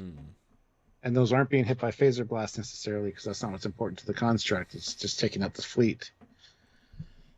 But we didn't see any escape pods floating in that debris, and we should have. Absolutely we should have. Although, again, with the ships being infected, it wouldn't allow for escape pod ejections. The computer would block that out. So, yeah. Fleet Paw throws in $5. Counterpoint. Savi's, Defiance, and Akira's have a blade of hull armor. Is it possible that very few from those classes died? Only less advanced ships. Yeah, I think the Centaurs would be the red fleets of this, or the red shirts of this fleet, for sure. But a blade of hull armor or not, when we saw the debris floating and we saw the ships floating, huge chunks of hulls were destroyed. So the blade of hull armor has already been negated at that point. It's already been done its job and been destroyed. The ships might be salvageable, but well, hopefully, Jesus. Yeah, like, I mean, the Enterprise E, the poor thing, keeps getting destroyed and put back in space dock and fixed, and poor thing, little baby. Aww. I know, right? Oh, I don't know if they're willing to. This could be the catalyst for why the Enterprise F comes about.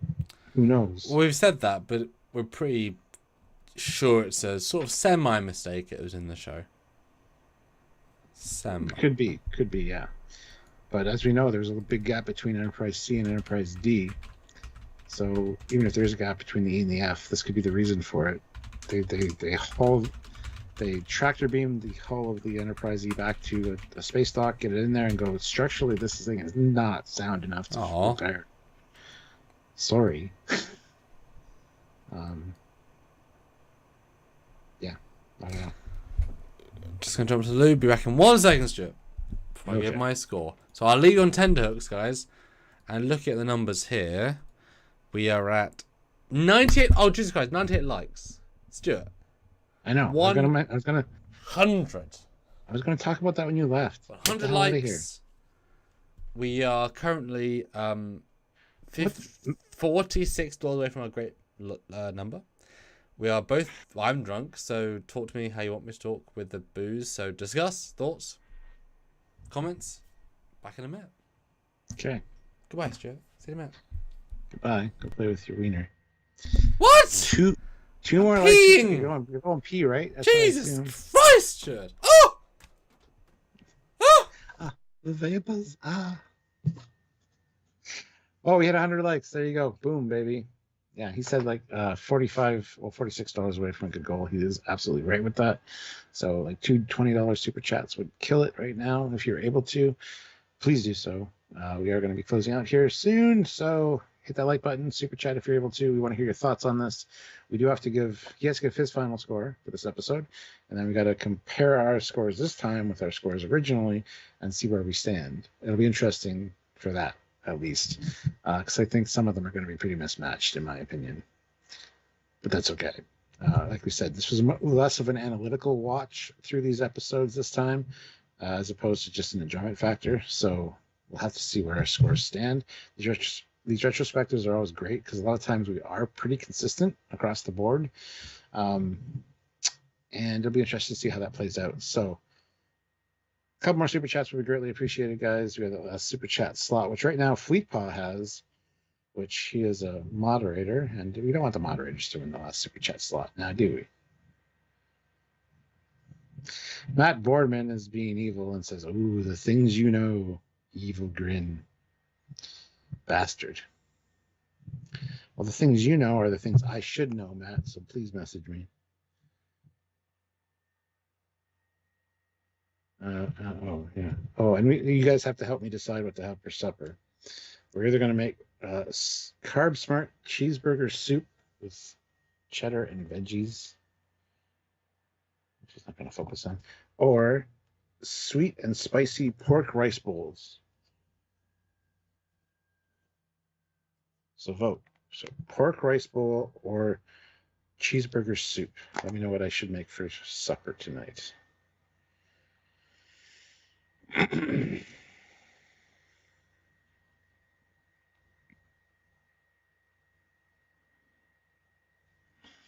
All right. Here's something to blow your minds. Every hand you have shaken, touched, or held touched a penis. I'll be back later with more mind-blowing facts. It's great. It's true. What did I jump back on, Stuart? Why am I... What happened? Fleetpaw said, here's something to blow your minds. Every hand you have shaken, touched, or whatever has held or touched a penis. I'll be back later with more mind-blowing facts. My God. That's And everybody's voting for the pork rice bowl. All right, cool. I'll make that then. Pork rice bowl? Oh, there's two things we're either making for supper. It's good God, man. It's either a cheeseburger soup or sweet and spicy pork rice bowl. So people have spoken. That's what we'll make. Eric Martin, $10. Sam is going to blow the speakers in my car. That's not the only thing Sam's going to blow.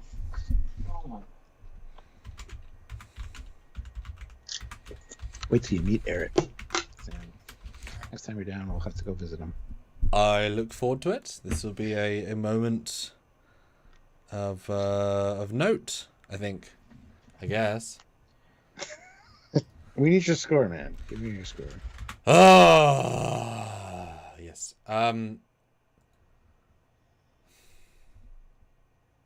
So you said 8.4, yes?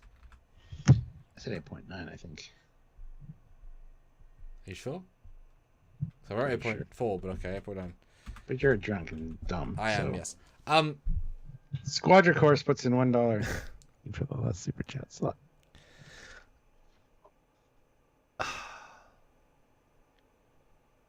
I think 8.2 is very fair.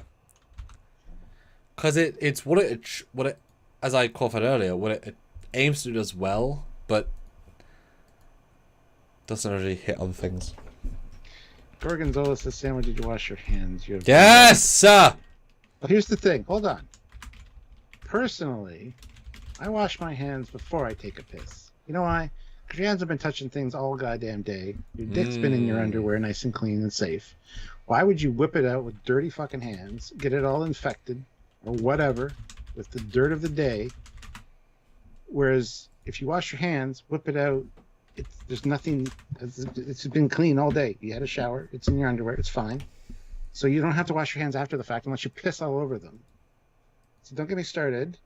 You wash your hands before you touch your dick, not afterwards. Changing the dynamic. What do you do here?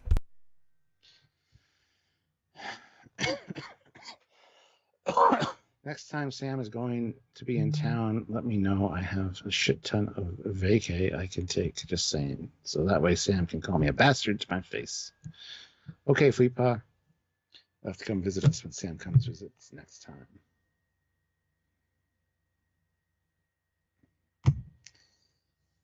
Wait, you wear underwear? I mean, a good 92% of the time I wear underwear. There's the odd commando day with like cargo shorts or something, but wow, you guys are really asking all the hard-hitting questions today. I mean, they know that 4 hours and 6 minutes in. Now's the time, Stuart! Now's the time! Merlost has the best solution. Wash before and after to be safe. Yeah, that's pretty good. T. Louise Allen, $5. Trekyards, thank you for showing up in my feed 2 years ago. You're welcome. We did that deliberately. So thank you for watching for 2 years. So 2 years ago was Picard Season 1, lots of videos, and Discovery Season 2, lots of videos. We try, and we did a lot of videos the last 3 episodes of Prodigy. In the next couple of weeks, we have Star Trek Online content, which is exciting. Some ship models from them. That'll be fun. We're going to have some Prodigy interviews, but that's been put on a slight hiatus. Not by us, but by the teams. That's okay. And then Picard Season 3, Stuart. Oh my god!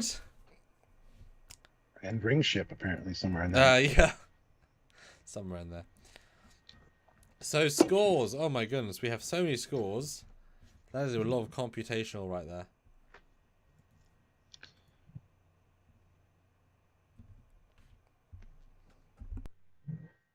And yes, Eric, you're right. You got to get the Dorito powder off your hands. Unless your significant other really likes Doritos, and then you can just fiddle away with your rod and have a Dorito flavored rod. Matt Boardman says, going commando makes me nervous. I don't know how people do that in jeans. I'd be so worried that I'd get bit by a zipper at some point. I don't do it in jeans. I mean, well, yeah, once or twice, if you really need to know. Like I said, more cargo shorts in the summer. Let the boys hang low so they don't get too sweaty and stick to your leg. Squadra Course, $1. This is what you guys get. All right, so we need to compare our scores to Jesus Christ. Okay. Okay. our first run of scores. Okay, so first run of scores is on this page. It's on this page. So we gave Are you ready, Stuart? Yes. Originally, you gave episode 11 a 7.8. This time, an 8.4. Okay. So you... Both times I gave an 8. Consistent! Because you couldn't see the scores, you cheated. I can't. I didn't check for a second. So 12 was Super Bowl's Lie. Last time you gave a 6.6. This time, a 7.6. Ooh.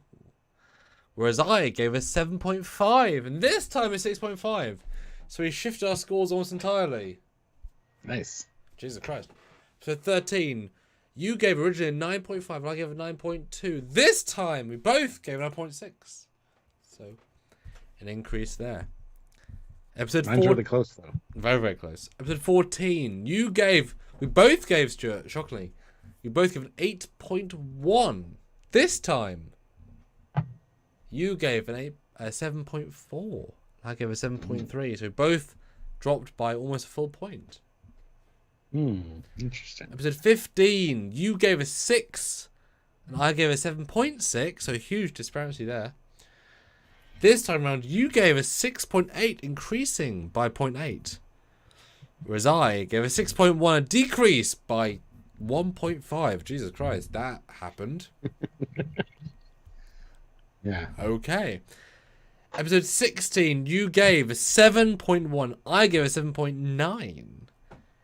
This time, you went from a 7.1 to a 5.8. Damn, son. And I dropped from a 7.9 to a 6.7. That's a pretty big drop. Yeah. Episode 17. You originally... Fucking hell. Fuck. Okay, which one's 17? Because 17, this is a real bad score. 17 is Ghost in the Machine, the holodeck episode. Holy fuck. Okay. Episode 17, you gave... Stuart, you ready? A 3? A 3.7. Yeah, I think I scored that lower first time. Oh! That is one of the worst scores in all of Star Trek as well. I give it a 4.3, not a ton higher. This time... You gave it a 5.42. A substantial... I gave it a 5.4. I clarified. I gave it a 6.1. So we both increased our score because we didn't think it could be that bad. But Jesus Christ. Last time you gave it episode 18 an 8.8. I give it an 8.3. This time you gave an 8.6.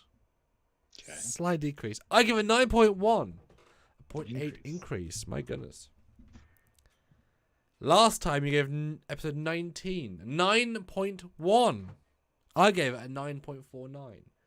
This time you gave it a slightly increased 9.2. And I gave a slightly decreased 9.4. So a 0.09 decrease. We're pretty consistent though. A lot of these are, yes. Well, that's interesting. Okay, episode 20. You originally gave it an 8.4. This time, an 8.9. Okay. Originally, I gave it a 7.5. I didn't score it this time. You didn't give your score. So I'm gonna give it an 8.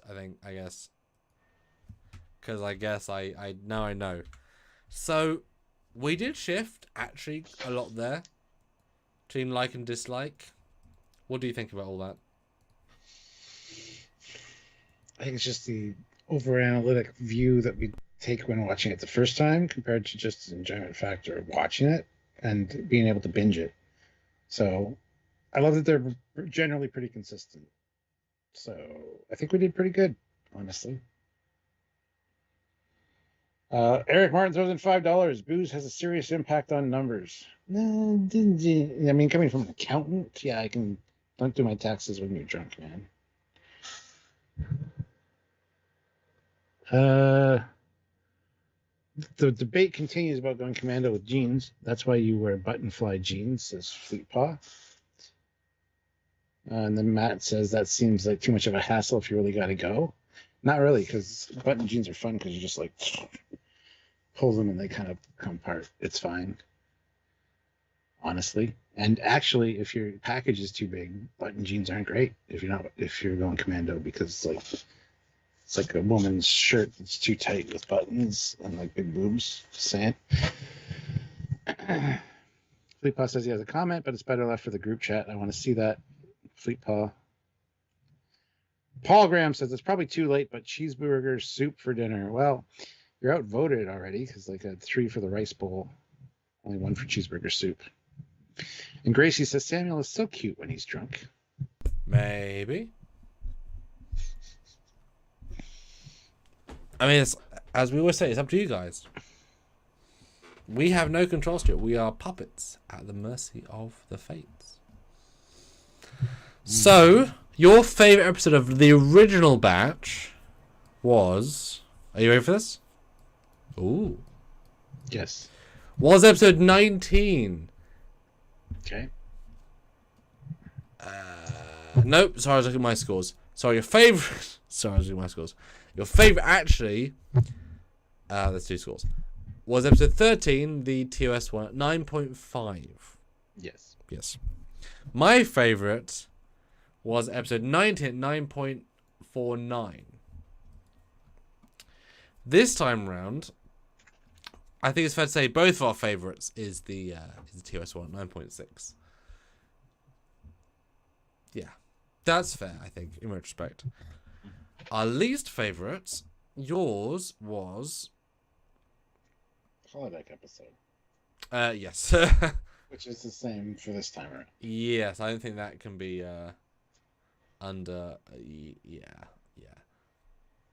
Yeah, last time you gave it a 3.7. This time a 5.42.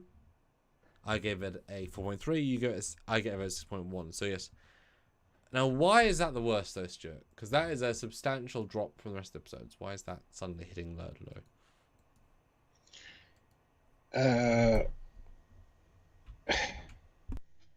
Say that again. Sorry, I was doing something else. Well, why is that the worst? Now I've looked at all 10. Why is that the worst?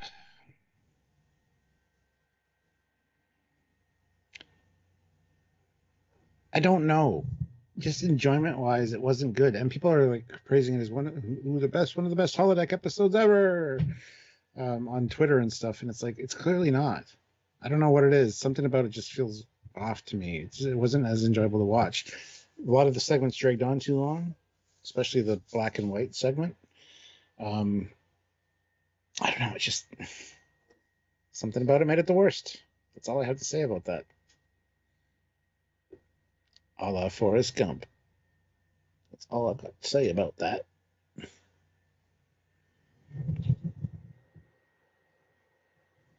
Why was it the worst for you? Holy shit, my hair is gray. Oh dear. At the front. It's just worse for me because it doesn't reach the narrative highlights of the other ones, because obviously all of them have a single plot, the B plot. When you have 4 A plots, they're all short, not much of a B plot. You know, it's a clip show, but with new clips. You know? Yeah. There's place in the season. If it was episode 2, 3, 4, 5, 6, it would have been better. But where it was didn't quite work. Yeah. Well, there you go, guys. TOS episode is our favourite. Congratulations, Aaron Waltke, for winning that. He won our first season retrospective, our second first season retrospective. Yes. Did he really? Mm-hmm. What was the first season one that he won? Kobayashi Maru's, Joe. Are you kidding? Yes. Yes, you're absolutely right. Yeah. And he knows what us Trekkies like. But the thing is, structurally, they're both very, very solid. Yeah.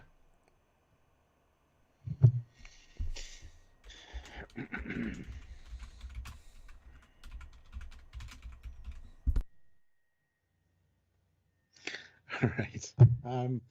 Let's see. We are $18 away from a perfect number. $18. That's $120 super chat. if anybody wants to throw in that one, that would be awesome. That'd be good final super chat to end on. You get the last super chat slot with that, and you really help us out with this month. So if you can, please do so. We'd really appreciate that. Even 2 10s would be awesome. Keep battle with 10s. I mean, but Stuart, let's be honest. $70 would be incredible. Yeah. 7 10s, that's how math works. It's 3.5 20s. Stop doing math when we drop. Yep. My friend. Because it's the time though. You don't want us to leave. You want to keep super chatting. You know. Oh, I had a poll. Let's look at the poll. Stuart, I asked the question though. I don't want to look at your poll. Yes, you do. At least not on a public forum. I'm most excited for Prodigy season 2 or Discovery season 5. 92 people means that roughly 17 people said Discovery season 5. But over 80 people said Prodigy. So if you right now are still in the chat and you were more excited for Discovery season 5, let us know why. Because Stuart, what does Discovery season 5 offer that Prodigy doesn't? Because, Nothing. well, Nonsensical bullshit. And I mean, it's Black live Widow action. School Is that it? Is that the bonus? Very Because- little Trek. It's apparently supposed to be like an Indiana Jones in space. But I don't really care about that. So, Fleet Paw throws in $20. Oh my god. Take my money and drink. Yes. Y'all Yes. stealing. Shots. Oh yes, yes. The new poll is great, Stuart. You should check on that. Who's sexier? All right. Who's sexier, Samuel or Stuart? Go vote.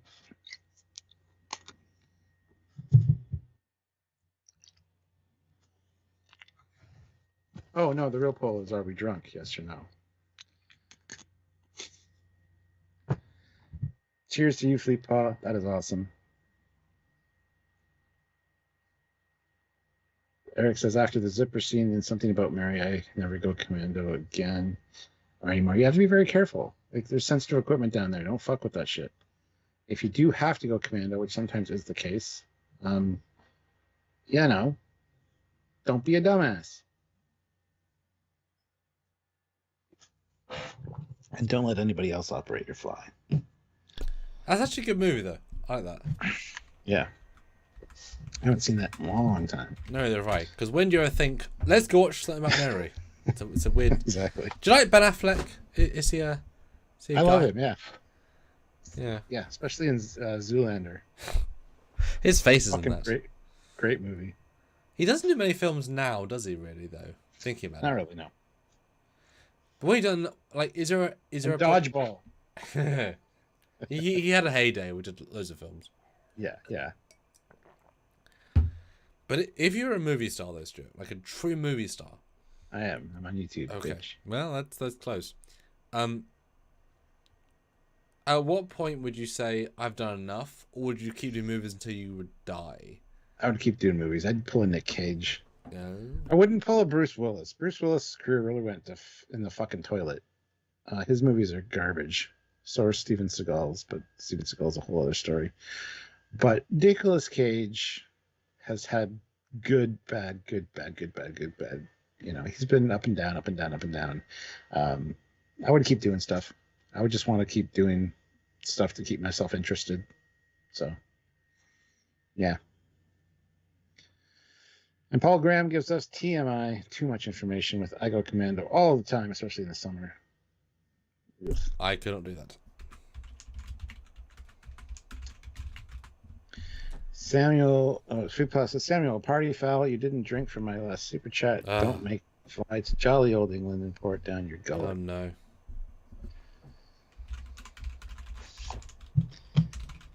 He's gonna make you fly. Just saying.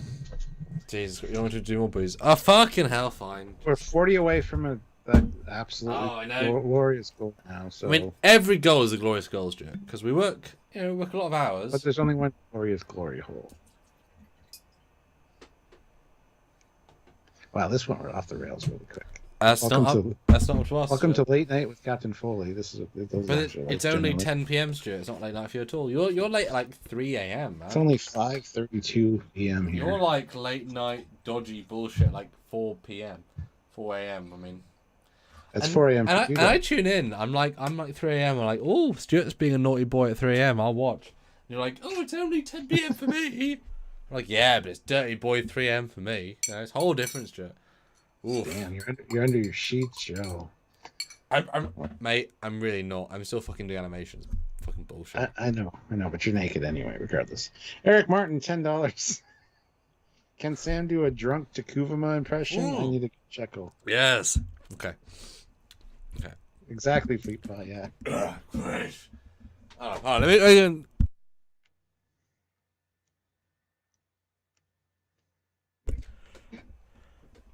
So, this is for Eric Martin. He needs to go to Walmart and buy a new camping set for killers in the glories of the Klingon Empire. Because out in the wilderness, he will be a true Klingon and to fight for chaos while eating marshmallows. And scene. Yay! And the Oscar goes to. Sorry, the Emmy goes to. I I guess really tried on that, Stuart. that was good. Ooh. Delish. Kilish. Oh god.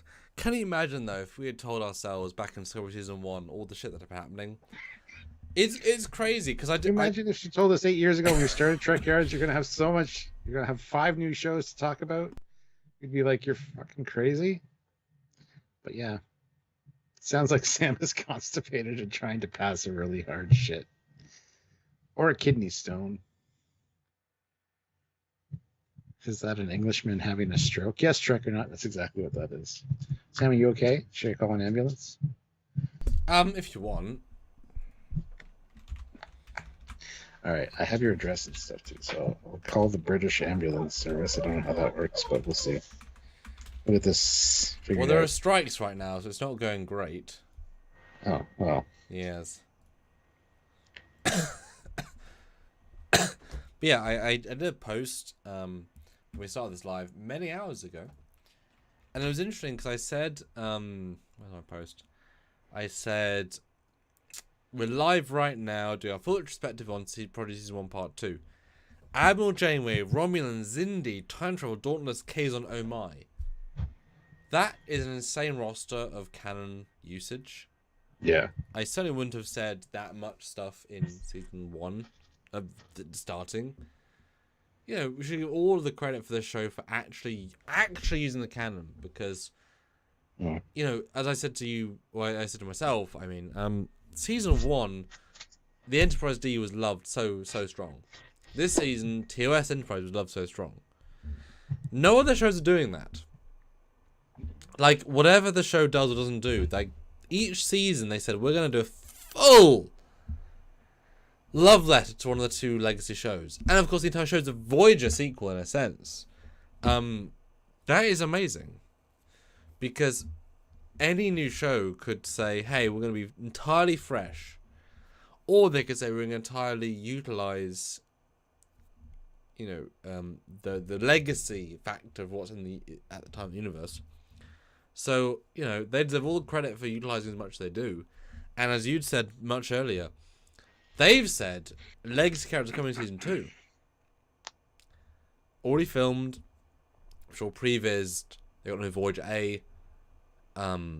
It's not just be Chakotay and Janeway. Who else? Or Jellicoe. Who else can we look at? You know, they are a team that will throw in things because they make sense.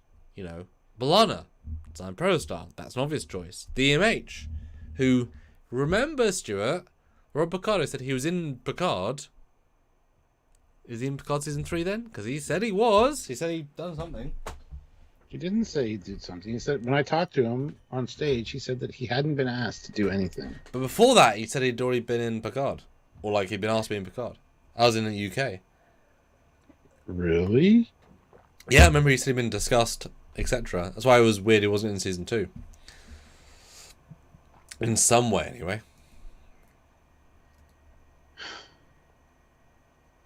That'd be cool.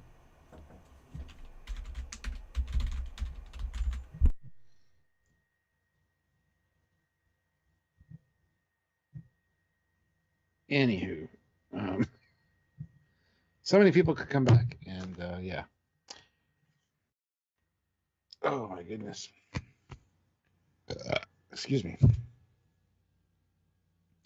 That's because you have to call the new emergency services number to watch the IT crowd. No. No, I think at the end of this whole, yeah, thanks, Eric.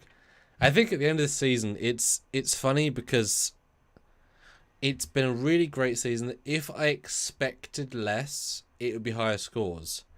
They've just set such a high bar that when they don't reach it, I feel slightly disappointed. That's a weird metric to have. Discovery is the exact opposite. When they reach a higher bar, I'm impressed. But, you know, they are obviously smart writers. They're smart producers. Limited by their medium. But season 2... Medium, I prefer large. Yeah. Mocha latte large, yeah. But season 2, you know, they've already built the pro style. They've built a lot of the assets. And yet they're not afraid to make new assets. You know, I've looked at when we got to the episode where they met the non-Starfleet people. It's blatant they're using the assets of the trees from the Demon Planet from season 1, part 1, right? I love the reuse. It's obvious, but it works for them. So I'm excited to see what they make in the next season, how they push the envelope, etc. The envelope. Yes. Yeah. Grant McGregor, $5. Been putting that out there once the full first season comes out on DVD. I'm sending it out to friends and family. Hope others will follow. We need to get Prodigy out there and on the eyeballs of people. A lot of people are hesitant to watch it because it's animated and because it's quote unquote a kids show. And I think they're really missing out. So I agree with you, Grant. Because I mean, if I had been asked by CBS Paramount to do a kids show, it would have been more safe. This is farther than I would do. This is a legit Star Trek show. Yep. With adult themes and because what's kids about it? The animation and the characters and the main cast is kids. But what makes the animation kids though? Is any animation kids then? I mean, what's adult animation then? Is Rick and Morty adult animation? Like what makes it? It looks more detailed than that for sure. Well, most people associate animation with Saturday morning kids cartoons. Well, that's people though, wrong, isn't it? especially in this time and world we live in. Yeah. So, you got movies like Final Fantasy, Spirits Within, which I fucking love that animation. I would love a more realistic approach to Star Trek in that CGI style. Like I said, the shorts or the anthology series where every episode's a different story in that style. I'd be down for that 100%. When people hear animation, they automatically tune out. They think something stupid like Family Guy or American Dad. Like they don't like that kind of humor, so they associate that kind of humor with animation for adult stuff.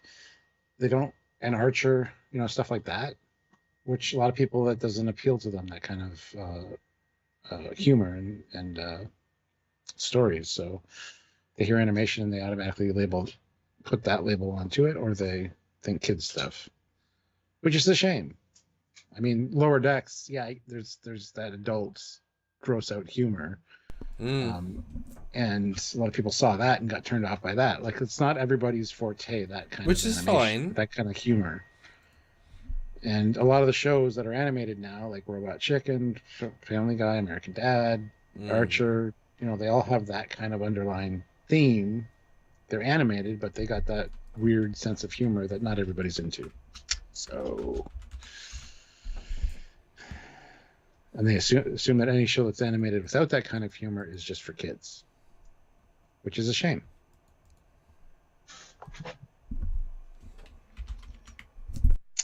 Grant McGregor says, yes, how the animation is done, you can have a kids or adult tone, camera setup, emotion, pacing, but a good script shines.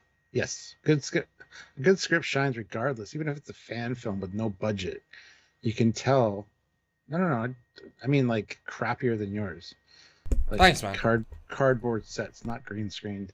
If it's a good script, I can enjoy it still and use my imagination to replace the backgrounds. Well, you don't expect a fan film to utilize real full sets. That's absolutely fair. And anyway, like in any medium, why would you?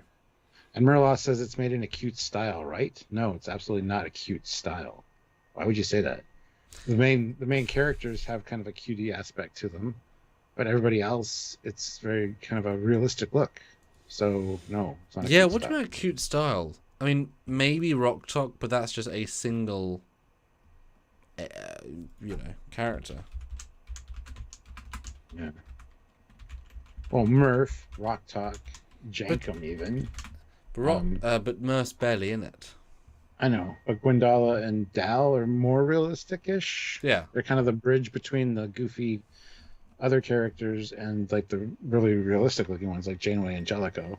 And they're the two mains that are the ones that the audience is supposed to like kind of follow and lock onto. So.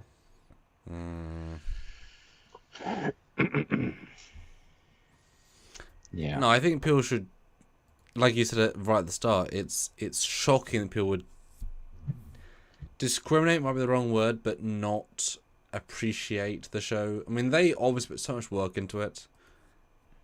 Obviously. Yeah. And they don't need to put the canon in. Like, they could have got away with, which we both thought at the start, having a show which is truly in the Delta Quadrant, dealing with the Kazon or whatever, like that's a bit of canon, but they go to Earth. I wouldn't have put money on going to Earth, honestly, if I was them. And that's fine, but, it's so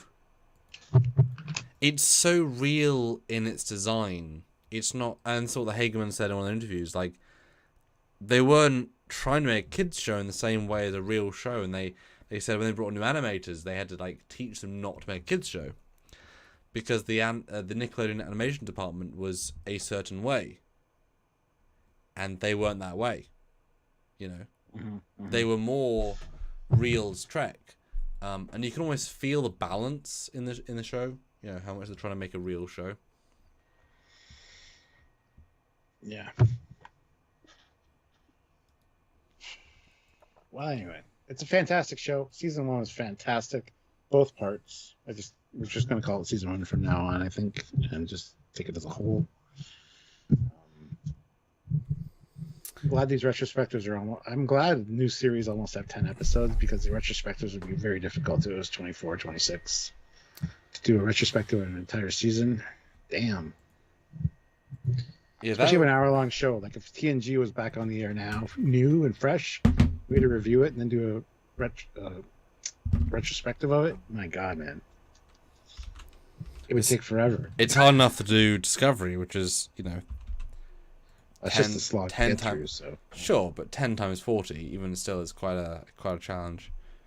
Because it was fun. It was really engaging to rewatch all of the 10 or 8 and enjoy. Yeah.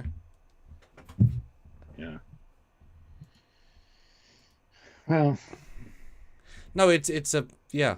I guess in general the season was, Janeway. Kate Mulgrew. We love her as Janeway in Voyager. She's not been underdone like 7 of 9, who was sort of not ruined but definitely damaged by Picard.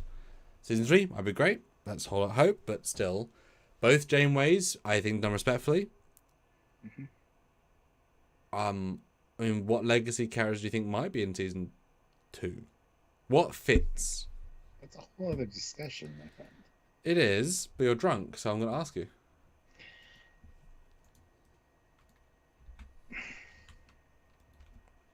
Doctor could come back. Like I said, I wouldn't mind seeing B'Elanna or any of the Voyager crew, Tuvok or Paris or Kim, joining them on the ship. One of them, would be great to have included. B'Elanna would be a natural choice. Barkley. Barkley would be a great addition, actually, considering he was part of the Pathfinder project. Yeah, that's kind of my answer. And T. Louise Allen throws in $2. Just give me Trek. Hell yeah. Sebastian, €2. Drink in the name of Bacchus, god of wine. Oh my god.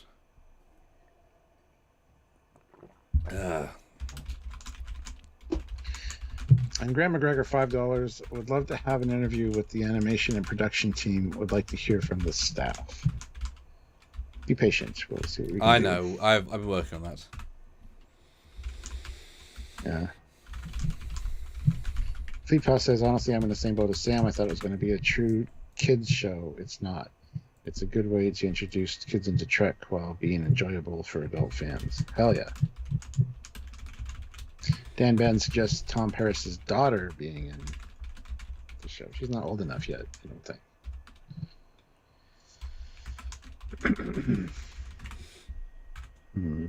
Well, that's a fair shout. I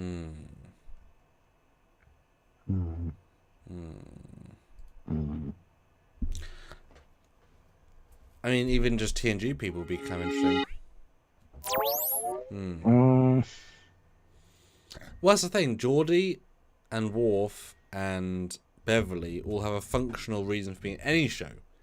Expert in tactical Klingon work. Expert in, there's reasons for them to be in the shows. Anyway. Yeah. But that's the thing, though, isn't it? It's a show that you feel the budget, but also you know that they're pushing that budget to the extreme. They're not necessarily, they're not flush with cash. So hiring anyone else is going to be tricky. Yeah. But like you say, legacy people. But a Condor wasn't. It didn't exactly break the vibe in terms of like, wow, it's like that's fine. Like if that's the legacy thing, it's not necessarily going to drive a way. And I'm sure Gates cost a ton more than a CUDA, etc. And guys, we are $9 for a great minimum. I'd love to see a final like and super chat jump.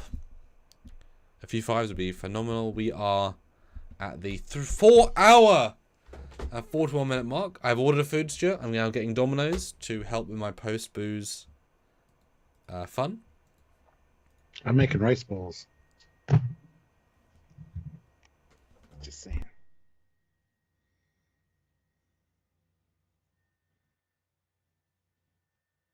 So, the chat had voted, and it was rice bowls for the win. So that's what I'm going to be making with Sylvia. So, yeah. By the way, Sylvia and I have been doing 3 meals a week with HelloFresh for like 2 months. HelloFresh should really sponsor this fucking channel because HelloFresh is great. We're trying different things from all different kinds of cultures, and we're making it ourselves. So we're spending time in the kitchen together. It's really fun. That's such a half hour to sponsory 45 thing. minutes at the most. That's sad. to We make. didn't get a sponsor. Oh. Yeah.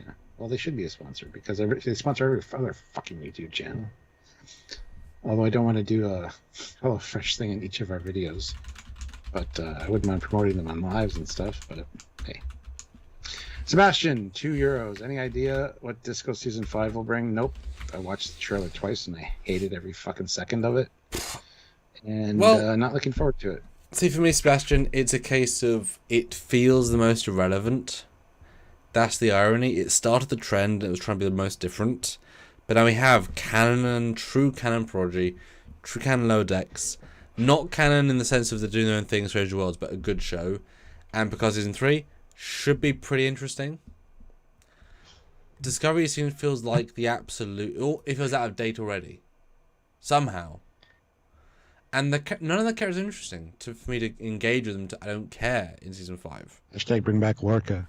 Well, sure. The only interesting character there was. I mean, Vance is great. The President's great. Vance is good. It's a very strange show. It almost feels like they're making it for the sake of it. You know? They're making it to prove a point, I think. Continuing it to prove a point. Sean O'Sullivan, €2. 1, 2, 3, 4. I declare snipe war. That'd be great. T. Louise Allen, $2. Snipe. Fleet Paw Fleet Pack. $2. Pew Pew Phaser Snipe. Man, there's a few phaser fights in my fan films I'm not excited to make because they're annoying. We hit our goal, by the way. We did. For Prodigy, we're only $200 away from the perfect goal, though. So please snipe in with $100 super chat and 250s. Somebody. He's not. He is right. Sorry, $198 away from the goal. Not 200. You are right. That would certainly change our entire month.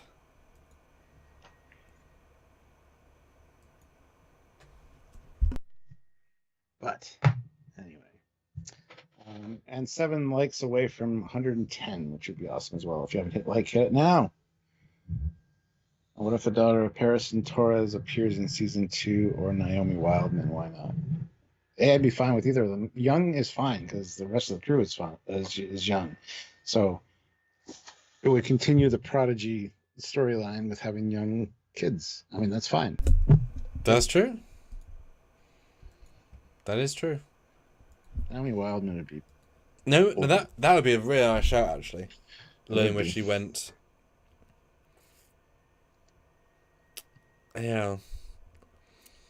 It because unlike Lower Decks, where it can go anywhere, but also you sense they're keeping the characters in their roles, a la Ensign or Ensign or Ensign or Ensign. Yeah. Prodigy, do whatever the hell you want. Like, I wouldn't be surprised if Dahl got, or Gwen or whoever got like a full Academy rank by the end of season 2. You know, they evolve, etc. Fleet Pass says Naomi would be a better bet. Paris' daughter Morel would only be 6 here. Yeah. Oh, okay. And Sean O'Sullivan says it is weird to anyone else. Is it weird to anyone else how hot Anna Ate Molly O'Brien is as an adult? I don't know. I haven't checked to see. So people grow up. That's all I'm saying. Yeah, it's a lottery and some people win, Stuart. We don't win, you and me, but some people just do.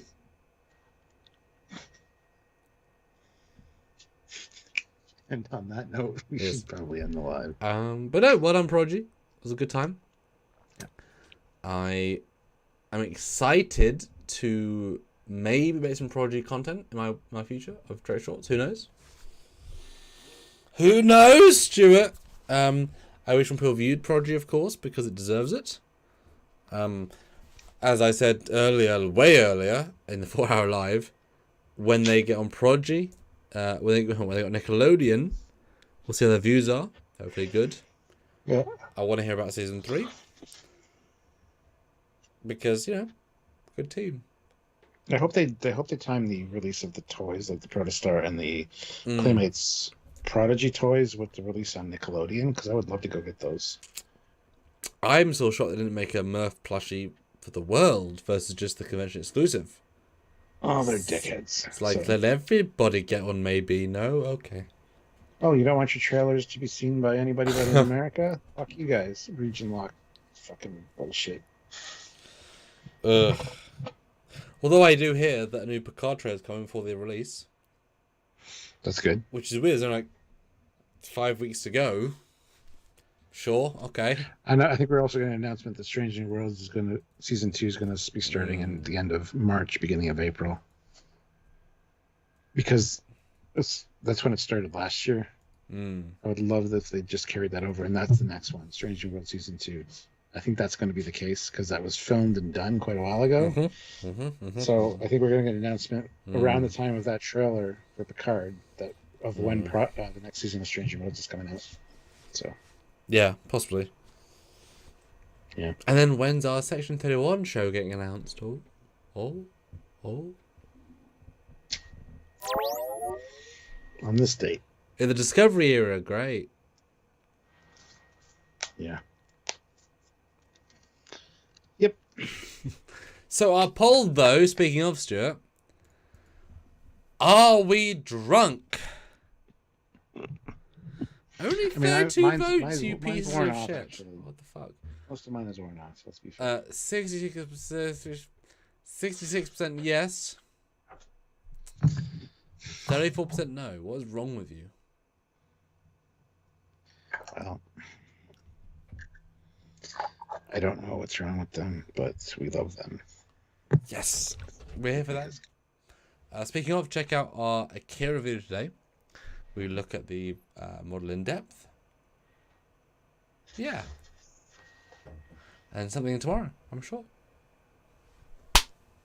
Mm-hmm. I've got pizza, I think, on the way now. I look forward to... I'm not hungry, but I need the food, I think. Yeah. Yes. Sounds good. I gotta make supper, so. Yes. On that note, go eat yourselves, guys. Well, don't eat yourselves. That's just weird. Go eat food. All of you. All of your time zones. There's many time zones. That's right. Yes. So until next time, next week we're gonna just zoom out with lives on all main topics. Join in. Thanks so much, everyone. Until then, he is the amazing Captain. Oh no, Vice Admiral Foley. Ooh. And he's the sexier when he's drunk, apparently. Captain Cockings. Proto warp in 3, 2, 1. Head. Go fast. Yes. That's what we say, right?